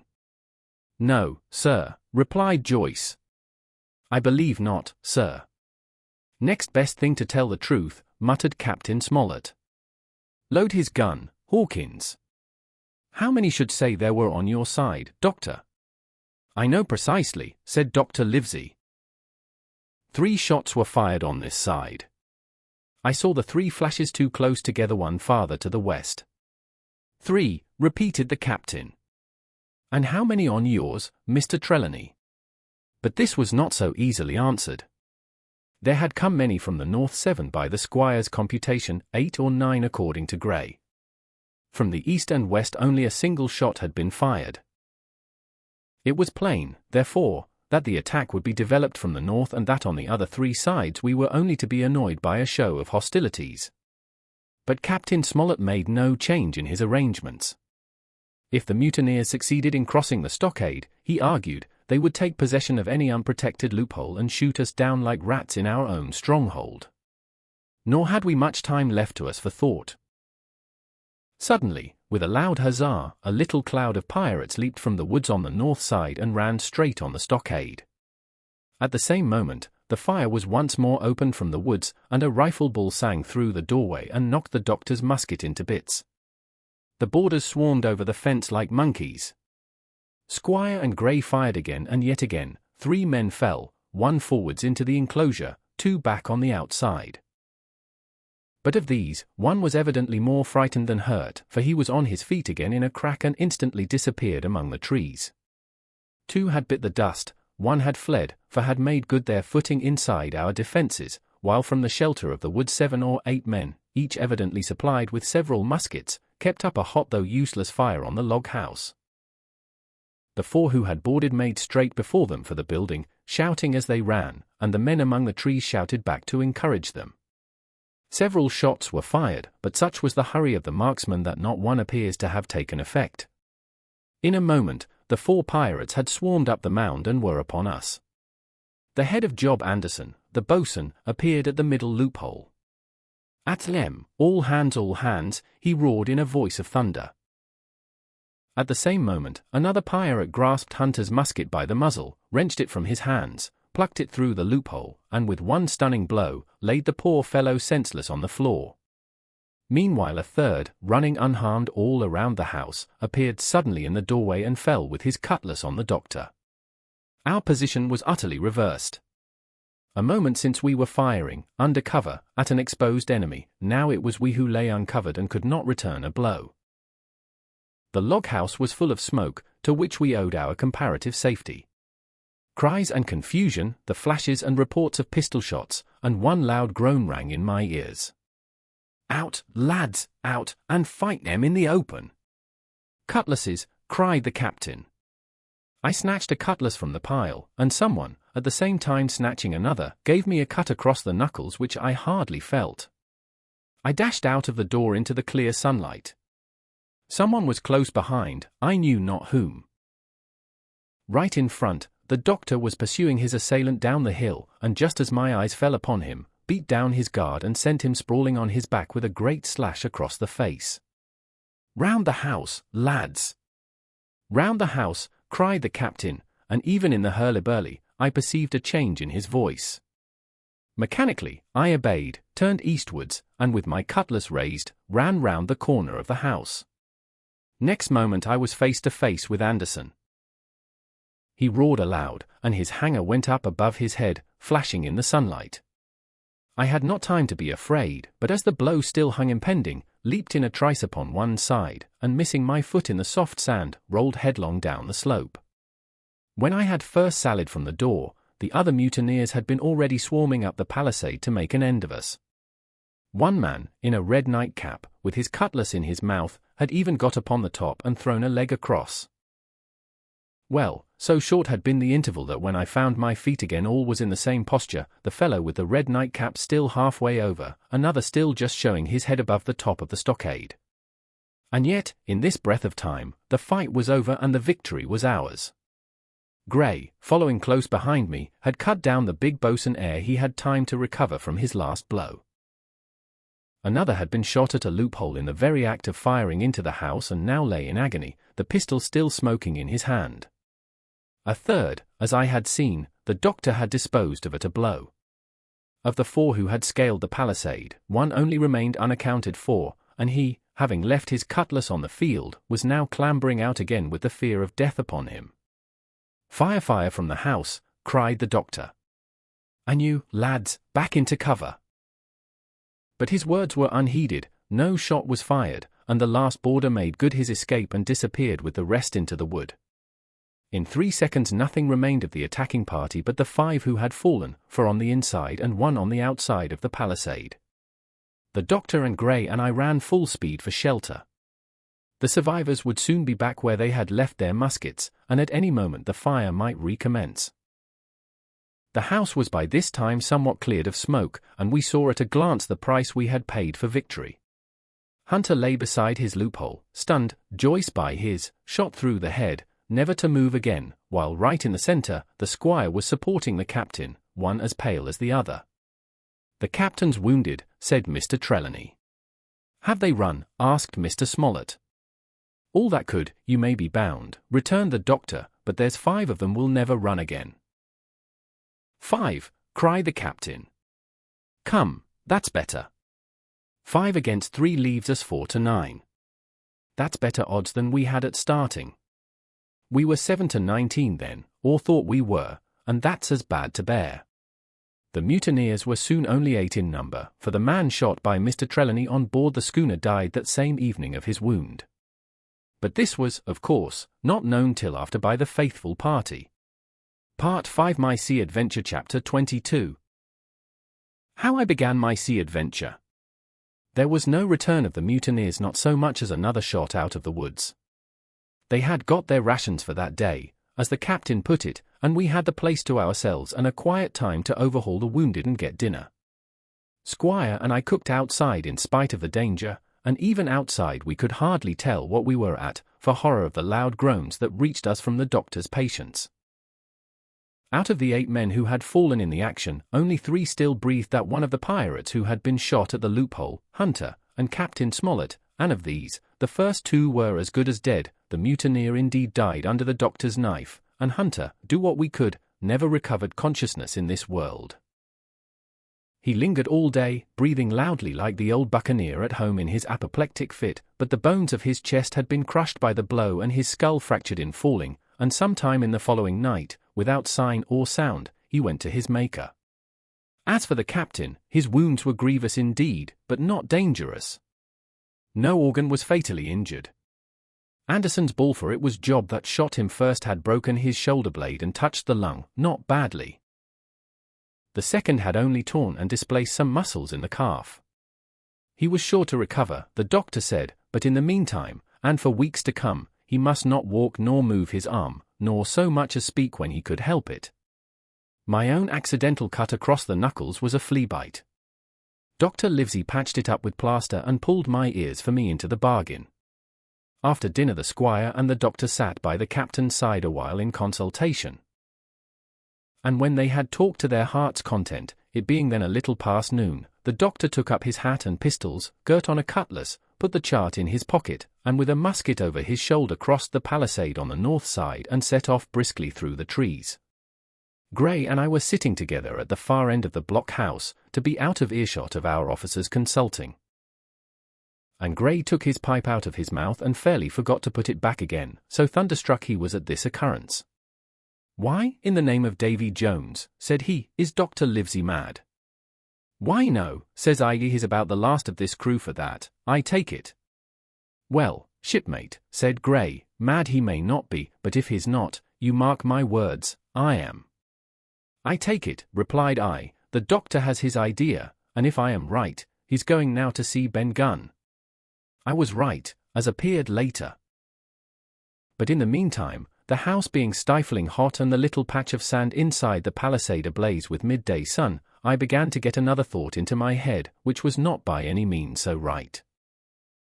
What I began to do was to envy the doctor walking in the cool shadow of the woods with the birds about him and the pleasant smell of the pines, while I sat grilling, with my clothes stuck to the hot resin, and so much blood about me and so many poor dead bodies lying all around that I took a disgust of the place that was almost as strong as fear. All the time I was washing out the blockhouse, and then washing up the things from dinner, this disgust and envy kept growing stronger and stronger, till at last, being near a bread bag, and no one then observing me, I took the first step towards my escapade and filled both pockets of my coat with biscuit. I was a fool, if you like, and certainly I was going to do a foolish, overbold act, but I was determined to do it with all the precautions in my power. These biscuits, should anything befall me, would keep me, at least, from starving till far on in the next day. The next thing I laid hold of was a brace of pistols, and as I already had a powder horn and bullets, I felt myself well supplied with arms. As for the scheme I had in my head, it was not a bad one in itself. I was to go down the sandy spit that divides the anchorage on the east from the open sea, find the white rock I had observed last evening, and ascertain whether it was there or not that Ben Gunn had hidden his boat, a thing quite worth doing, as I still believe. But as I was certain I should not be allowed to leave the enclosure, my only plan was to take French leave and slip out when nobody was watching, and that was so bad a way of doing it as made the thing itself wrong. But I was only a boy, and I had made my mind up. Well, as things at last fell out, I found an admirable opportunity. The squire and Gray were busy helping the captain with his bandages, the coast was clear, I made a bolt for it over the stockade and into the thickest of the trees, and before my absence was observed I was out of cry of my companions. This was my second folly, far worse than the first, as I left but 2 sound men to guard the house, but like the first, it was a help towards saving all of us. I took my way straight for the east coast of the island, for I was determined to go down the sea side of the spit to avoid all chance of observation from the anchorage. It was already late in the afternoon, although still warm and sunny. As I continued to thread the tall woods, I could hear from far before me not only the continuous thunder of the surf, but a certain tossing of foliage and grinding of boughs which showed me the sea breeze had set in higher than usual. Soon cool draughts of air began to reach me, and a few steps farther I came forth into the open borders of the grove, and saw the sea lying blue and sunny to the horizon and the surf tumbling and tossing its foam along the beach. I have never seen the sea quiet round Treasure Island. The sun might blaze overhead, the air be without a breath, the surface smooth and blue, but still these great rollers would be running along all the external coast, thundering and thundering by day and night. And I scarce believe there is one spot in the island where a man would be out of earshot of their noise.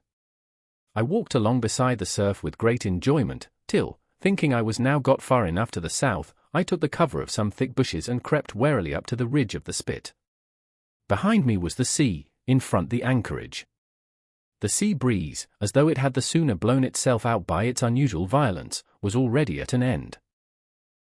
It had been succeeded by light, variable airs from the south and southeast, carrying great banks of fog, and the anchorage, under lee of Skeleton Island, lay still and leaden as when first we entered it. The Hispaniola, in that unbroken mirror, was exactly portrayed from the truck to the waterline, the Jolly Roger hanging from her peak. Alongside lay one of the gigs, silver in the stern sheets him I could always recognize. While a couple of men were leaning over the stern bulwarks, one of them with a red cap, the very rogue that I had seen some hours before stride legs upon the palisade.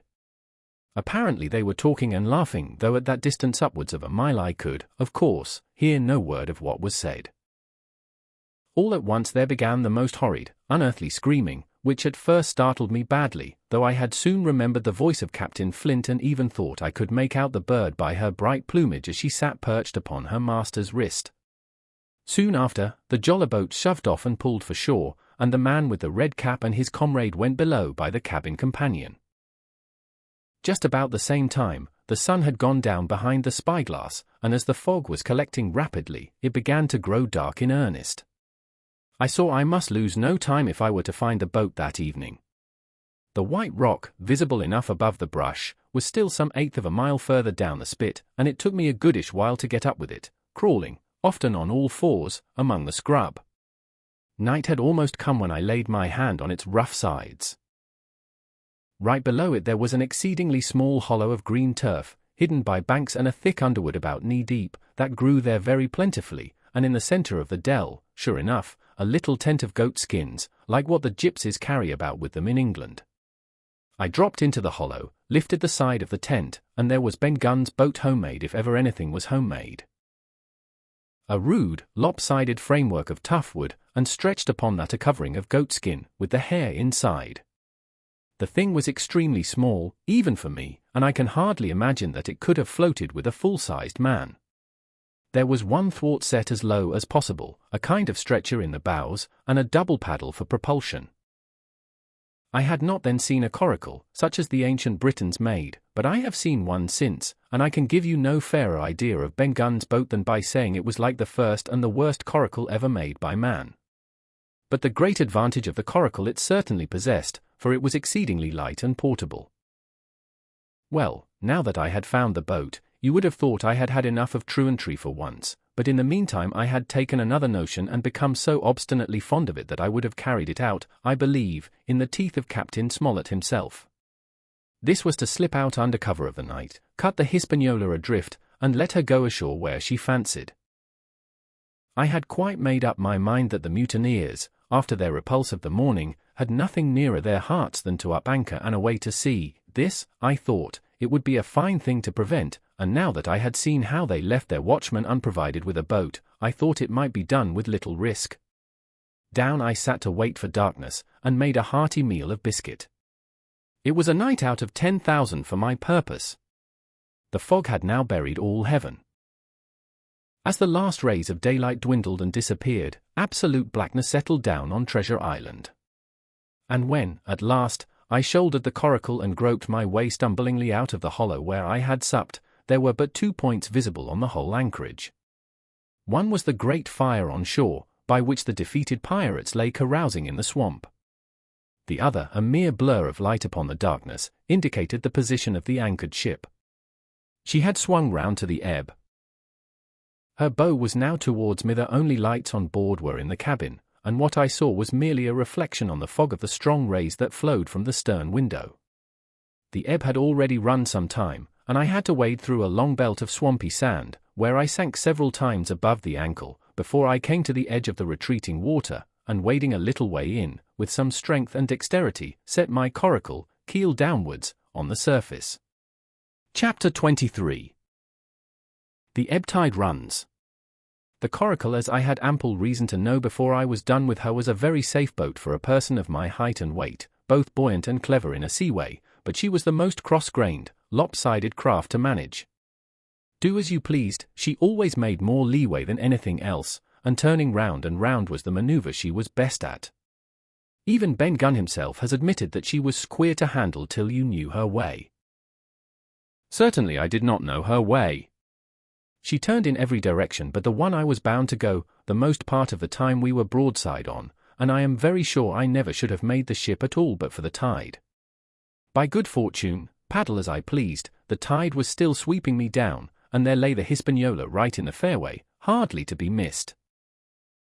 First she loomed before me like a blot of something yet blacker than darkness, then her spars and hull began to take shape, and the next moment, as it seemed, for, the farther I went, the brisker grew the current of the ebb, I was alongside of her hawser and had laid hold.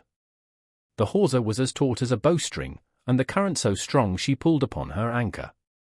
All round the hull, in the blackness, the rippling current bubbled and chattered like a little mountain stream. One cut with my sea gully and the Hispaniola would go humming down the tide.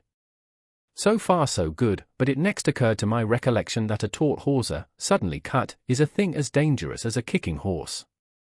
10 to 1, if I were so foolhardy as to cut the Hispaniola from her anchor, I and the coracle would be knocked clean out of the water. This brought me to a full stop, and if fortune had not again particularly favoured me, I should have had to abandon my design.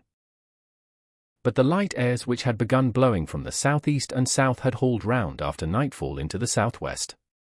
Just while I was meditating, a puff came, caught the Hispaniola, and forced her up into the current, and to my great joy, I felt the hawser slacken in my grasp, and the hand by which I held it dip for a second under water.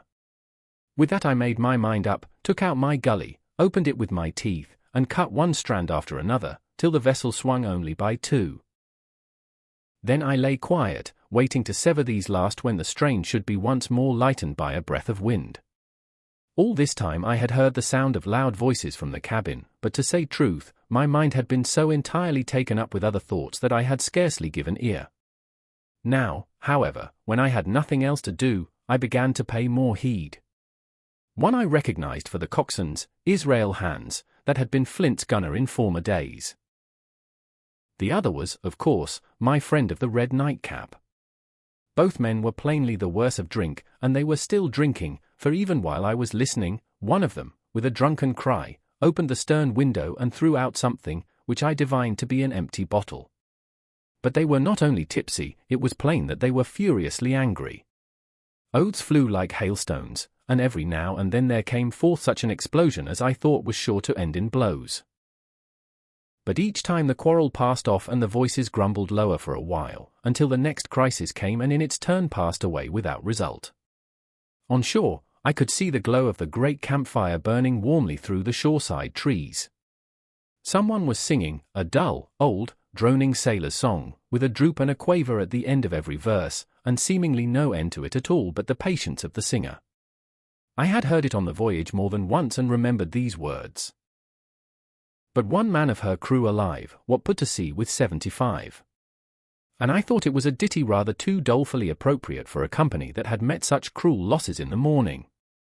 But, indeed, from what I saw, all these buccaneers were as callous as the sea they sailed on. At last the breeze came, the schooner sidled and drew nearer in the dark. I felt the hawser slacken once more, and with a good, tough effort, cut the last fibres through. The breeze had but little action on the coracle, and I was almost instantly swept against the bows of the Hispaniola. At the same time, the schooner began to turn upon her heel, spinning slowly, end for end, across the current. I wrought like a fiend, for I expected every moment to be swamped, and since I found I could not push the coracle directly off, I now shoved straight astern. At length I was clear of my dangerous neighbour, and just as I gave the last impulsion, my hands came across a light cord that was trailing overboard across the stern bulwarks. Instantly I grasped it. Why I should have done so I can hardly say. It was at first mere instinct, but once I had it in my hands and found it fast, curiosity began to get the upper hand, and I determined I should have one look through the cabin window. I pulled in hand over hand on the cord, and when I judged myself near enough, rose at infinite risk to about half my height and thus commanded the roof and a slice of the interior of the cabin. By this time the schooner and her little consort were gliding pretty swiftly through the water. Indeed, we had already fetched up level with the campfire. The ship was talking, as sailors say, loudly, treading the innumerable ripples with an incessant weltering splash. And until I got my eye above the windowsill I could not comprehend why the watchman had taken no alarm. One glance, however, was sufficient, and it was only one glance that I durst take from that unsteady skiff. It showed me Hans and his companion locked together in deadly wrestle, each with a hand upon the other's throat. I dropped upon the thwart again, none too soon, for I was near overboard.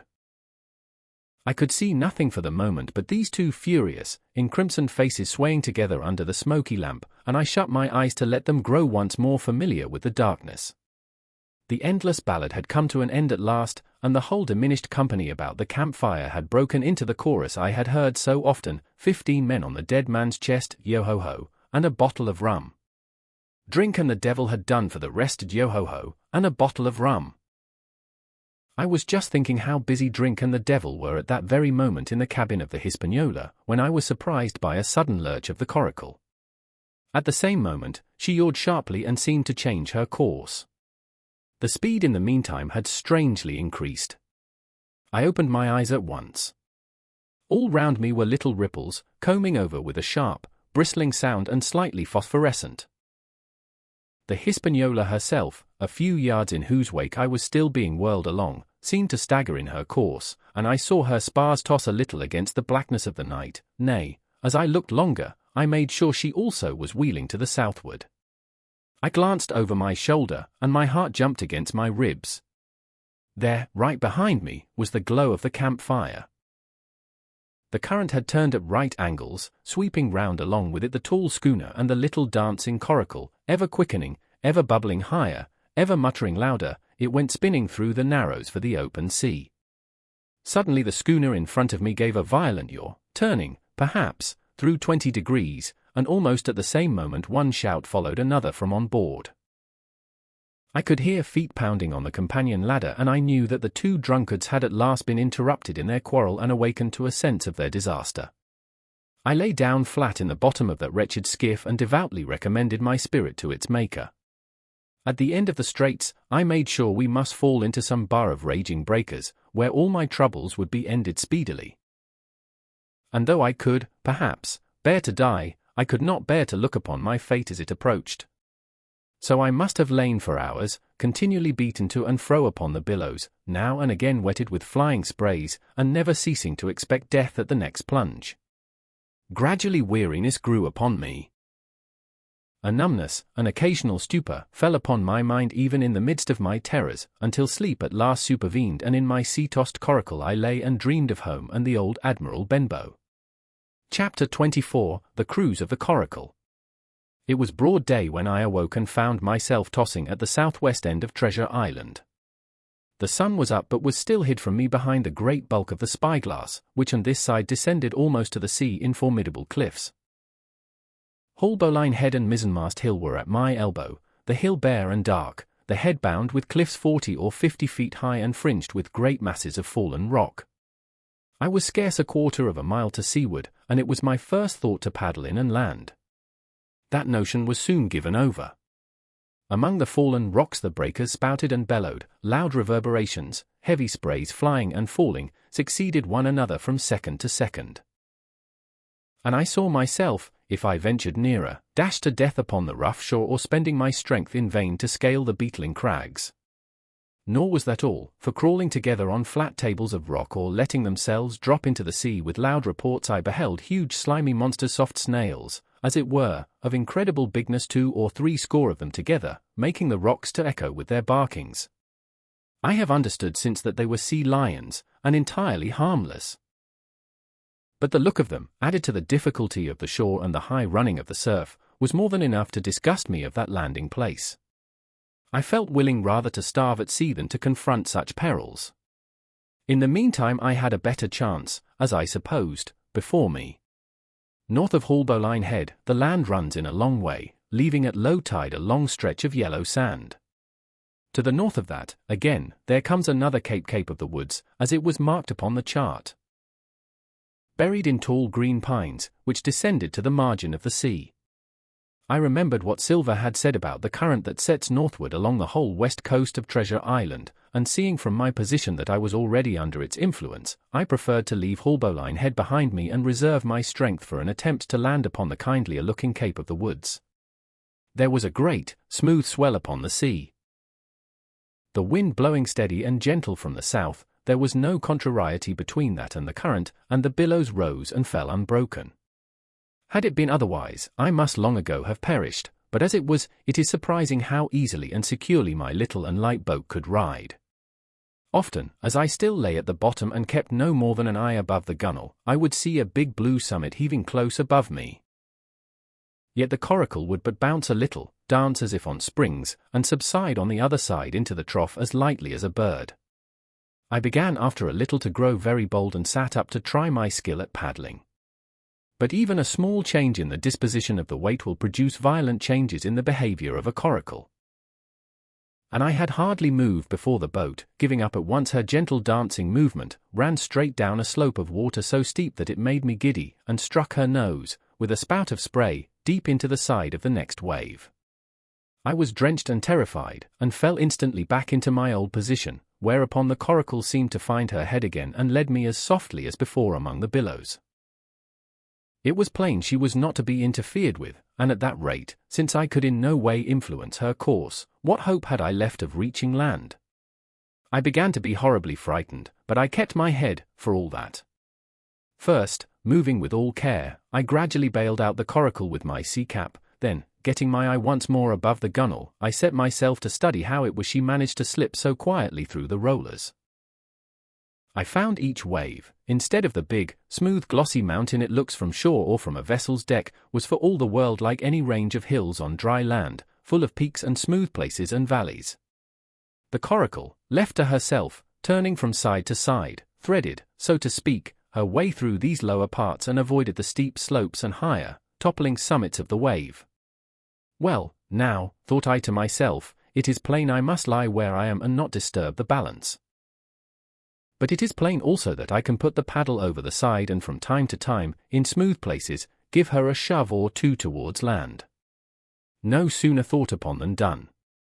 There I lay on my elbows in the most trying attitude, and every now and again gave a weak stroke or two to turn her head to shore. It was very tiring and slow work, yet I did visibly gain ground. And as we drew near the Cape of the Woods, though I saw I must infallibly miss that point, I had still made some 100 yards of easting. I was, indeed, close in. I could see the cool green treetops swaying together in the breeze, and I felt sure I should make the next promontory without fail.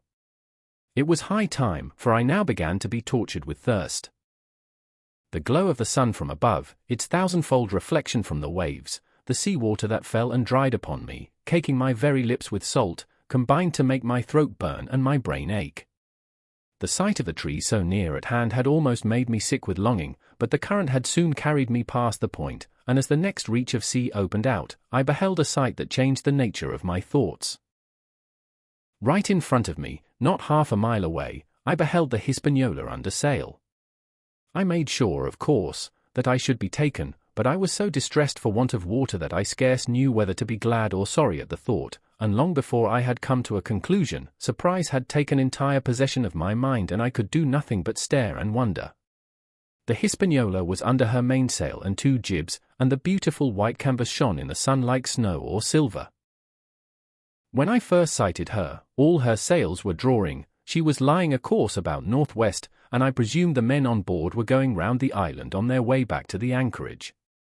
Presently she began to fetch more and more to the westward, so that I thought they had sighted me and were going about in chase.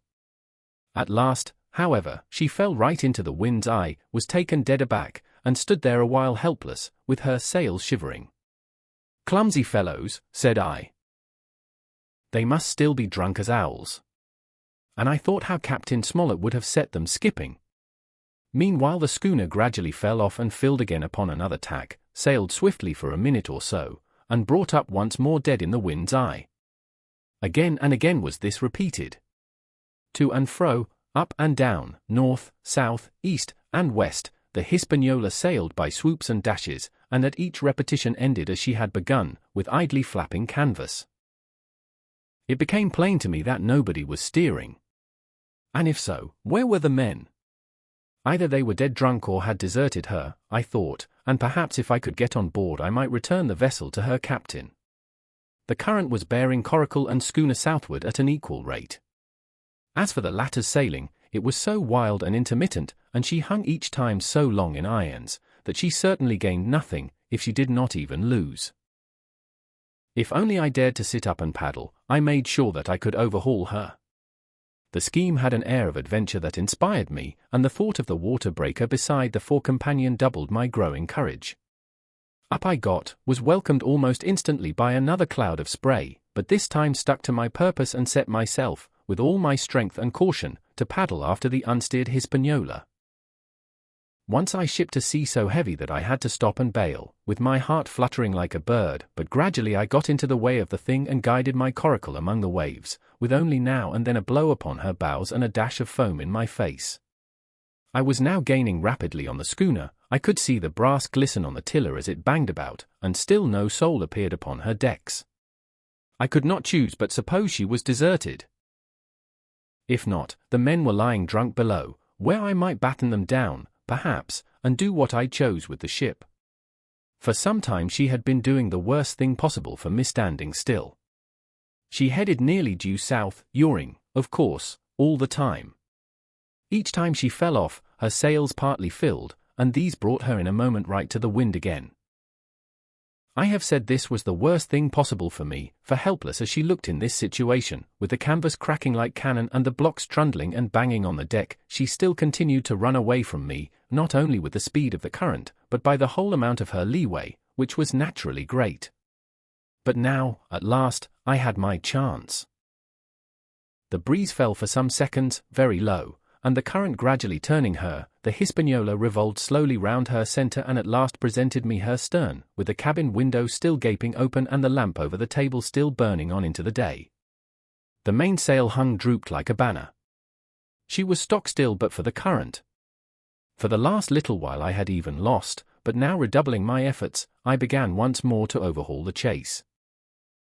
I was not 100 yards from her when the wind came again in a clap. She filled on the port tack and was off again, stooping and skimming like a swallow. My first impulse was one of despair, but my second was towards joy. Round she came, till she was broadside onto me, round still till she had covered a half and then 2/3 and then 3/4 of the distance that separated us. I could see the waves boiling white under her forefoot. Immensely tall she looked to me from my low station in the coracle. And then, of a sudden, I began to comprehend. I had scarce time to think, scarce time to act and save myself. I was on the summit of one swell when the schooner came stooping over the next. The bowsprit was over my head. I sprang to my feet and leaped, stamping the coracle under water. With one hand I caught the jib boom, while my foot was lodged between the stay and the brace. And as I still clung there panting, a dull blow told me that the schooner had charged down upon and struck the coracle and that I was left without retreat on the Hispaniola. Chapter 25. I Strike the Jolly Roger. I had scarce gained a position on the bowsprit when the flying jib flapped and filled upon the other tack, with a report like a gun. The schooner trembled to her keel under the reverse, but next moment, the other sails still drawing, the jib flapped back again and hung idle. This had nearly tossed me off into the sea, and now I lost no time, crawled back along the bowsprit, and tumbled headforemost on the deck. I was on the lee side of the forecastle, and the mainsail, which was still drawing, concealed from me a certain portion of the after deck. Not a soul was to be seen. The planks, which had not been swabbed since the mutiny, bore the print of many feet, and an empty bottle, broken by the neck, tumbled to and fro like a live thing in the scuppers. Suddenly the Hispaniola came right into the wind. The jibs behind me cracked aloud, the rudder slammed to, the whole ship gave a sickening heave and shudder, and at the same moment the mainboom swung inboard, the sheet groaning in the blocks, and showed me the lee after deck. There were the two watchmen, sure enough, red cap on his back, as stiff as a handspike, with his arms stretched out like those of a crucifix and his teeth showing through his open lips. Israel hands propped against the bulwarks, his chin on his chest, his hands lying open before him on the deck, his face as white, under its tan, as a tallow candle. For a while the ship kept bucking and sidling like a vicious horse, the sails filling, now on one tack, now on another, and the boom swinging to and fro till the mast groaned aloud under the strain. Now and again too there would come a cloud of light sprays over the bulwark and a heavy blow of the ship's bows against the swell. So much heavier weather was made of it by this great rigged ship than by my homemade, lopsided coracle, now gone to the bottom of the sea. At every jump of the schooner, Redcap slipped to and fro, but what was ghastly to behold, neither his attitude nor his fixed teeth-disclosing grin was anyway disturbed by this rough usage. At every jump, too, Hans appeared still more to sink into himself and settle down upon the deck, his feet sliding ever the farther out, and the whole body canting towards the stern, so that his face became, little by little, hid from me, and at last I could see nothing beyond his ear and the frayed ringlet of one whisker. At the same time, I observed, around both of them, splashes of dark blood upon the planks and began to feel sure that they had killed each other in their drunken wrath. While I was thus looking and wondering, in a calm moment, when the ship was still, Israel Hands turned partly round and with a low moan writhed himself back to the position in which I had seen him first. The moan, which told of pain and deadly weakness, and the way in which his jaw hung open went right to my heart. But when I remembered the talk I had overheard from the apple barrel, all pity left me. I walked aft until I reached the mainmast. "Come aboard, Mr. Hands," I said ironically. He rolled his eyes round heavily, but he was too far gone to express surprise. All he could do was to utter one word, "Brandy." It occurred to me there was no time to lose, and dodging the boom as it once more lurched across the deck, I slipped aft and down the companion stairs into the cabin. It was such a scene of confusion as you can hardly fancy.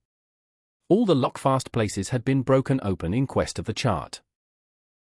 The floor was thick with mud where ruffians had sat down to drink or consult after wading in the marshes round their camp. The bulkheads, all painted in clear white and beaded round with gilt, bore a pattern of dirty hands. Dozens of empty bottles clinked together in corners to the rolling of the ship.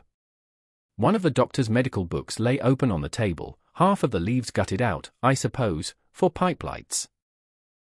In the midst of all this the lamp still cast a smoky glow, obscure and brown as umber. I went into the cellar. All the barrels were gone, and of the bottles a most surprising number had been drunk out and thrown away.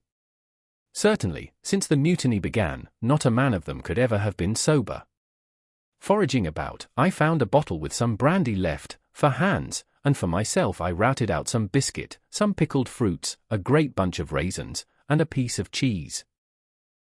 With these I came on deck, put down my own stock behind the rudder head and well out of the coxswain's reach, went forward to the water breaker, and had a good deep drink of water, and then, and not till then, gave Hands the brandy.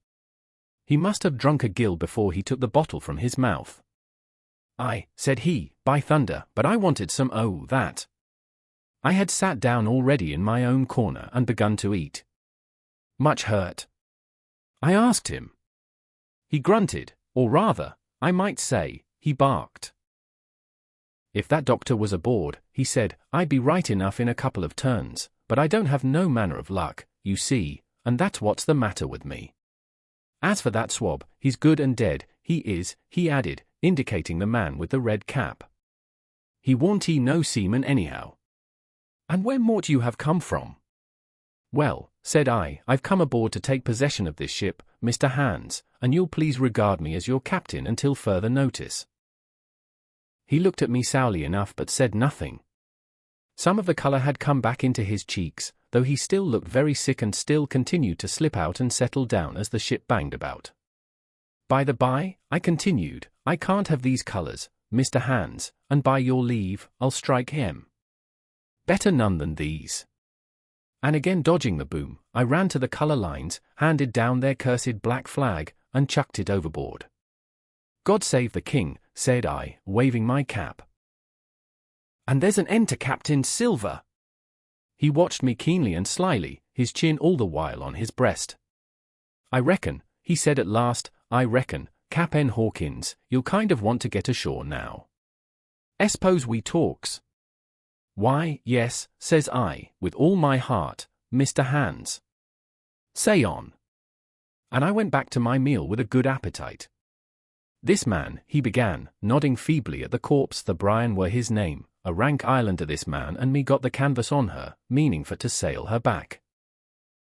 Well, he's dead now, he is as dead as bilge, and who's to sail this ship, I don't see. With that I gives you a hint, you ain't that man, as far's I can tell. Now, look here, you gives me food and drink and a old scarf or ankshare to tie my wound up, you do, and I'll tell you how to sail her, and that's about square all round, I take it. I'll tell you one thing," says I, "I'm not going back to Captain Kidd's anchorage. I mean to get into North Inlet and beach her quietly there." "To be sure you did," he cried. "Why, I ain't sich an infernal lubber after all. I can see, can't I? I've tried my fling, I have, and I've lost, and it's you has the wind of me. North Inlet? Why, I haven't no ch ice, not I. I'd help you sail her up to Execution Dock, by thunder. So I would. Well, as it seemed to me, there was some sense in this. We struck our bargain on the spot. In 3 minutes I had the Hispaniola sailing easily before the wind along the coast of Treasure Island, with good hopes of turning the northern point ere noon and beating down again as far as North Inlet before high water, when we might beach her safely and wait till the subsiding tide permitted us to land. Then I lashed the tiller and went below to my own chest, where I got a soft silk handkerchief of my mother's. With this, and with my aid, Hans bound up the great bleeding stab he had received in the thigh, and after he had eaten a little and had a swallow or two more of the brandy, he began to pick up visibly, sat straighter up, spoke louder and clearer, and looked in every way another man. The breeze served us admirably. We skimmed before it like a bird, the coast of the island flashing by and the view changing every minute. Soon we were past the high lands and bowling beside low, sandy country, sparsely dotted with dwarf pines, and soon we were beyond that again and had turned the corner of the rocky hill that ends the island on the north. I was greatly elated with my new command, and pleased with the bright, sunshiny weather and these different prospects of the coast. I had now plenty of water and good things to eat, and my conscience, which had smitten me hard for my desertion, was quieted by the great conquest I had made. I should, I think, have had nothing left me to desire but for the eyes of the coxswain as they followed me derisively about the deck and the odd smile that appeared continually on his face. It was a smile that had in it something both of pain and weakness, a haggard old man's smile. But there was, besides that, a grain of derision, a shadow of treachery, in his expression as he craftily watched, and watched, and watched me at my work. Chapter 26, Israel Hands. The wind, serving us to a desire, now hauled into the west. We could run so much the easier from the northeast corner of the island to the mouth of the North Inlet. Only, as we had no power to anchor and dared not beach her till the tide had flowed a good deal farther, time hung on our hands. The coxswain told me how to lay the ship to. After a good many trials I succeeded, and we both sat in silence over another meal. "Cap'n," said he at length with that same uncomfortable smile, "here's my old shipmate, O'Brien, s'pose you was to heave him overboard. I ain't partic'lar as a rule, and I don't take no blame for settling his hash, but I don't reckon him ornamental now, do you? I'm not strong enough, and I don't like the job, and there he lies, for me," said I. "This here's an unlucky ship, this Hispaniola, Jim," he went on, blinking. "There's a power of men been killed in this Hispaniola, a sight o' poor seamen dead and gone since you and me took ship to Bristol. I never seen sich dirty luck, not I. There was this here O'Brien, now he's dead, ain't he? Well now, I'm no scholar, and you're a lad as can read and figure, and to put it straight, do you take it as a dead man is dead for good, or do he come alive again? You can kill the body, Mr. Hands, but not the spirit, you must know that already," I replied. "O'Brien there is in another world, and may be watching us." "Ah," says he. "Well, that's unfortunate. Appears as if killing parties was a waste of time. Howsomever, sperits don't reckon for much, by what I've seen. I'll chance it with the sperits, Jim. And now, you've spoke up free, and I'll take it kind if you'd step down into that there cabin and get me a shiver my timbers. I can't hit the name on the tea. Well, you get me a bottle of wine, Jim. This here brandy's too strong for my head." Now, the coxswain's hesitation seemed to be unnatural, and as for the notion of his preferring wine to brandy, I entirely disbelieved it. The whole story was a pretext.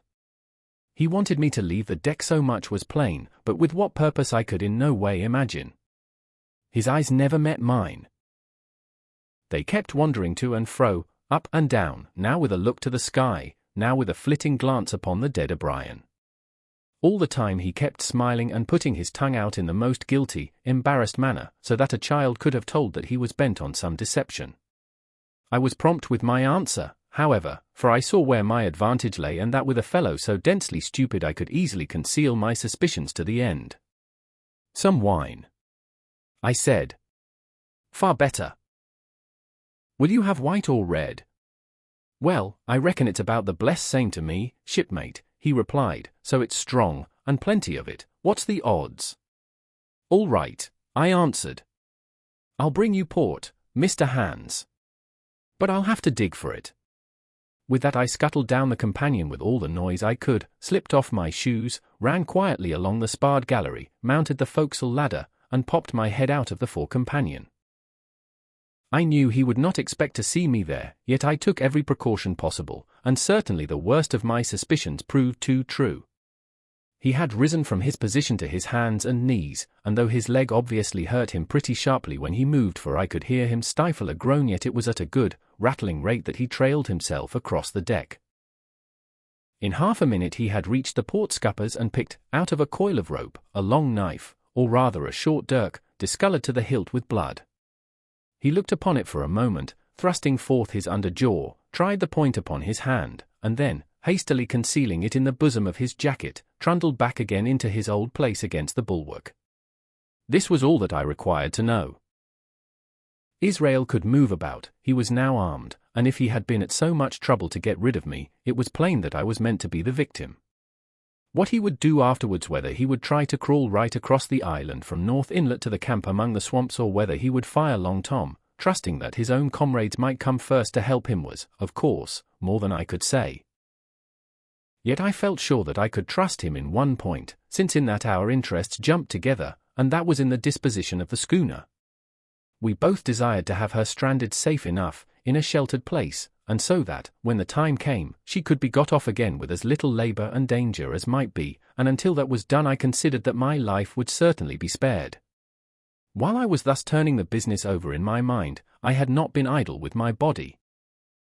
I had stolen back to the cabin, slipped once more into my shoes, and laid my hand at random on a bottle of wine, and now, with this for an excuse, I made my reappearance on the deck. Hans lay as I had left him, all fallen together in a bundle and with his eyelids lowered as though he were too weak to bear the light. He looked up, however, at my coming, knocked the neck off the bottle like a man who had done the same thing often, and took a good swig, with his favourite toast of "Here's luck." Then he lay quiet for a little, and then, pulling out a stick of tobacco, begged me to cut him a quid. "Cut me a junko, that," says he, "for I haven't no knife and hardly strength enough, so be as I had." "Ah, Jim, I reckon I've missed days. Cut me a quid, as likely be the last, lad, for I'm for my long home, and no mistake." "Well," said I, "I'll cut you some tobacco, but if I was you and thought myself so badly, I would go to my prayers like a Christian man." "Why?" said he. "Now, you tell me why." "Why?" I cried. "You were asking me just now about the dead. You've broken your trust. You've lived in sin and lies and blood, there's a man you killed lying at your feet this moment, and you ask me why. For God's mercy, Mr. Hans, that's why."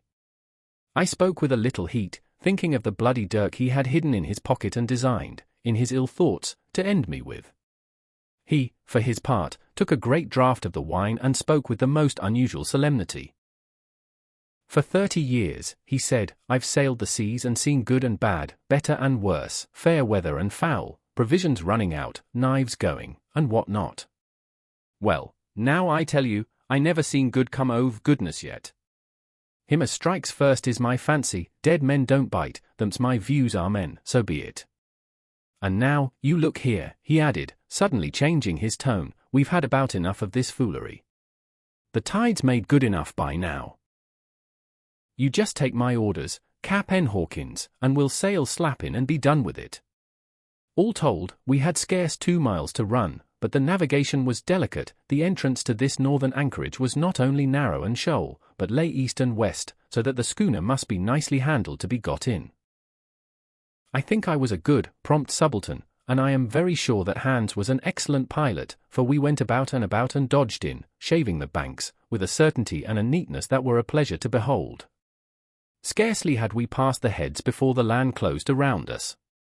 The shores of North Inlet were as thickly wooded as those of the southern anchorage, but the space was longer and narrower and more like, what in truth it was, the estuary of a river. Right before us, at the southern end, we saw the wreck of a ship in the last stages of dilapidation.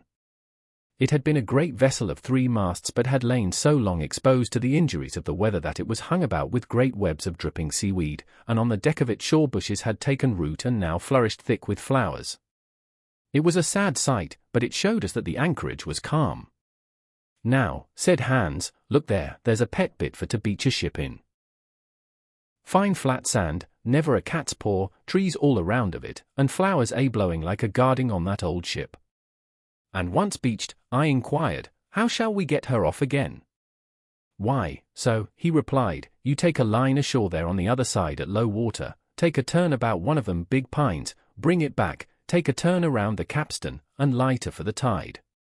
Come high water, all hands take a pull upon the line, and off she comes as sweet as nature. And now, boy, you stand by. We're near the bit now, and she's too much way on her. Starboard a little so steady, starboard larboard a little steady steady." So he issued his commands, which I breathlessly obeyed, till, all of a sudden, he cried, "Now, my hearty, luff!" And I put the helm hard up, and the Hispaniola swung round rapidly and ran stem on for the low, wooded shore. The excitement of these last manoeuvres had somewhat interfered with the watch I had kept hitherto, sharply enough, upon the coxswain. Even then I was still so much interested, waiting for the ship to touch, that I had quite forgot the peril that hung over my head and stood craning over the starboard bulwarks and watching the ripples spreading wide before the bows. I might have fallen without a struggle for my life had not a sudden disquietude seized upon me and made me turn my head. Perhaps I had heard a creak or seen his shadow moving with the tail of my eye, perhaps it was an instinct like a cat's.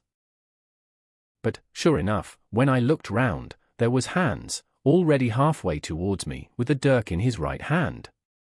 We must both have cried out aloud when our eyes met, but while mine was the shrill cry of terror, his was a roar of fury like a charging bully's.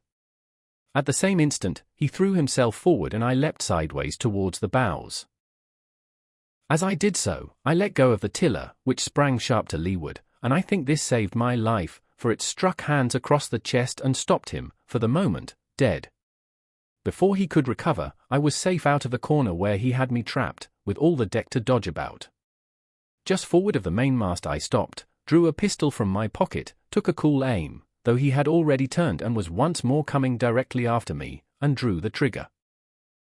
The hammer fell, but there followed neither flash nor sound. The priming was useless with sea water. I cursed myself for my neglect. Why had not I, long before, reprimed and reloaded my only weapons? Then I should not have been as now, a mere fleeing sheep before this butcher. Wounded as he was, it was wonderful how fast he could move, his grizzled hair tumbling over his face, and his face itself as red as a red ensign with his haste and fury. I had no time to try my other pistol, nor indeed much inclination, for I was sure it would be useless. One thing I saw plainly, I must not simply retreat before him, or he would speedily hold me boxed into the bows, as a moment since he had so nearly boxed me in the stern. Once so caught, and 9 or 10 inches of the blood-stained dirk would be my last experience on this side of eternity. I placed my palms against the mainmast, which was of a goodish bigness, and waited, every nerve upon the stretch. Seeing that I meant to dodge, he also paused, and a moment or two passed in feints on his part and corresponding movements upon mine. It was such a game as I had often played at home about the rocks of Black Hill Cove, but never before, you may be sure, with such a wildly beating heart as now. Still, as I say, it was a boy's game, and I thought I could hold my own at it against an elderly seaman with a wounded thigh. Indeed, my courage had begun to rise so high that I allowed myself a few darting thoughts on what would be the end of the affair, and while I saw certainly that I could spin it out for long, I saw no hope of any ultimate escape. Well, while things stood thus, suddenly the Hispaniola struck, staggered, ground for an instant in the sand, and then, swift as a blow, canted over to the port side till the deck stood at an angle of 45 degrees and about a puncheon of water splashed into the scupper holes and lay, in a pool, between the deck and bulwark. We were both of us capsized in a second, and both of us rolled, almost together, into the scuppers, the dead Redcap, with his arms still spread out, tumbling stiffly after us. So near were we, indeed, that my head came against the coxswain's foot with a crack that made my teeth rattle. Blow and all, I was the first afoot again, for Hans had got involved with the dead body. The sudden canting of the ship had made the deck no place for running on. I had to find some new way of escape, and that upon the instant, for my foe was almost touching me. Quick as thought, I sprang into the mizzen shrouds, rattled up hand over hand, and did not draw a breath till I was seated on the crosstrees. I had been saved by being prompt. The dirk had struck not half a foot below me as I pursued my upward flight, and there stood Israel Hands with his mouth open and his face upturned to mine, a perfect statue of surprise and disappointment. Now that I had a moment to myself, I lost no time in changing the priming of my pistol, and then, having one ready for service, and to make assurance doubly sure, I proceeded to draw the load of the other and recharge it afresh from the beginning. My new employment struck Hans all of a heap. He began to see the dice going against him, and after an obvious hesitation, he also hauled himself heavily into the shrouds, and with the dirk in his teeth, began slowly and painfully to mount. It cost him no end of time and groans to haul his wounded leg behind him, and I had quietly finished my arrangements before he was much more than a third of the way up. Then, with a pistol in either hand, I addressed him. "One more step, Mr. Hans," said I, "and I'll blow your brains out. Dead men don't bite, you know," I added with a chuckle. He stopped instantly. I could see by the working of his face that he was trying to think, and the process was so slow and laborious that, in my newfound security, I laughed aloud. At last, with a swallow or two, he spoke, his face still wearing the same expression of extreme perplexity. In order to speak he had to take the dagger from his mouth, but in all else he remained unmoved. "Jim," says he, "I reckon we're fouled, you and me, and we'll have to sign articles. I'd have had you but for that there lurch, but I don't have no luck, not I, and I reckon I'll have to strike, which comes hard, you see, for a master mariner to a ship's younker like you, Jim." I was drinking in his words and smiling away, as conceited as a cock upon a wall, when, all in a breath, back went his right hand over his shoulder. Something sang like an arrow through the air. I felt a blow and then a sharp pang, and there I was pinned by the shoulder to the mast. In the horrid pain and surprise of the moment I scarce can say it was by my own volition, and I am sure it was without a conscious aim. Both my pistols went off, and both escaped out of my hands. They did not fall alone. With a choked cry, the coxswain loosed his grasp upon the shrouds and plunged head first into the water. Chapter 27, Pieces of 8. Owing to the cant of the vessel, the masts hung far out over the water, and from my perch on the crosstrees I had nothing below me but the surface of the bay. Hans, who was not so far up, was in consequence nearer to the ship and fell between me and the bulwarks. He rose once to the surface in a lather of foam and blood and then sank again for good. As the water settled, I could see him lying huddled together on the clean, bright sand in the shadow of the vessel's sides. A fish or two whipped past his body. Sometimes, by the quivering of the water, he appeared to move a little, as if he were trying to rise. But he was dead enough, for all that, being both shot and drowned, and was food for fish in the very place where he had designed my slaughter. I was no sooner certain of this than I began to feel sick, faint, and terrified. The hot blood was running over my back and chest. The dirk, where it had pinned my shoulder to the mast, seemed to burn like a hot iron. Yet it was not so much these real sufferings that distressed me, for these, it seemed to me, I could bear without a murmur. It was the horror I had upon my mind of falling from the crosstrees into that still green water, beside the body of the coxswain. I clung with both hands till my nails ached, and I shut my eyes as if to cover up the peril. Gradually my mind came back again, my pulses quieted down to a more natural time, and I was once more in possession of myself. It was my first thought to pluck forth the dirk, but either it stuck too hard or my nerve failed me, and I desisted with a violent shudder. Oddly enough, that very shudder did the business. The knife, in fact, had come the nearest in the world to missing me altogether. It held me by a mere pinch of skin, and this the shudder tore away. The blood ran down the faster, to be sure, but I was my own master again and only tacked to the mast by my coat and shirt. These last I broke through with a sudden jerk, and then regained the deck by the starboard shrouds. For nothing in the world would I have again ventured, shaken as I was, upon the overhanging port shrouds from which Israel had so lately fallen. I went below and did what I could for my wound. It pained me a good deal and still bled freely, but it was neither deep nor dangerous, nor did it greatly gall me when I used my arm. Then I looked around me, and as the ship was now, in a sense, my own, I began to think of clearing it from its last passenger, the dead man, O'Brien. He had pitched, as I have said, against the bulwarks, where he lay like some horrible, ungainly sort of puppet, life-size, indeed, but how different from life's colour or life's comeliness. In that position I could easily have my way with him, and as the habit of tragical adventures had worn off almost all my terror for the dead, I took him by the waist as if he had been a sack of bran and with one good heave, tumbled him overboard. He went in with a sounding plunge, the red cap came off and remained floating on the surface, and as soon as the splash subsided, I could see him and Israel lying side by side, both wavering with the tremulous movement of the water.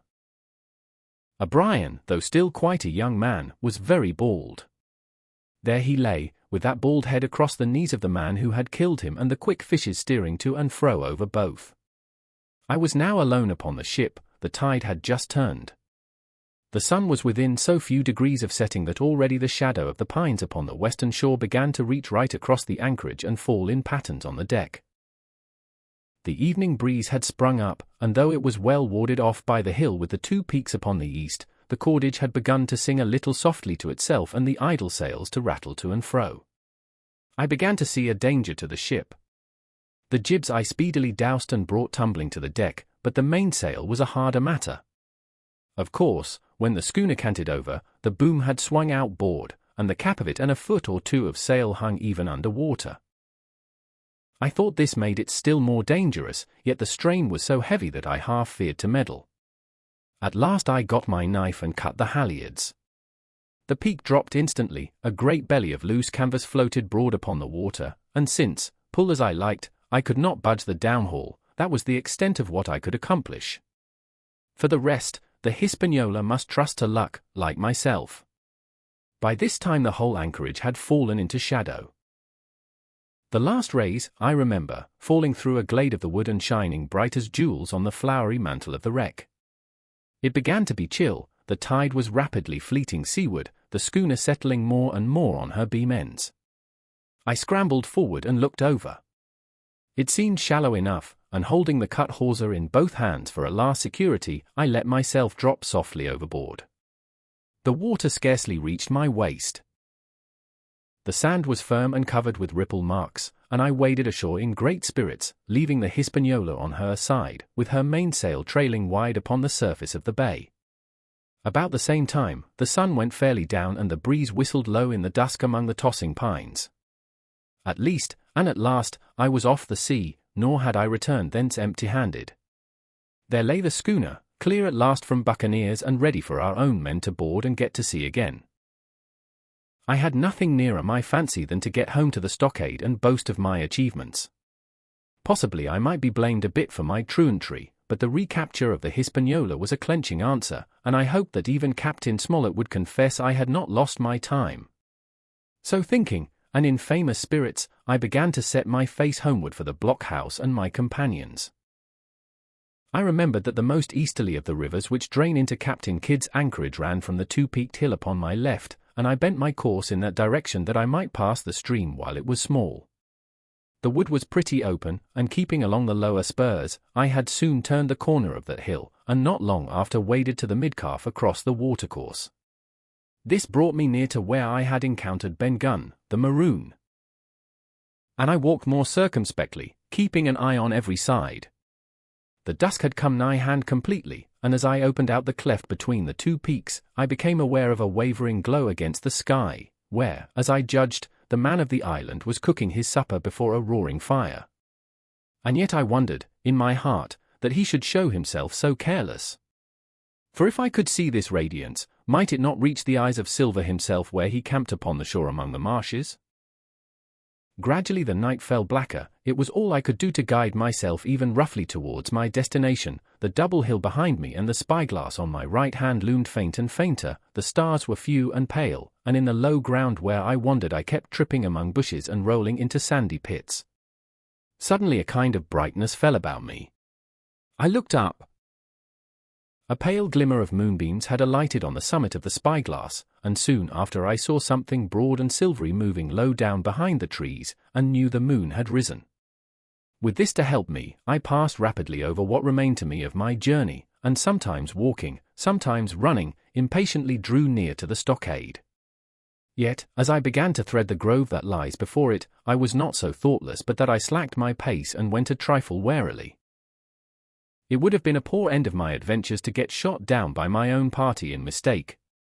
The moon was climbing higher and higher, its light began to fall here and there in masses through the more open districts of the wood, and right in front of me a glow of a different color appeared among the trees.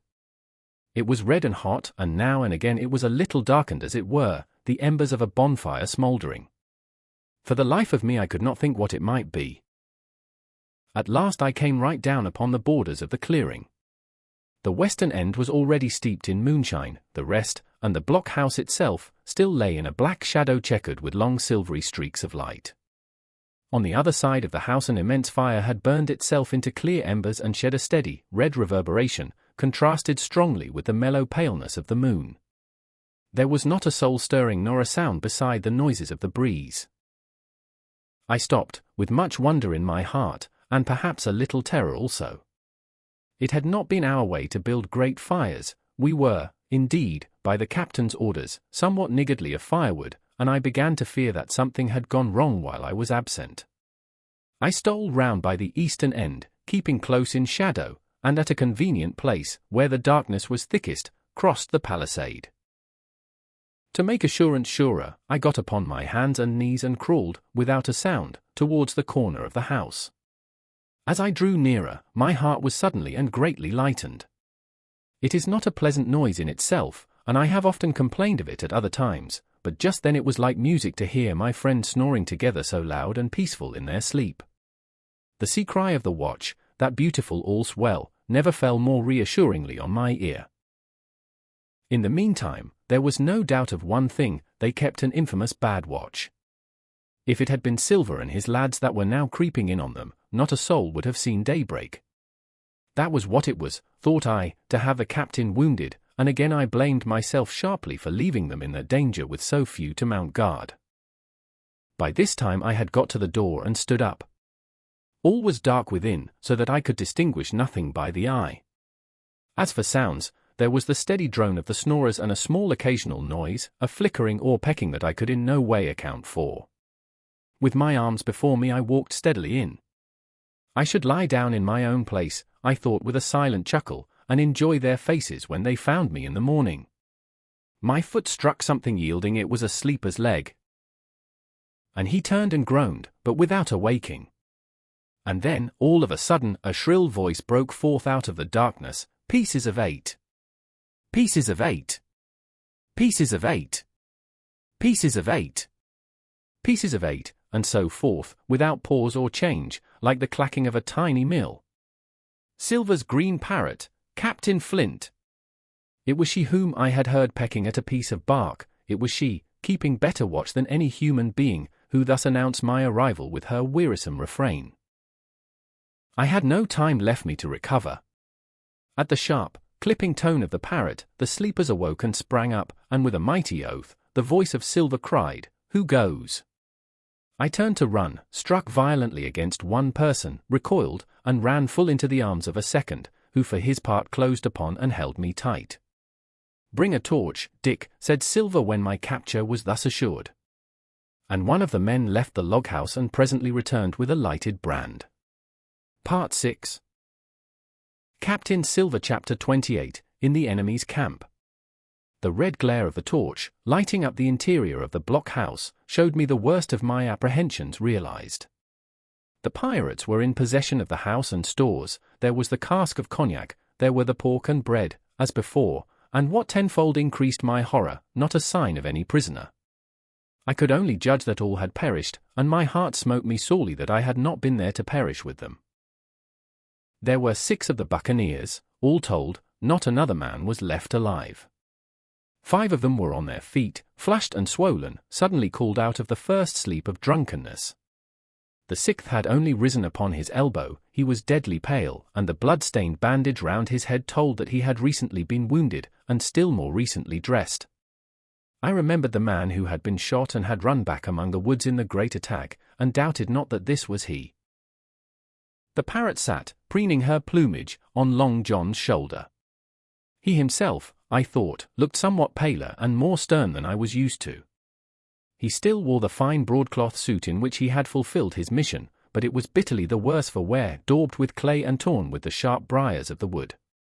"So," said he, "here's Jim Hawkins, shiver my timbers. Dropped in, like, eh?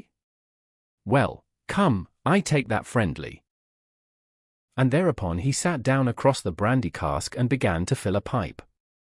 "Give me a loan of the link, Dick," said he, and then, when he had a good light, "That'll do, lad," he added, "stick the glim in the wood heap, and you, gentlemen, bring yourselves to. You needn't stand up for Mr. Hawkins, he'll excuse you, you may lay to that." And so, Jim stopping the tobacco, here you were, and quite a pleasant surprise for poor old John. "I see you were smart when first I set my eyes on you, but this here gets away from me clean, it do." To all this, as may be well supposed, I made no answer. They had set me with my back against the wall, and I stood there, looking Silver in the face, pluckily enough, I hope, to all outward appearance, but with black despair in my heart. Silver took a whiff or two of his pipe with great composure and then ran on again. "Now, you see, Jim, so be as you are here," says he, "I'll give you a piece of my mind. I've always liked you, I have, for a lad of spirit, and the picture of my own self when I was young and handsome. I always wanted you to jine and take your share, and die a gentleman, and now, my cock, you've got to. Cap'n Smollett's a fine seaman, as I'll own up to any day, but stiff on discipline. Duty is duty, says he, and right he is. Just you keep clear of the Cap'n. The doctor himself is gone dead again, you ungrateful scamps, was what he said, and the short and the long of the whole story is about here, you can't go back to your own lot, for they won't have you, and without you start a third ship's company all by yourself, which might be lonely, you'll have to jine with Cap'n Silver. So far so good. My friends, then, were still alive, and though I partly believed the truth of Silver's statement, that the cabin party were incensed at me for my desertion, I was more relieved than distressed by what I heard.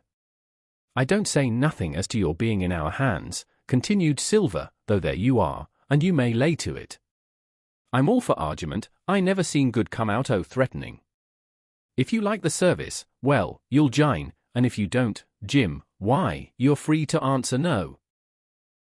Free and welcome, shipmate, and if fairer can be said by mortal seaman, shiver my sides." "Am I to answer, then?" I asked with a very tremulous voice. Through all this sneering talk, I was made to feel the threat of death that overhung me, and my cheeks burned and my heart beat painfully in my breast. "Lad," said Silver, "no one's a-pressing of you. Take your bearings. None of us won't hurry you, mate, time goes so pleasant in your company, you see." "Well," says I, growing a bit bolder, "if I'm to choose, I declare I have a right to know what's what, and why you're here, and where my friends are." "What's what?" repeated one of the buccaneers in a deep growl. "Ah, he'd be a lucky one as knowed that." "You'll perhaps batten down your hatches till you're spoke to, my friend," cried Silver truculently to this speaker. And then, in his first gracious tones, he replied to me, "Yesterday morning, Mr. Hawkins," said he, "in the dog watch, down came Dr. Livesey with a flag of truce. Says he, 'Cap'n Silver, you're sold out. Ship's gone.'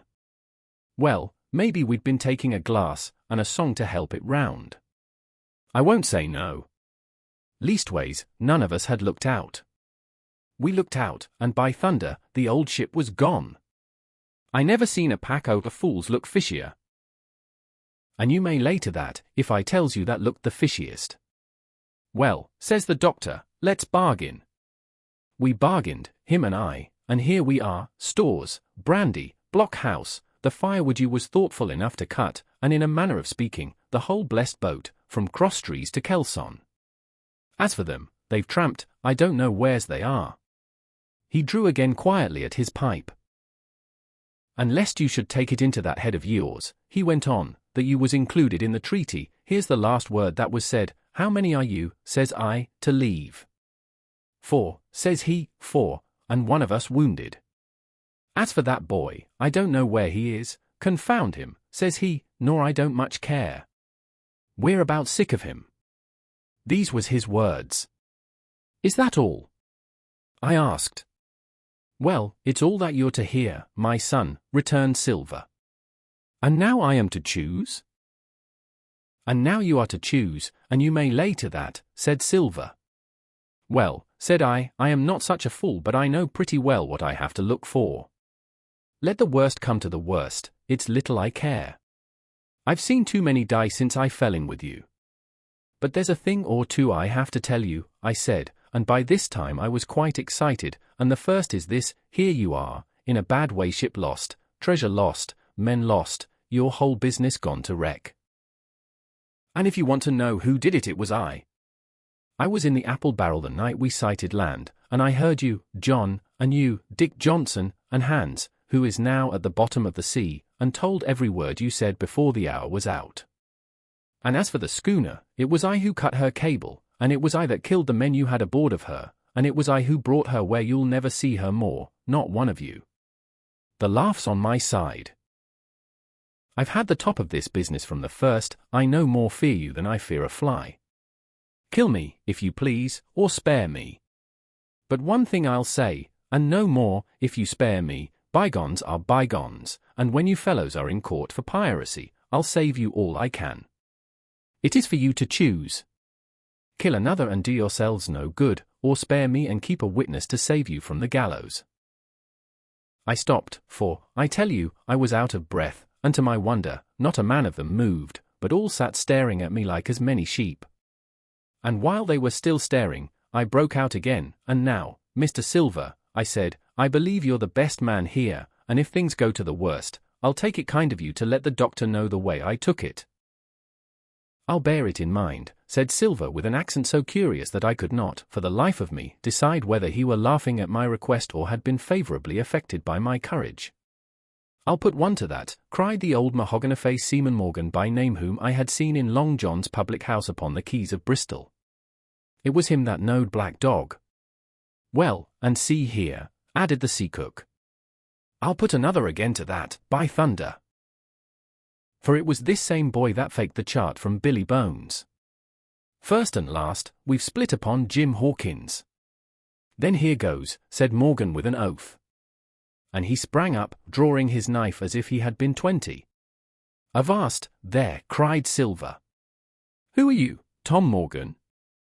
Maybe you thought you was Cap-en here, perhaps. By the powers, but I'll teach you better. Cross me, and you'll go where many a good man's gone before you, first and last, these 30 year back. Some to the yardarm, shiver my timbers, and some by the board, and all to feed the fishes. There's never a man looked me between the eyes and seen a good day afterwards, Tom Morgan, you may lay to that. Morgan paused, but a hoarse murmur rose from the others. Tom's right, said one. I stood hazing long enough from one, added another. I'll be hanged if I'll be hazed by you, John Silver. Did any of you gentlemen want to have it out with me? Roared Silver, bending far forward from his position on the keg, with his pipe still glowing in his right hand. Put a name on what you're at, you ain't dumb, I reckon. Him that wants shall get it. Have I lived this many years, and a son of a rum punch and cock his hat athwart my whores at the latter end of it? You know the way, you're all gentlemen o' fortune, by your account. Well, I'm ready. Take a cutlass, him that dares, and I'll see the colour of his inside, crutch and all, before that pipe's empty. Not a man stirred, not a man answered. That's your sort, is it? He added, returning his pipe to his mouth. Well, you're a gay lot to look at, anyway. Not much worth to fight, you ain't. Perhaps you can understand King George's English. I'm Cap-en here by election. I'm Cap-en here because I'm the best man by a long sea mile. You won't fight, as gentlemen o' fortune should. Then, by thunder, you'll obey, and you may lay to it. I like that boy, now, I never seen a better boy than that. He's more a man than any pair of rats of you in this here house, and what I say is this, let me see him that'll lay a hand on him, that's what I say, and you may lay to it. There was a long pause after this. I stood straight up against the wall, my heart still going like a sledgehammer, but with a ray of hope now shining in my bosom. Silver leant back against the wall, his arms crossed, his pipe in the corner of his mouth, as calm as though he had been in church, yet his eye kept wandering furtively, and he kept the tail of it on his unruly followers. They, on their part, drew gradually together towards the far end of the block house, and the low hiss of their whispering sounded in my ear continuously, like a stream. One after another, they would look up, and the red light of the torch would fall for a second on their nervous faces, but it was not towards me, it was towards Silver that they turned their eyes. You seem to have a lot to say, remarked Silver, spitting far into the air. Pipe up and let me hear it, or lay to. Ax your pardon, sir, returned one of the men, you're pretty free with some of the rules, maybe you'll kindly keep an eye upon the rest. This crew's dissatisfied. This crew don't value bullying a marlin spike, this crew has its rights like other crews, I'll make so free as that, and by your own rules, I take it we can talk together. I ax your pardon, sir, acknowledging you for to be capting at this present, but I claim my right, and steps outside for a council. And with an elaborate sea salute, this fellow, a long, ill-looking, yellow-eyed man of 35, stepped coolly towards the door and disappeared out of the house. One after another the rest followed his example, each making a salute as he passed, each adding some apology. According to rules, said one. Forecastle council, said Morgan. And so with one remark or another all marched out and left Silver and me alone with the torch. The sea cook instantly removed his pipe. Now, look you here, Jim Hawkins, he said in a steady whisper that was no more than audible, you're within half a plank of death, and what's a long sight worse, of torture. They're going to throw me off. But, you mark, I stand by you through thick and thin. I didn't mean to, no, not till you spoke up. I was about desperate to lose that much blunt, and be hanged into the bargain. But I see you was the right sort. I says to myself, you stand by Hawkins, John, and Hawkins'll stand by you. You're his last card, and by the living thunder, John, he's yours. Back to back, says I. You save your witness, and he'll save your neck. I began dimly to understand. You mean all's lost? I asked. Aye, by gum, I do, he answered. Ship gone, neck gone, that's the size of it. Once I looked into that bay, Jim Hawkins, and seen no schooner. Well, I'm tough, but I gave out. As for that lot and their council, mark me, they're outright fools and cowards. I'll save your life if so be as I can from them. But, see here, Jim, tit for tat, you save Long John from swinging. I was bewildered, it seemed a thing so hopeless he was asking. He, the old buccaneer, the ringleader throughout. What I can do, that I'll do, I said. It's a bargain, cried Long John. You speak up, Plucky, and by thunder, I've a chance. He hobbled to the torch, where it stood propped among the firewood, and took a fresh light to his pipe. Understand me, Jim, he said, returning. I've a head on my shoulders, I have. I'm on Squire's side now. I know you've got that ship safe somewheres. How you done it, I don't know, but safe it is. I guess Hans and O'Brien turned soft. I never much believed in neither of them. Now you mark me. I ask no questions, nor I won't let others. I know when a game's up, I do, and I know a lad that's staunch. Ah, you that's young, you and me might have done a power of good together. He drew some cognac from the cask into a tin cannikin. Will you taste, messmate, he asked, and when I had refused, well, I'll take a dram myself, Jim, said he. I need a corker, for there's trouble on hand. And talking o's trouble, why did that doctor give me the chart, Jim? My face expressed a wonder so unaffected that he saw the needlessness of further questions. Ah, well, he did, though, said he. And there's something under that, no doubt something, surely, under that, Jim, bad or good. And he took another swallow of the brandy, shaking his great fair head like a man who looks forward to the worst. Chapter 29, The Black Spot Again. The council of buccaneers had lasted some time, when one of them re-entered the house, and with a repetition of the same salute, which had in my eyes an ironical air, begged for a moment's loan of the torch. Silver briefly agreed, and this emissary retired again, leaving us together in the dark.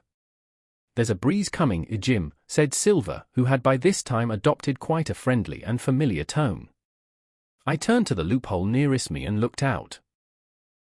The embers of the great fire had so far burned themselves out and now glowed so low and duskily that I understood why these conspirators desired a torch. About halfway down the slope to the stockade, they were collected in a group. One held the light, another was on his knees in their midst, and I saw the blade of an open knife shine in his hand with varying colors in the moon and torchlight. The rest were all somewhat stooping, as though watching the maneuvers of this last. I could just make out that he had a book as well as a knife in his hand, and was still wondering how anything so incongruous had come in their possession when the kneeling figure rose once more to his feet and the whole party began to move together towards the house. "Here they come," said I, and I returned to my former position, for it seemed beneath my dignity that they should find me watching them. "Well, let 'em come, lad, let 'em come," said Silver cheerily. "I've still a shot in my locker." The door opened, and the 5 men, standing huddled together just inside, pushed one of their number forward. In any other circumstances it would have been comical to see his slow advance, hesitating as he set down each foot, but holding his closed right hand in front of him. "Step up, lad," cried Silver. "I won't eat you." "Hand it over, lubber."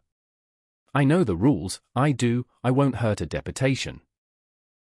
Thus encouraged, the buccaneer stepped forth more briskly, and having passed something to Silver, from hand to hand, slipped yet more smartly back again to his companions. The sea cook looked at what had been given him. "The black spot." "I thought so," he observed. "Where might you have got the paper?" "Why, hillo! Look here, now, this ain't lucky. You've gone and cut this out of a Bible." "What fool's cut a Bible?" "Ah, there," said Morgan. "There. What did I say?" "No good'll come over that," I said. "Well, you've about fixed it now, among you," continued Silver. "You'll all swing now, I reckon." "What soft-headed lubber had a Bible?" "It was Dick," said one. "Dick, was it?" "Then Dick can get to prayers," said Silver. "He's seen his slice of luck, has Dick, and you may lay to that." But here the long man with the yellow eye struck in. "Belay that talk, John Silver," he said. "This crew has tipped you the black spot in full council, as in duty bound. Just you turn it over, as in duty bound, and see what's wrote there. Then you can talk." "Thankee, George," replied the sea cook. "You always was brisk for business, and has the rules by heart, George, as I'm pleased to see. Well, what is it, anyway?" "Ah. Depose that's it, is it? Very pretty wrote, to be sure, like print, I swear. Your hand o'er right, George? Why, you was getting quite a leading man in this here crew. You'll be cap-en next, I shouldn't wonder. Just oblige me with that torch again, will you? This pipe don't draw." "Come, now," said George, "you don't fool this crew no more. You're a funny man, by your account, but you're over now, and you'll maybe step down off that barrel and help vote." "I thought you said you knowed the rules," returned Silver contemptuously. "Leastways, if you don't, I do, and I wait here and I'm still your cap-en, mind till you outs with your grievances and I reply. In the meantime, your black spot ain't worth a biscuit. After that, we'll see." "Oh," replied George, "you don't be under no kind of apprehension, we're all square, we are. First, you've made a hash of this cruise, you'll be a bold man to say no to that. Second, you let the enemy out o' this here trap for nothing." "Why did they want out?" "I dunno, but it's pretty plain they wanted it. Third, you wouldn't let us go at them upon the march." "Oh, we see through you, John Silver, you want to play booty, that's what's wrong with you. And then, fourth, there's this here boy. Is that all? Asked Silver quietly. Enough, too, retorted George. We'll all swing and sun-dry for your bungling. Well now, look here, I'll answer these for p-ints, one after another I'll answer m. I made a hash over this cruise, did I? Well now, you all know what I wanted, and you all know if that had been done that we'd been aboard the Hispaniola this night as ever was, every man of us alive, and fit, and full of good plum duff, and the treasure in the hold of her, by thunder. Well, who crossed me? Who forced my hand, as was the lawful cap'n? Who tipped me the black spot the day we landed and began this dance? Ah, it's a fine dance I am with you there.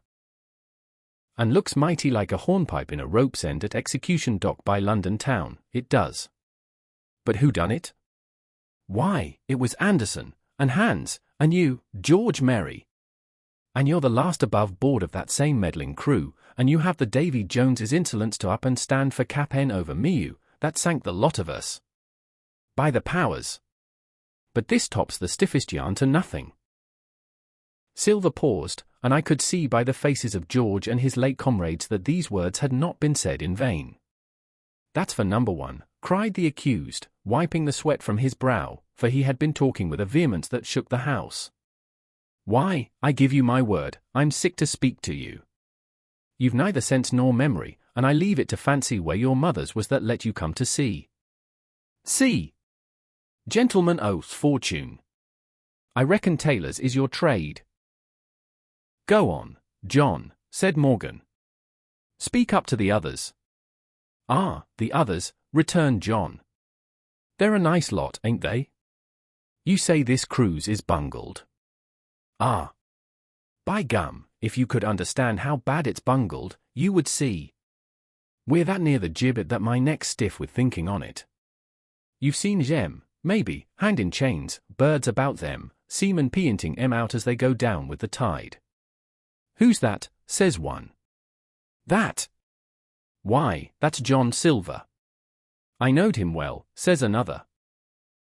And you can hear the chains jangle as you go about and reach for the other boy. Now, that's about where we are, every mother's son of us, thanks to him, and Hans, and Anderson, and other ruination fools of you. And if you want to know about number 4, and that boy, why, shiver my timbers, isn't he a hostage? Are we going to waste a hostage? No, not us, he might be our last chance, and I shouldn't wonder. Kill that boy? Not me, mates. And number 3? Ah, well, there's a deal to say to number 3. Maybe you don't count it nothing to have a real college doctor to see you every day, you, John, with your head broke, or you, George Merry, that had the ague shakes upon you not 6 hours ago, and has your eyes the colour of lemon peel to this same moment on the clock. And maybe, perhaps, you didn't know there was a consort coming either. But there is, and not so long till then. And we'll see who'll be glad to have a hostage when it comes to that. And as for number 2, and why I made a bargain, well, you came crawling on your knees to me to make it on your knees you came, you was that downhearted and you'd have starved too if I hadn't but that's a trifle. You look there, that's why. And he cast down upon the floor a paper that I instantly recognized. None other than the chart on yellow paper, with the 3 red crosses, that I had found in the oilcloth at the bottom of the captain's chest. Why the doctor had given it to him was more than I could fancy. But if it were inexplicable to me, the appearance of the chart was incredible to the surviving mutineers. They leaped upon it like cats upon a mouse. It went from hand to hand, one tearing it from another. And by the oaths and the cries and the childish laughter with which they accompanied their examination, you would have thought, not only they were fingering the very gold, but were at sea with it, besides, in safety. Yes, said one, that's flint, sure enough. J.F., and a score below, with a clove hitch to it, so he done ever. Mighty pretty, said George. But how are we to get away with it, and us no ship? Silver suddenly sprang up, and supporting himself with a hand against the wall. Now I give you warning, George, he cried. One more word of your sauce, and I'll call you down and fight you. How? Why, how do I know? You had ought to tell me that you and the rest, that lost me my schooner, with your interference, burn you. But not you, you can't, you hain't got the invention of a cockroach. But civil you can speak, and shall, George Merry, you may lay to that. That's fair enow, said the old man Morgan. Fair? I reckon so, said the sea cook. You lost the ship. I found the treasure. Who's the better man at that? And now I resign, by thunder. Elect whom you please to be your cap'n now, I'm done with it. Silver, they cried. Barbecue forever? Barbecue for cap'n. So that's the tune, is it? Cried the cook. George, I reckon you'll have to wait another turn, friend, and lucky for you as I'm not a revengeful man. But that was never my way. And now, shipmates, this black spot. Tain't he much good now, is it? Dick's crossed his luck and spoiled his Bible, and that's about all. It'll do to kiss the book on still, won't it? Growled Dick, who was evidently uneasy at the curse he had brought upon himself. A Bible with a bit cut out, returned Silver derisively. Not it. It don't bind no more'n a ballad book. Don't it, though? Cried Dick with a sort of joy. Well, I reckon that's worth having too. Here, Jim, here's a curiosity for you, said Silver, and he tossed me the paper. It was around about the size of a crown piece. One side was blank, for it had been the last leaf, the other contained a verse or two of Revelation, these words among the rest, which struck sharply home upon my mind, without her dogs and murderers. The printed side had been blackened with wood ash, which already began to come off and soil my fingers. On the blank side had been written with the same material the one word deposed. I have that curiosity beside me at this moment, but not a trace of writing now remains beyond a single scratch, such as a man might make with his thumbnail. That was the end of the night's business. Soon after, with a drink all round, we lay down to sleep, and the outside of Silver's vengeance was to put George Merry up for sentinel and threaten him with death if he should prove unfaithful. It was long ere I could close an eye, and heaven knows I had matter enough for thought in the man whom I had slain that afternoon, in my own most perilous position, and above all, in the remarkable game that I saw Silver now engaged upon, keeping the mutineers together with one hand and grasping with the other after every means, possible and impossible, to make his peace and save his miserable life. He himself slept peacefully and snored aloud, yet my heart was sore for him, wicked as he was, to think on the dark perils that environed and the shameful gibbet that awaited him. Chapter 30, On Parole. I was wakened indeed, we were all wakened, for I could see even the sentinel shake himself together from where he had fallen against the doorpost by a clear, hearty voice hailing us from the margin of the wood. Blockhouse, ahoy, it cried. Here's the doctor. And the doctor it was. Although I was glad to hear the sound, yet my gladness was not without admixture. I remembered with confusion my insubordinate and stealthy conduct, and when I saw where it had brought me among what companions and surrounded by what dangers, I felt ashamed to look him in the face. He must have risen in the dark, for the day had hardly come, and when I ran to a loophole and looked out, I saw him standing, like Silver once before, up to the mid-leg in creeping vapour. You, doctor! Top o' the morning to you, sir, cried Silver, broad awake and beaming with good nature in a moment. Bright and early, to be sure, and it's the early bird, as the saying goes, that gets the rations. George, shake up your timbers, son, and help Dr. Livesey over the ship's side. All doing well, your patience was all well and merry. So he pattered on, standing on the hilltop with his crutch under his elbow and one hand upon the side of the log house. Quite the old John in voice, manner, and expression. We've quite a surprise for you too, sir, he continued. We've a little stranger here, he. A new boarder and lodger, sir, and looking fit and taut as a fiddle, slept like a supercargo, he did, right alongside of John stem to stem we was, all night. Dr. Livesey was by this time across the stockade and pretty near the cook, and I could hear the alteration in his voice as he said, not Jim. The very same Jim as ever was, says Silver. The doctor stopped outright, although he did not speak, and it was some seconds before he seemed able to move on. Well, he said at last, duty first and pleasure afterwards, as you might have said yourself, Silver. Let us overhaul these patients of yours. A moment afterwards he had entered the blockhouse and with one grim nod to me proceeded with his work among the sick. He seemed under no apprehension, though he must have known that his life, among these treacherous demons, depended on a hair, and he rattled on to his patients as if he were paying an ordinary professional visit in a quiet English family. His manner, I suppose, reacted on the men, for they behaved to him as if nothing had occurred, as if he were still ship's doctor and they still faithful hands before the mast. "You're doing well, my friend," he said to the fellow with the bandaged head, "and if ever any person had a close shave, it was you. Your head must be as hard as iron. Well, George, how goes it? You're a pretty colour, certainly. Why, your liver, man, is upside down. Did you take that medicine?" Did he take that medicine, men? Aye, sir, he took it, sure enough, returned Morgan.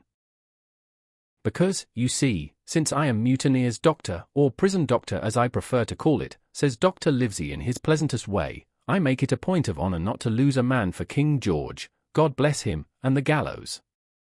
The rogues looked at each other but swallowed the home thrust in silence.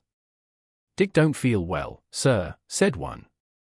"Don't he?" replied the doctor. "Well, step up here, Dick, and let me see your tongue." "No, I should be surprised if he did. The man's tongue is fit to frighten the French." "Another fever." "Ah, there," said Morgan, "that comed of espieling Bibles." "That comes as you call it of being arrant arses," retorted the doctor, "and not having sense enough to know honest air from poison, and the dry land from a vile, pestiferous slough. I think it most probable, though of course it's only an opinion, that you'll all have the deuce to pay before you get that malaria out of your systems. Camp in a bog, would you? Silver, I'm surprised at you. You're less of a fool than many, take you all round, but you don't appear to me to have the rudiments of a notion of the rules of health. Well," he added after he had dosed them round and they had taken his prescriptions, with really laughable humility, more like charity school children than blood-guilty mutineers and pirates, "well, that's done for today. And now I should wish to have a talk with that boy, please." And he nodded his head in my direction carelessly. George Merry was at the door, spitting and spluttering over some bad-tasted medicine, but at the first word of the doctor's proposal he swung round with a deep flush and cried no, and swore. Silver struck the barrel with his open hand. "Silence," he roared and looked about him positively like a lion.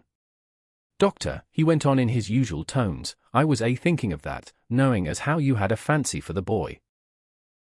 We're all humbly grateful for your kindness, and as you see, puts faith in you and takes the drugs down like that much grog. And I take it I've found a way as'll suit all. Hawkins, will you give me your word of honour as a young gentleman, for a young gentleman you are, although poor born, your word of honour not to slip your cable?" I readily gave the pledge required. "Then, doctor," said Silver, "you just step outside o'er that stockade, and once you're there I'll bring the boy down on the inside, and I reckon you can yarn through the spars. Good day to you, sir, and all our due ties to the squire and Cap'n Smollett." The explosion of disapproval, which nothing but Silver's black looks had restrained, broke out immediately the doctor had left the house. Silver was roundly accused of playing double, of trying to make a separate peace for himself, of sacrificing the interests of his accomplices and victims, and, in one word, of the identical, exact thing that he was doing. It seemed to me so obvious, in this case, that I could not imagine how he was to turn their anger. But he was twice the man the rest were, and his last night's victory had given him a huge preponderance on their minds. He called them all the fools and dolts you can imagine, said it was necessary I should talk to the doctor, fluttered the chart in their faces, asked them if they could afford to break the treaty the very day they were bound treasure hunting. "No, by thunder," he cried. "It's us must break the treaty when the time comes, until then I'll gammon that doctor, if I have to oil his boots with brandy." And then he bade them get the fire lit, and stalked out upon his crutch, with his hand on my shoulder, leaving them in a disarray, and silenced by his volubility rather than convinced. "Slow, lad, slow," he said. "They might round upon us in a twinkle of an eye if we was seen to hurry." Very deliberately, then, did we advance across the sand to where the doctor awaited us on the other side of the stockade, and as soon as we were within easy speaking distance Silver stopped. You'll make a note of this here also, doctor, says he, and the boy'll tell you how I saved his life, and were deposed for it too, and you may lay to that. Doctor, when a man steering as near the wind as me playing chuck farthing with the last breath in his body, like you wouldn't think it too much, mayhap, to give him one good word. You'll please bear in mind it's not my life only now, it's that boy's into the bargain. And you'll speak me fair, doctor, and give me a bit o' hope to go on, for the sake of mercy. Silver was a changed man once he was out there and had his back to his friends and the blockhouse, his cheeks seemed to have fallen in, his voice trembled, never was a soul more dead in earnest. Why, John, you're not afraid? Asked Dr. Livesey. Doctor, I'm no coward, no, not I, not so much, and he snapped his fingers. If I was I wouldn't say it. But I'll own up fairly, I've the shakes upon me for the gallows. You're a good man and a true, I never seen a better man. And you'll not forget what I done good, not any more than you'll forget the bad, I know. And I step aside see here and leave you and Jim alone. And you'll put that down for me too, for it's a long stretch, is that? So saying, he stepped back a little way, till he was out of earshot, and there sat down upon a tree stump and began to whistle, spinning round now and again upon his seat so as to command a sight, sometimes of me and the doctor and sometimes of his unruly ruffians as they went to and fro in the sand between the fire which they were busy rekindling and the house, from which they brought forth pork and bread to make the breakfast. So, Jim, said the doctor sadly, here you are. As you have brewed, so shall you drink, my boy. Heaven knows, I cannot find it in my heart to blame you, but this much I will say, be it kind or unkind, when Captain Smollett was well, you dared not have gone off, and when he was ill and couldn't help it, by George, it was downright cowardly. I will own that I here began to weep. Doctor, I said, you might spare me. I have blamed myself enough, my life's forfeit anyway, and I should have been dead by now if Silver hadn't stood for me. And doctor, believe this, I can die and I dare say I deserve it, but what I fear is torture. If they come to torture me, Jim, the doctor interrupted, and his voice was quite changed, Jim, I can't have this. Whip over, and we'll run for it. Doctor, said I pass my word. I know, he cried. We can't help that, Jim, now. I'll take it on my shoulders, holus bolus, blame and shame, my boy, but stay here, I cannot let you. Jump! One jump, and you're out, and we'll run for it like antelopes. No, I replied, you know right well you wouldn't do the thing yourself, neither you nor squire nor captain, and no more will I. Silver trusted me, I pass my word, and back I go. But, doctor, you did not let me finish. If they come to torture me, I might let slip a word of where the ship is, for I got the ship, part by luck and part by risking, and she lies in North Inlet, on the southern beach, and just below high water. At half-tide she must be high and dry. The ship, exclaimed the doctor. Rapidly I described to him my adventures, and he heard me out in silence. There is a kind of fate in this, he observed when I had done. Every step, it's you that saves our lives, and do you suppose by any chance that we are going to let you lose yours? That would be a poor return, my boy. You found out the plot, you found Ben Gunn, the best deed that ever you did, or will do, though you live to 90. Oh, by Jupiter, and talking of Ben Gunn! Why, this is the mischief in person. Silver, he cried. Silver! I'll give you a piece of advice, he continued as the cook drew near again, don't you be in any great hurry after that treasure. Why, sir, I do my possible, which that ain't, said Silver. I can only, asking your pardon, save my life and the boys by seeking for that treasure, and you may lay to that. Well, Silver, replied the doctor, if that is so, I'll go one step further. Look out for squalls when you find it. Sir, said Silver, as between man and man, that's too much and too little. What you're after, why you left the blockhouse, why you given me that there chart, I don't know, now, do I? And yet I done your bidding with my eyes shut and never a word of hope. But no, this here's too much. If you won't tell me what you mean plain out, just say so and I'll leave the helm. No, said the doctor musingly, I've no right to say more. It's not my secret, you see, Silver, or, I give you my word, I'd tell it you. But I'll go as far with you as I dare go, and a step beyond, for I'll have my wig sorted by the captain or I'm mistaken. And first, I'll give you a bit of hope, Silver. If we both get alive out of this wolf trap, I'll do my best to save you, short of perjury. Silver's face was radiant. You couldn't say more, I'm sure, sir, not if you was my mother, he cried. Well, that's my first concession, added the doctor. My second is a piece of advice: keep the boy close beside you, and when you need help, halloo. I'm off to seek it for you, and that itself will show you if I speak at random. Goodbye, Jim. And Dr. Livesey shook hands with me through the stockade, nodded to Silver, and set off at a brisk pace into the wood. Chapter 31, The Treasure Hunt. Flint's Pointer. Jim, said Silver when we were alone, if I saved your life, you saved mine, and I'll not forget it. I seen the doctor waving you to run for it with the tail of my eye, I did, and I seen you say no, as plain as hearing. Jim, that's one to you. This is the first glint of hope I had since the attack failed, and I owe it you. And now, Jim, we're to go in for this here treasure hunting, with sealed orders too, and I don't like it. And you and me must stick close, back to back like, and we'll save our necks in spite o's fate and fortune. Just then a man hailed us from the fire that breakfast was ready, and we were soon seated here and there about the sand over biscuit and fried junk. They had lit a fire fit to roast an ox, and it was now grown so hot that they could only approach it from the windward, and even then not without precaution. In the same wasteful spirit, they had cooked, I suppose, 3 times more than we could eat, and one of them, with an empty laugh, threw what was left into the fire, which blazed and roared again over this unusual fuel. I never in my life saw men so careless of the morrow. Hand to mouth is the only word that can describe their way of doing. And what with wasted food and sleeping sentries, though they were bold enough for a brush and be done with it, I could see their entire unfitness for anything like a prolonged campaign. Even Silver, eating away, with Captain Flint upon his shoulder, had not a word of blame for their recklessness. And this the more surprised me, for I thought he had never shown himself so cunning as he did then.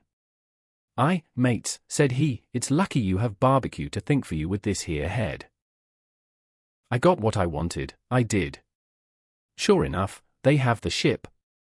Where they have it, I don't know yet, but once we hit the treasure, we'll have to jump about and find out. And then, mates, us that has the boats, I reckon, has the upper hand. Thus he kept running on, with his mouth full of the hot bacon. Thus he restored their hope and confidence, and, I more than suspect, repaired his own at the same time. As for hostage, he continued, that's his last talk, I guess, with them he loves so dear. I've got my piece o' news, and thank ye to him for that, but it's over and done. I'll take him in a line when we go treasure hunting, for we'll keep him like so much gold, in case of accidents, you mark, and in the meantime. Once we got the ship and treasure both and off to sea like jolly companions, why then we'll talk Mr. Hawkins over, we will, and we'll give him his share, to be sure, for all his kindness. It was no wonder the men were in a good humor now. For my part, I was horribly cast down. Should the scheme he had now sketched prove feasible, Silver, already doubly a traitor, would not hesitate to adopt it. He had still a foot in either camp, and there was no doubt he would prefer wealth and freedom with the pirates to a bare escape from hanging, which was the best he had to hope on our side. Nay, and even if things so fell out that he was forced to keep his faith with Dr. Livesey, even then what danger lay before us? What a moment that would be when the suspicions of his followers turned to certainty and he and I should have to fight for dear life, he a cripple and I a boy against 5 strong and active seamen. Add to this double apprehension the mystery that still hung over the behavior of my friends, their unexplained desertion of the stockade, their inexplicable cession of the chart, or harder still to understand, the doctor's last warning to Silver, look out for squalls when you find it, and you will readily believe how little taste I found in my breakfast and with how uneasy a heart I set forth behind my captors on the quest for treasure. We made a curious figure, had anyone been there to see us all in soiled sailor clothes and all but me armed to the teeth. Silver had 2 guns slung about him, one before and one behind, besides the great cutlass at his waist and a pistol in each pocket of his square-tailed coat. To complete his strange appearance, Captain Flint sat perched upon his shoulder and gabbling odds and ends of purposeless sea talk. I had a line about my waist and followed obediently after the sea cook, who held the loose end of the rope, now in his free hand, now between his powerful teeth. For all the world, I was led like a dancing bear. The other men were variously burthened, some carrying picks and shovels, for that had been the very first necessary they brought ashore from the Hispaniola, others laden with pork, bread, and brandy for the midday meal. All the stores, I observed, came from our stock, and I could see the truth of Silver's words the night before. Had he not struck a bargain with the doctor, he and his mutineers, deserted by the ship, must have been driven to subsist on clear water and the proceeds of their hunting. Water would have been little to their taste, a sailor is not usually a good shot, and besides all that, when they were so short of eatables, it was not likely they would be very flush of powder. Well, thus equipped, we all set out, even the fellow with the broken head, who should certainly have kept in shadow and straggled, one after another, to the beach, where the 2 gigs awaited us. Even these bore trace of the drunken folly of the pirates, one in a broken thwart, and both in their muddy and unbaled condition. Both were to be carried along with us for the sake of safety, and so, with our numbers divided between them, we set forth upon the bosom of the anchorage. As we pulled over, there was some discussion on the chart. The Red Cross was, of course, far too large to be a guide, and the terms of the note on the back, as you will hear, admitted of some ambiguity. They ran, the reader may remember, thus: Tall Tree, Spyglass Shoulder, bearing a point to the N of NNE. Skeleton Island ESE and by E. 10 feet. A tall tree was thus the principal mark. Now, right before us the anchorage was bounded by a plateau from 200 to 300 feet high, adjoining on the north the sloping southern shoulder of the Spyglass and rising again towards the south into the rough, cliffy eminence called the Mizzenmast Hill. The top of the plateau was dotted thickly with pine trees of varying height. Every here and there, one of a different species rose 40 or 50 feet clear above its neighbors, and which of these was the particular tall tree of Captain Flint could only be decided on the spot, and by the readings of the compass. Yet, although that was the case, every man on board the boats had picked a favorite of his own ere we were halfway over, Long John alone shrugging his shoulders and bidding them wait till they were there. We pulled easily, by Silver's directions, not to weary the hands prematurely, and after quite a long passage, landed at the mouth of the second river, that which runs down a woody cleft of the Spyglass. Thence, bending to our left, we began to ascend the slope towards the plateau. At the first outset, heavy, miry ground and a matted, marish vegetation greatly delayed our progress. But by little and little the hill began to steepen and become stony underfoot, and the wood to change its character and to grow in a more open order. It was, indeed, a most pleasant portion of the island that we were now approaching. A heavy-scented broom and many flowering shrubs had almost taken the place of grass. Thickets of green nutmeg trees were dotted here and there with the red columns and the broad shadow of the pines, and the first mingled their spice with the aroma of the others. The air, besides, was fresh and stirring, and this, under the sheer sunbeams, was a wonderful refreshment to our senses. The party spread itself abroad, in a fan shape, shouting and leaping to and fro. About the centre, and a good way behind the rest, Silver and I followed, I tethered by my rope, he ploughing, with deep pants, among the sliding gravel. From time to time, indeed, I had to lend him a hand, or he must have missed his footing and fallen backward down the hill. We had thus proceeded for about half a mile and were approaching the brow of the plateau when the man upon the farthest left began to cry aloud, as if in terror. Shout after shout came from him, and the others began to run in his direction. "He can't have found the treasure," said old Morgan, hurrying past us from the right, "for that's clean a-top." Indeed, as we found when we also reached the spot, it was something very different. At the foot of a pretty big pine and involved in a green creeper, which had even partly lifted some of the smaller bones, a human skeleton lay, with a few shreds of clothing, on the ground. I believe a chill struck for a moment to every heart. He was a seaman, said George Merry, who, bolder than the rest, had gone up close and was examining the rags of clothing. "Leastways, this is good sea cloth." Aye, said Silver, "like enough, you wouldn't look to find a bishop here, I reckon." "But what sort of a way is that for bones to lie?" "Tinty in nature's dot." Indeed, on a second glance, it seemed impossible to fancy that the body was in a natural position.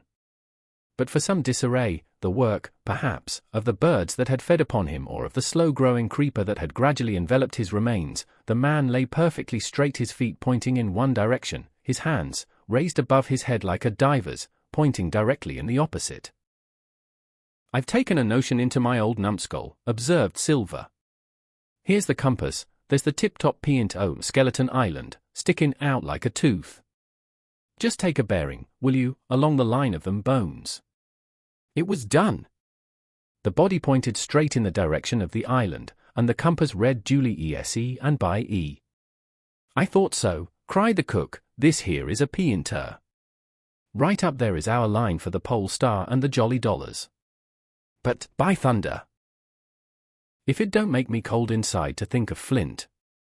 This is one of his jokes, and no mistake. Him and these 6 was alone here, he killed every man, and this one he hauled here and laid down by compass, shiver my timbers. They're long bones, and the hair's been yellow. Aye, that would be Allardyce." "You mind Allardyce, Tom Morgan?" Aye, returned Morgan, "I mind him, he owed me money, he did, and took my knife ashore with him." "Speaking of knives," said another, "why don't we find his end lying round? Flint warn't he the man to pick a seaman's pocket, and the birds, I guess, would leave it be." "By the powers, and that's true," cried Silver.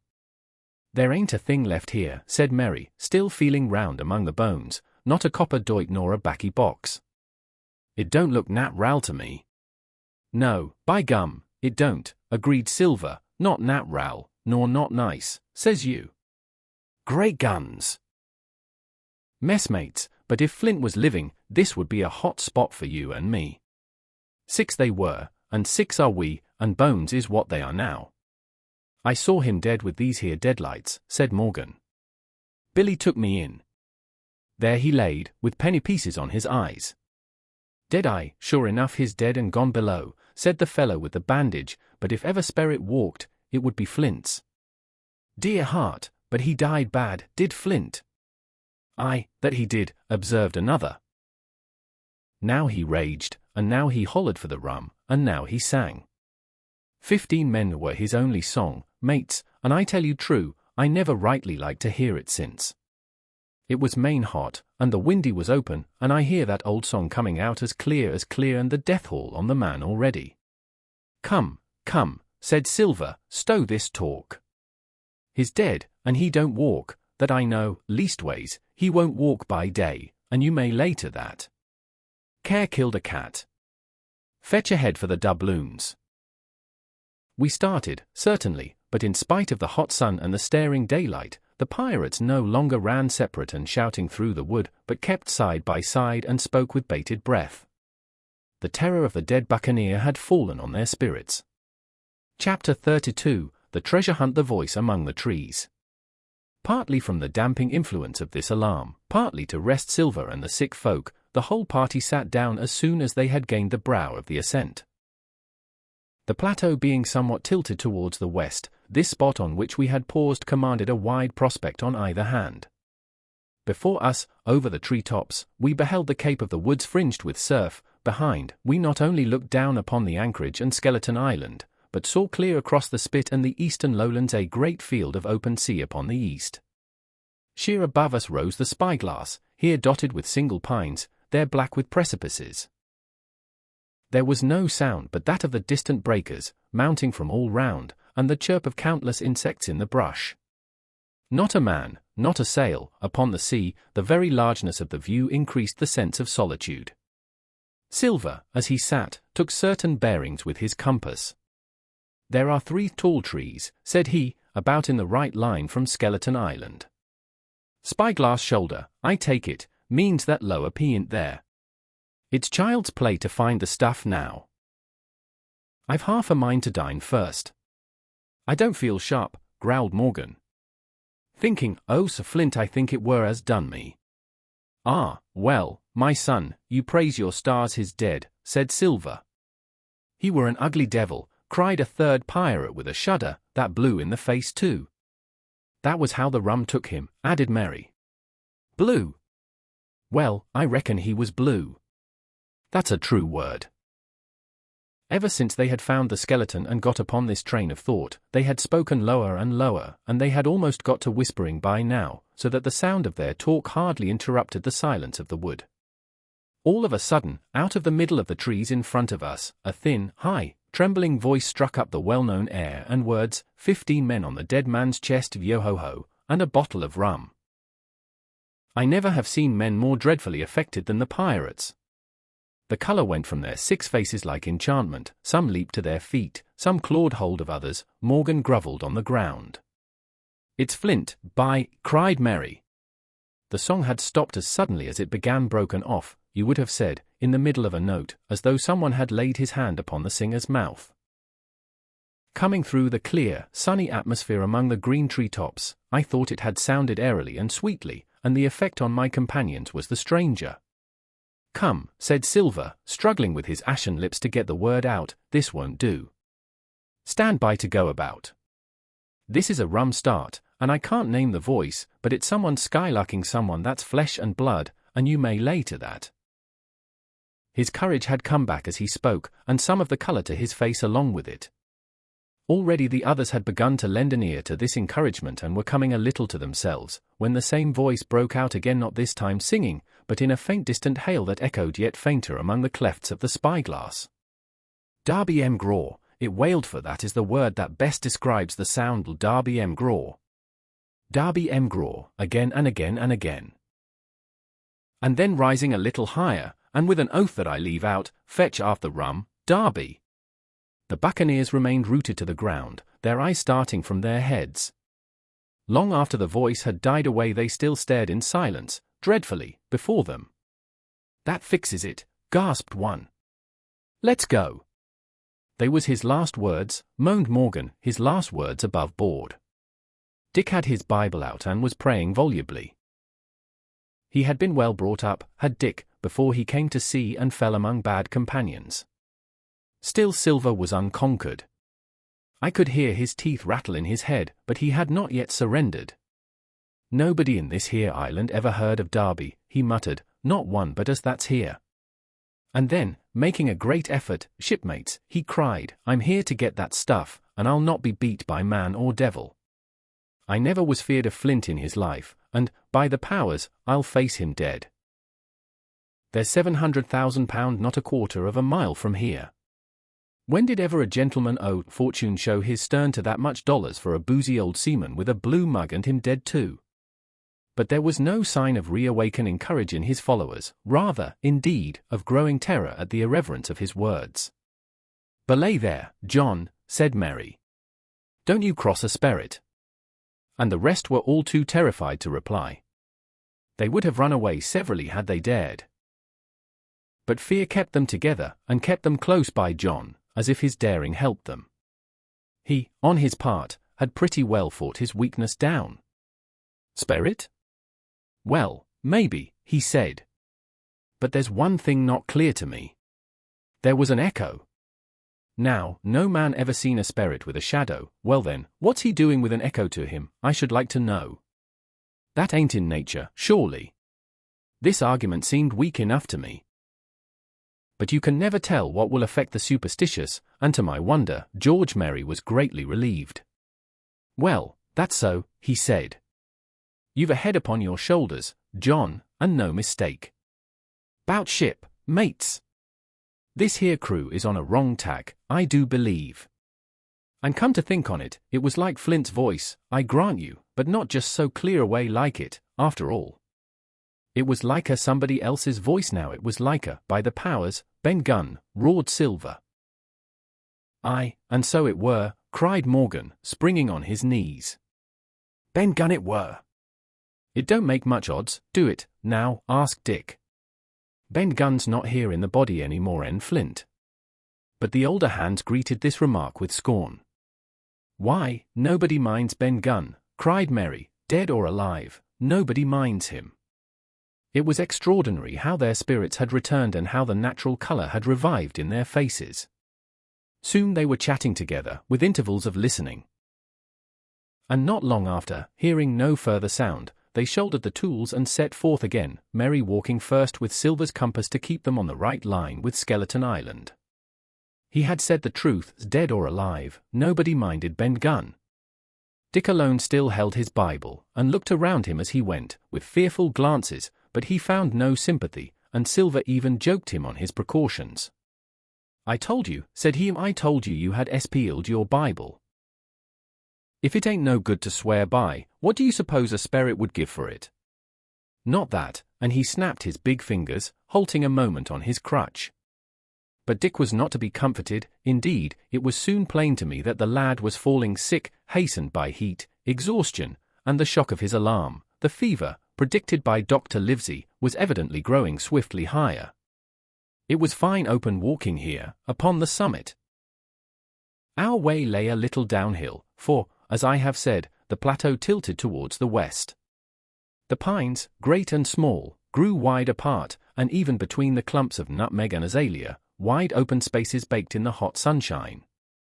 Striking, as we did, pretty near northwest across the island, we drew, on the one hand, ever nearer under the shoulders of the spyglass, and on the other, looked ever wider over that western bay where I had once tossed and trembled in the coracle. The first of the tall trees was reached, and by the bearings proved the wrong one. So with the second. The third rose nearly 200 feet into the air above a clump of underwood, a giant of a vegetable, with a red column as big as a cottage, and a wide shadow around in which a company could have maneuvered. It was conspicuous far to see both on the east and west, and might have been entered as a sailing mark upon the chart. But it was not its size that now impressed my companions. It was the knowledge that £700,000 in gold lay somewhere buried below its spreading shadow. The thought of the money, as they drew nearer, swallowed up their previous terrors. Their eyes burned in their heads, their feet grew speedier and lighter, their whole soul was bound up in that fortune, that whole lifetime of extravagance and pleasure, that lay waiting there for each of them. Silver hobbled, grunting, on his crutch, his nostrils stood out and quivered. He cursed like a madman when the flies settled on his hot and shiny countenance. He plucked furiously at the line that held me to him, and from time to time turned his eyes upon me with a deadly look. Certainly he took no pains to hide his thoughts, and certainly I read them like print. In the immediate nearness of the gold, all else had been forgotten. His promise and the doctor's warning were both things of the past, and I could not doubt that he hoped to seize upon the treasure, find and board the Hispaniola under cover of night, cut every honest throat about that island, and sail away as he had at first intended, laden with crimes and riches. Shaken as I was with these alarms, it was hard for me to keep up with the rapid pace of the treasure hunters. Now and again I stumbled, and it was then that Silver plucked so roughly at the rope and launched at me his murderous glances. Dick, who had dropped behind us and now brought up the rear, was babbling to himself both prayers and curses as his fever kept rising. This also added to my wretchedness, and to crown all, I was haunted by the thought of the tragedy that had once been acted on that plateau, when that ungodly buccaneer with the blue face, he who died at Savannah, singing and shouting for drink, had there, with his own hand, cut down his 6 accomplices. This grove that was now so peaceful must then have rung with cries, I thought, and even with the thought I could believe I heard it ringing still. We were now at the margin of the thicket. "Huzzah, mates, all together," shouted Mary, and the foremost broke into a run. And suddenly, not 10 yards further, we beheld them stop. A low cry arose. Silver doubled his pace, digging away with the foot of his crutch like one possessed, and next moment he and I had come also to a dead halt. Before us was a great excavation, not very recent, for the sides had fallen in and grass had sprouted on the bottom. In this were the shaft of a pick broken in two and the boards of several packing cases strewn around. On one of these boards I saw, branded with a hot iron, the name Walrus, the name of Flint's ship. All was clear to probation. The cash had been found and rifled, the £700,000 were gone.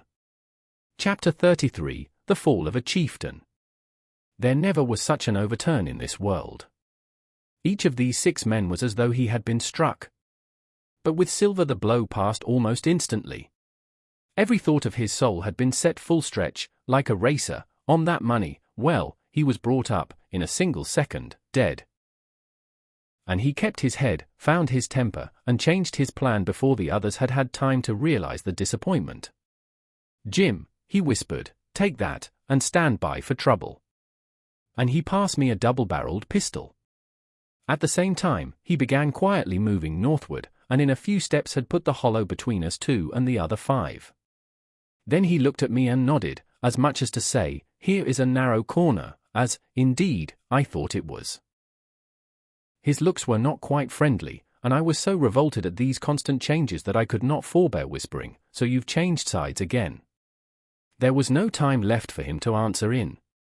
The buccaneers, with oaths and cries, began to leap, one after another, into the pit and to dig with their fingers, throwing the boards aside as they did so. Morgan found a piece of gold. He held it up with a perfect spout of oaths. It was a 2-guinea piece, and it went from hand to hand among them for a quarter of a minute. 2 guineas, roared Mary, shaking it at Silver. "That's your £700,000, is it? You're the man for bargains, ain't you? You're him that never bungled nothing, you wooden-headed lubber." "Dig away, boys," said Silver with the coolest insolence, "you'll find some pig nuts and I shouldn't wonder." "Pig nuts," repeated Mary, in a scream. "Mates, do you hear that? I tell you now, that man there knew it all along. Look in the face of him and you'll see it wrote there." "Ah, Mary," remarked Silver, standing for Cap'n again. "You're a pushing lad, to be sure." But this time everyone was entirely in Mary's favor. They began to scramble out of the excavation, darting furious glances behind them. One thing I observed, which looked well for us, they all got out upon the opposite side from Silver. Well, there we stood, 2 on one side, 5 on the other, the pit between us, and nobody screwed up high enough to offer the first blow. Silver never moved, he watched them, very upright on his crutch, and looked as cool as ever I saw him. He was brave, and no mistake. At last Mary seemed to think a speech might help matters. "Mates," says he, "there's 2 of them alone there, one's the old cripple that brought us all here and blundered us down to this. The other's that cub that I mean to have the heart of." Now, mates, he was raising his arm and his voice, and plainly meant to lead a charge. But just then crack! Crack! Crack! 3 musket shots flashed out of the thicket. Mary tumbled head foremost into the excavation, the man with the bandage spun round like a teetotum and fell all his length upon his side, where he lay dead, but still twitching, and the other 3 turned and ran for it with all their might. Before you could wink, Long John had fired 2 barrels of a pistol into the struggling Mary, and as the man rolled up his eyes at him in the last agony, "George," said he, "I reckon I settled you." At the same moment, the doctor, Gray, and Ben Gunn joined us, with smoking muskets, from among the nutmeg trees. "Forward," cried the doctor. "Double quick, my lads. We must head them off the boats." And we set off at a great pace, sometimes plunging through the bushes to the chest. I tell you, but Silver was anxious to keep up with us. The work that man went through, leaping on his crutch till the muscles of his chest were fit to burst, was work no sound man ever equaled, and so thinks the doctor. As it was, he was already 30 yards behind us and on the verge of strangling when we reached the brow of the slope. "Doctor," he hailed, "see there. No hurry." Sure enough, there was no hurry. In a more open part of the plateau, we could see the 3 survivors still running in the same direction as they had started, right for Mizzenmast Hill. We were already between them and the boats, and so we 4 sat down to breathe, while Long John, mopping his face, came slowly up with us.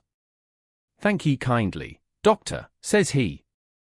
"You came in about the nick, I guess, for me and Hawkins. And so it's you, Ben Gunn," he added. "Well, you're a nice one, to be sure." "I'm Ben Gunn, I am," replied the maroon, wriggling like an eel in his embarrassment. "And," he added, after a long pause, "how do, Mr. Silver?" "Pretty well, I thank ye," says you.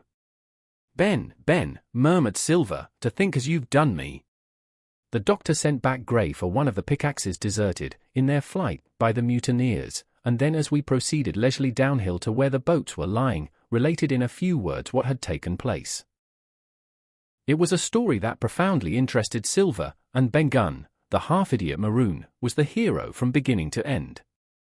Ben, in his long, lonely wanderings about the island, had found the skeleton. It was he that had rifled it, he had found the treasure, he had dug it up, it was the haft of his pickaxe that lay broken in the excavation.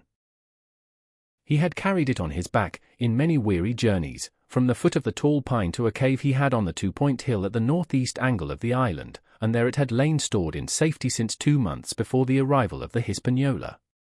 When the doctor had wormed this secret from him on the afternoon of the attack, and when next morning he saw the anchorage deserted, he had gone to Silver, given him the chart, which was now useless, given him the stores, for Ben Gunn's cave was well supplied with goat's meat salted by himself, given anything and everything to get a chance of moving in safety from the stockade to the 2-point hill, there to be clear of malaria and keep a guard upon the money. As for you, Jim, he said, it went against my heart, but I did what I thought best for those who had stood by their duty, and if you were not one of these, whose fault was it?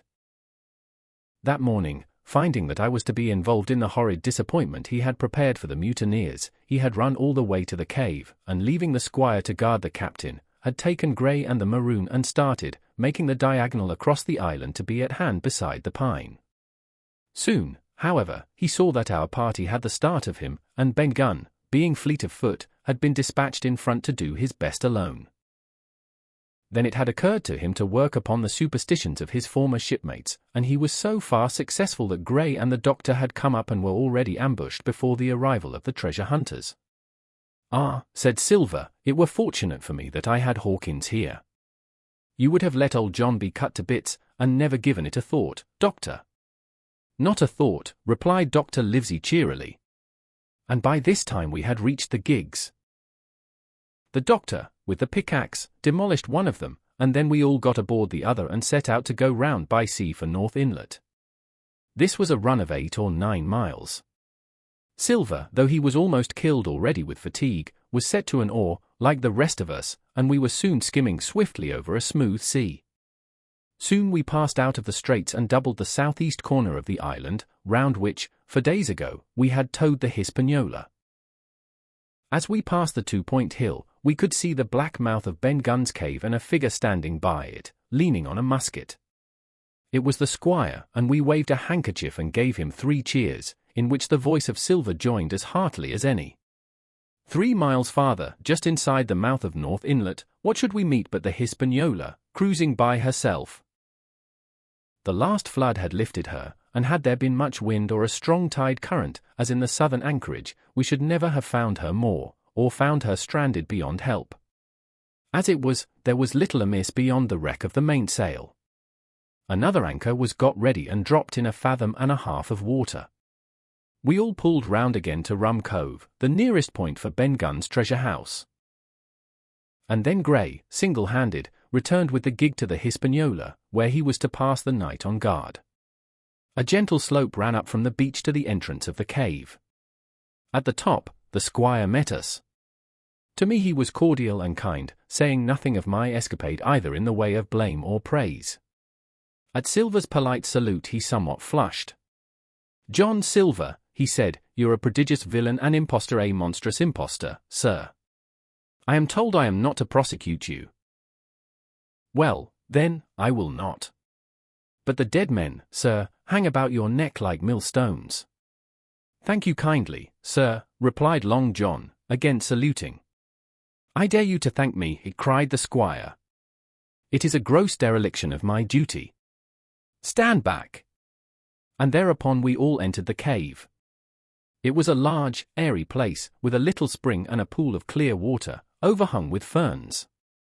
The floor was sand. Before a big fire lay Captain Smollett. And in a far corner, only duskily flickered over by the blaze, I beheld great heaps of coin and quadrilaterals built of bars of gold. That was Flint's treasure that we had come so far to seek, and that had cost already the lives of 17 men from the Hispaniola. How many it had cost in the amassing, what blood and sorrow, what good ships scuttled on the deep, what brave men walking the plank blindfold, what shot of cannon, what shame and lies and cruelty, perhaps no man alive could tell. Yet there were still 3 upon that island: Silver, and old Morgan, and Ben Gunn, who had each taken his share in these crimes, as each had hoped in vain to share in the reward. "Come in, Jim," said the captain. "You're a good boy in your line, Jim, but I don't think you and Mill go to sea again. You're too much of the born favourite for me." "Is that you, John Silver? What brings you here, man?" "Come back to my duty, sir," returned Silver. "Ah," said the captain, and that was all he said. What a supper I had of it that night, with all my friends around me, and what a meal it was, with Ben Gunn's salted goat and some delicacies and a bottle of old wine from the Hispaniola. Never, I am sure, were people gayer or happier. And there was Silver, sitting back almost out of the firelight, but eating heartily, prompt to spring forward when anything was wanted, even joining quietly in our laughter, the same bland, polite, obsequious seaman of the voyage out. Chapter 34. And last. The next morning we fell early to work, for the transportation of this great mass of gold near a mile by land to the beach, and thence 3 miles by boat to the Hispaniola, was a considerable task for so small a number of workmen. The 3 fellows still abroad upon the island did not greatly trouble us. A single sentry on the shoulder of the hill was sufficient to ensure us against any sudden onslaught, and we thought, besides, they had had more than enough of fighting. Therefore the work was pushed on briskly. Gray and Ben Gunn came and went with the boat, while the rest during their absences piled treasure on the beach. 2 of the bars, slung in a rope's end, made a good load for a grown man, one that he was glad to walk slowly with. For my part, as I was not much use at carrying, I was kept busy all day in the cave packing the minted money into bread bags. It was a strange collection, like Billy Bones's hoard for the diversity of coinage, but so much larger and so much more varied that I think I never had more pleasure than in sorting them. English, French, Spanish, Portuguese, Georges, and Louises, doubloons and double guineas and moidors and sequins, the pictures of all the kings of Europe for the last 100 years, strange oriental pieces stamped with what looked like wisps of string or bits of spider's web, round pieces, and square pieces, and pieces bored through the middle, as if to wear them round your neck. Nearly every variety of money in the world must, I think, have found a place in that collection. And for number, I am sure they were like autumn leaves, so that my back ached with stooping and my fingers with sorting them out. Day after day this work went on. By every evening a fortune had been stowed aboard, but there was another fortune waiting for the morrow, and all this time we heard nothing of the 3 surviving mutineers. At last, I think it was on the 3rd night, the doctor and I were strolling on the shoulder of the hill where it overlooks the lowlands of the isle, when, from out the thick darkness below, the wind brought us a noise between shrieking and singing. It was only a snatch that reached our ears, followed by the former silence. "Heaven forgive them," said the doctor, "'tis the mutineers." "All drunk, sir," struck in the voice of Silver from behind us. Silver, I should say, was allowed his entire liberty, and in spite of daily rebuffs, seemed to regard himself once more as quite a privileged and friendly dependent. Indeed, it was remarkable how well he bore these slights and with what unwearying politeness he kept on trying to ingratiate himself with all. Yet, I think, none treated him better than a dog, unless it was Ben Gunn, who was still terribly afraid of his old quartermaster, or myself, who had really something to thank him for. Although for that matter, I suppose, I had reason to think even worse of him than anybody else, for I had seen him meditating a fresh treachery upon the plateau. Accordingly, it was pretty gruffly that the doctor answered him. "Drunk or raving," said he. "Right you were, sir," replied Silver, "and precious little odds which, to you and me." "I suppose you would hardly ask me to call you a humane man," returned the doctor with a sneer, "and so my feelings may surprise you, Master Silver. But if I were sure they were raving, as I am morally certain one, at least, of them is down with fever, I should leave this camp, and at whatever risk to my own carcass, take them the assistance of my skill." "Ask your pardon, sir, you would be very wrong," quoth Silver. "You would lose your precious life, and you may lay to that. I'm on your side now, hand and glove, and I shouldn't wish for to see the party weakened, let alone yourself, seeing as I know what I owes you. But these men down there, they couldn't keep their word, no, not supposing they wished to, and what's more, they couldn't believe as you could." "No," said the doctor. You're the man to keep your word, we know that. Well, that was about the last news we had of the 3 pirates. Only once we heard a gunshot a great way off and supposed them to be hunting.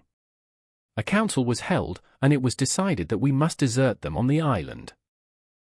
To the huge glee, I must say, of Ben Gunn, and with the strong approval of Gray. We left a good stock of powder and shot, the bulk of the salt goat, a few medicines, and some other necessaries, tools, clothing, a spare sail, a fathom or 2 of rope, and by the particular desire of the doctor, a handsome present of tobacco. That was about our last doing on the island. Before that, we had got the treasure stowed and had shipped enough water and the remainder of the goat meat in case of any distress, and at last, one fine morning, we weighed anchor, which was about all that we could manage, and stood out of North Inlet, the same colours flying that the captain had flown and fought under at the palisade. The 3 fellows must have been watching us closer than we thought for, as we soon had proved. For coming through the Narrows, we had to lie very near the southern point, and there we saw all 3 of them kneeling together on a spit of sand, with their arms raised in supplication. It went to all our hearts, I think, to leave them in that wretched state, but we could not risk another mutiny, and to take them home for the gibbet would have been a cruel sort of kindness. The doctor hailed them and told them of the stores we had left, and where they were to find them. But they continued to call us by name and appeal to us, for God's sake, to be merciful and not leave them to die in such a place. At last, seeing the ship still bore on her course and was now swiftly drawing out of earshot, one of them, I know not which it was, leapt to his feet with a hoarse cry, whipped his musket to his shoulder, and sent a shot whistling over Silver's head and through the mainsail. After that, we kept under cover of the bulwarks, and when next I looked out they had disappeared from the spit, and the spit itself had almost melted out of sight in the growing distance. That was, at least, the end of that, and before noon, to my inexpressible joy, the highest rock of Treasure Island had sunk into the blue round of sea. We were so short of men that everyone on board had to bear a hand. Only the captain lying on a mattress in the stern and giving his orders, for though greatly recovered he was still in want of quiet. We laid her head for the nearest port in Spanish America, for we could not risk the voyage home without fresh hands, and as it was, what with baffling winds and a couple of fresh gales, we were all worn out before we reached it. It was just at sundown when we cast anchor in a most beautiful landlocked gulf, and were immediately surrounded by shore boats full of Negroes and Mexican Indians and half-bloods selling fruits and vegetables and offering to dive for bits of money. The sight of so many good-humoured faces, especially the blacks, the taste of the tropical fruits, and above all the lights that began to shine in the town made a most charming contrast to our dark and bloody sojourn on the island. And the doctor and the squire, taking me along with them, went ashore to pass the early part of the night. Here they met the captain of an English man-of-war, fell in talk with him, went on board his ship, and, in short, had so agreeable a time that day was breaking when we came alongside the Hispaniola. Ben Gunn was on deck alone, and as soon as we came on board he began, with wonderful contortions, to make us a confession. Silver was gone. The maroon had connived at his escape in a shore boat some hours ago, and he now assured us he had only done so to preserve our lives, which would certainly have been forfeit if that man with the one leg had stayed aboard. But this was not all. The sea cook had not gone empty-handed. He had cut through a bulkhead unobserved and had removed one of the sacks of coin, worth perhaps 300 or 400 guineas, to help him on his further wanderings. I think we were all pleased to be so cheaply quit of him. Well, to make a long story short, we got a few hands on board, made a good cruise home, and the Hispaniola reached Bristol just as Mr. Blandley was beginning to think of fitting out her consort. 5 men only of those who had sailed returned with her. Drink and the devil had done for the rest, with a vengeance, although, to be sure, we were not quite in so bad a case as that other ship they sang about. With 1 man of her crew alive, what put to sea with 75. All of us had an ample share of the treasure and used it wisely or foolishly, according to our natures. Captain Smollett is now retired from the sea. Gray not only saved his money, but being suddenly smit with a desire to rise, also studied his profession, and he is now mate and part owner of a fine full-rigged ship, married besides, and the father of a family. As for Ben Gunn, he got £1,000, which he spent or lost in 3 weeks, or to be more exact, in 19 days, for he was back begging on the 20th. Then he was given a lodge to keep, exactly as he had feared upon the island, and he still lives, a great favourite, though something of a butt, with the country boys, and a notable singer in church on Sundays and saints' days. Of Silver we have heard no more. That formidable seafaring man with one leg has at last gone clean out of my life, but I dare say he met his old negress, and perhaps still lives in comfort with her and Captain Flint. It is to be hoped so, I suppose, for his chances of comfort in another world are very small. The bar Silver and the arms still lie, for all that I know, where Flint buried them, and certainly they shall lie there for me. Oxen and wain ropes would not bring me back again to that accursed island. And the worst dreams that ever I have are when I hear the surf booming about its coasts or start upright in bed with the sharp voice of Captain Flint still ringing in my ears, Pieces of 8. Pieces of 8. The end. Thank you for listening to Treasure Island by Robert Louis Stevenson.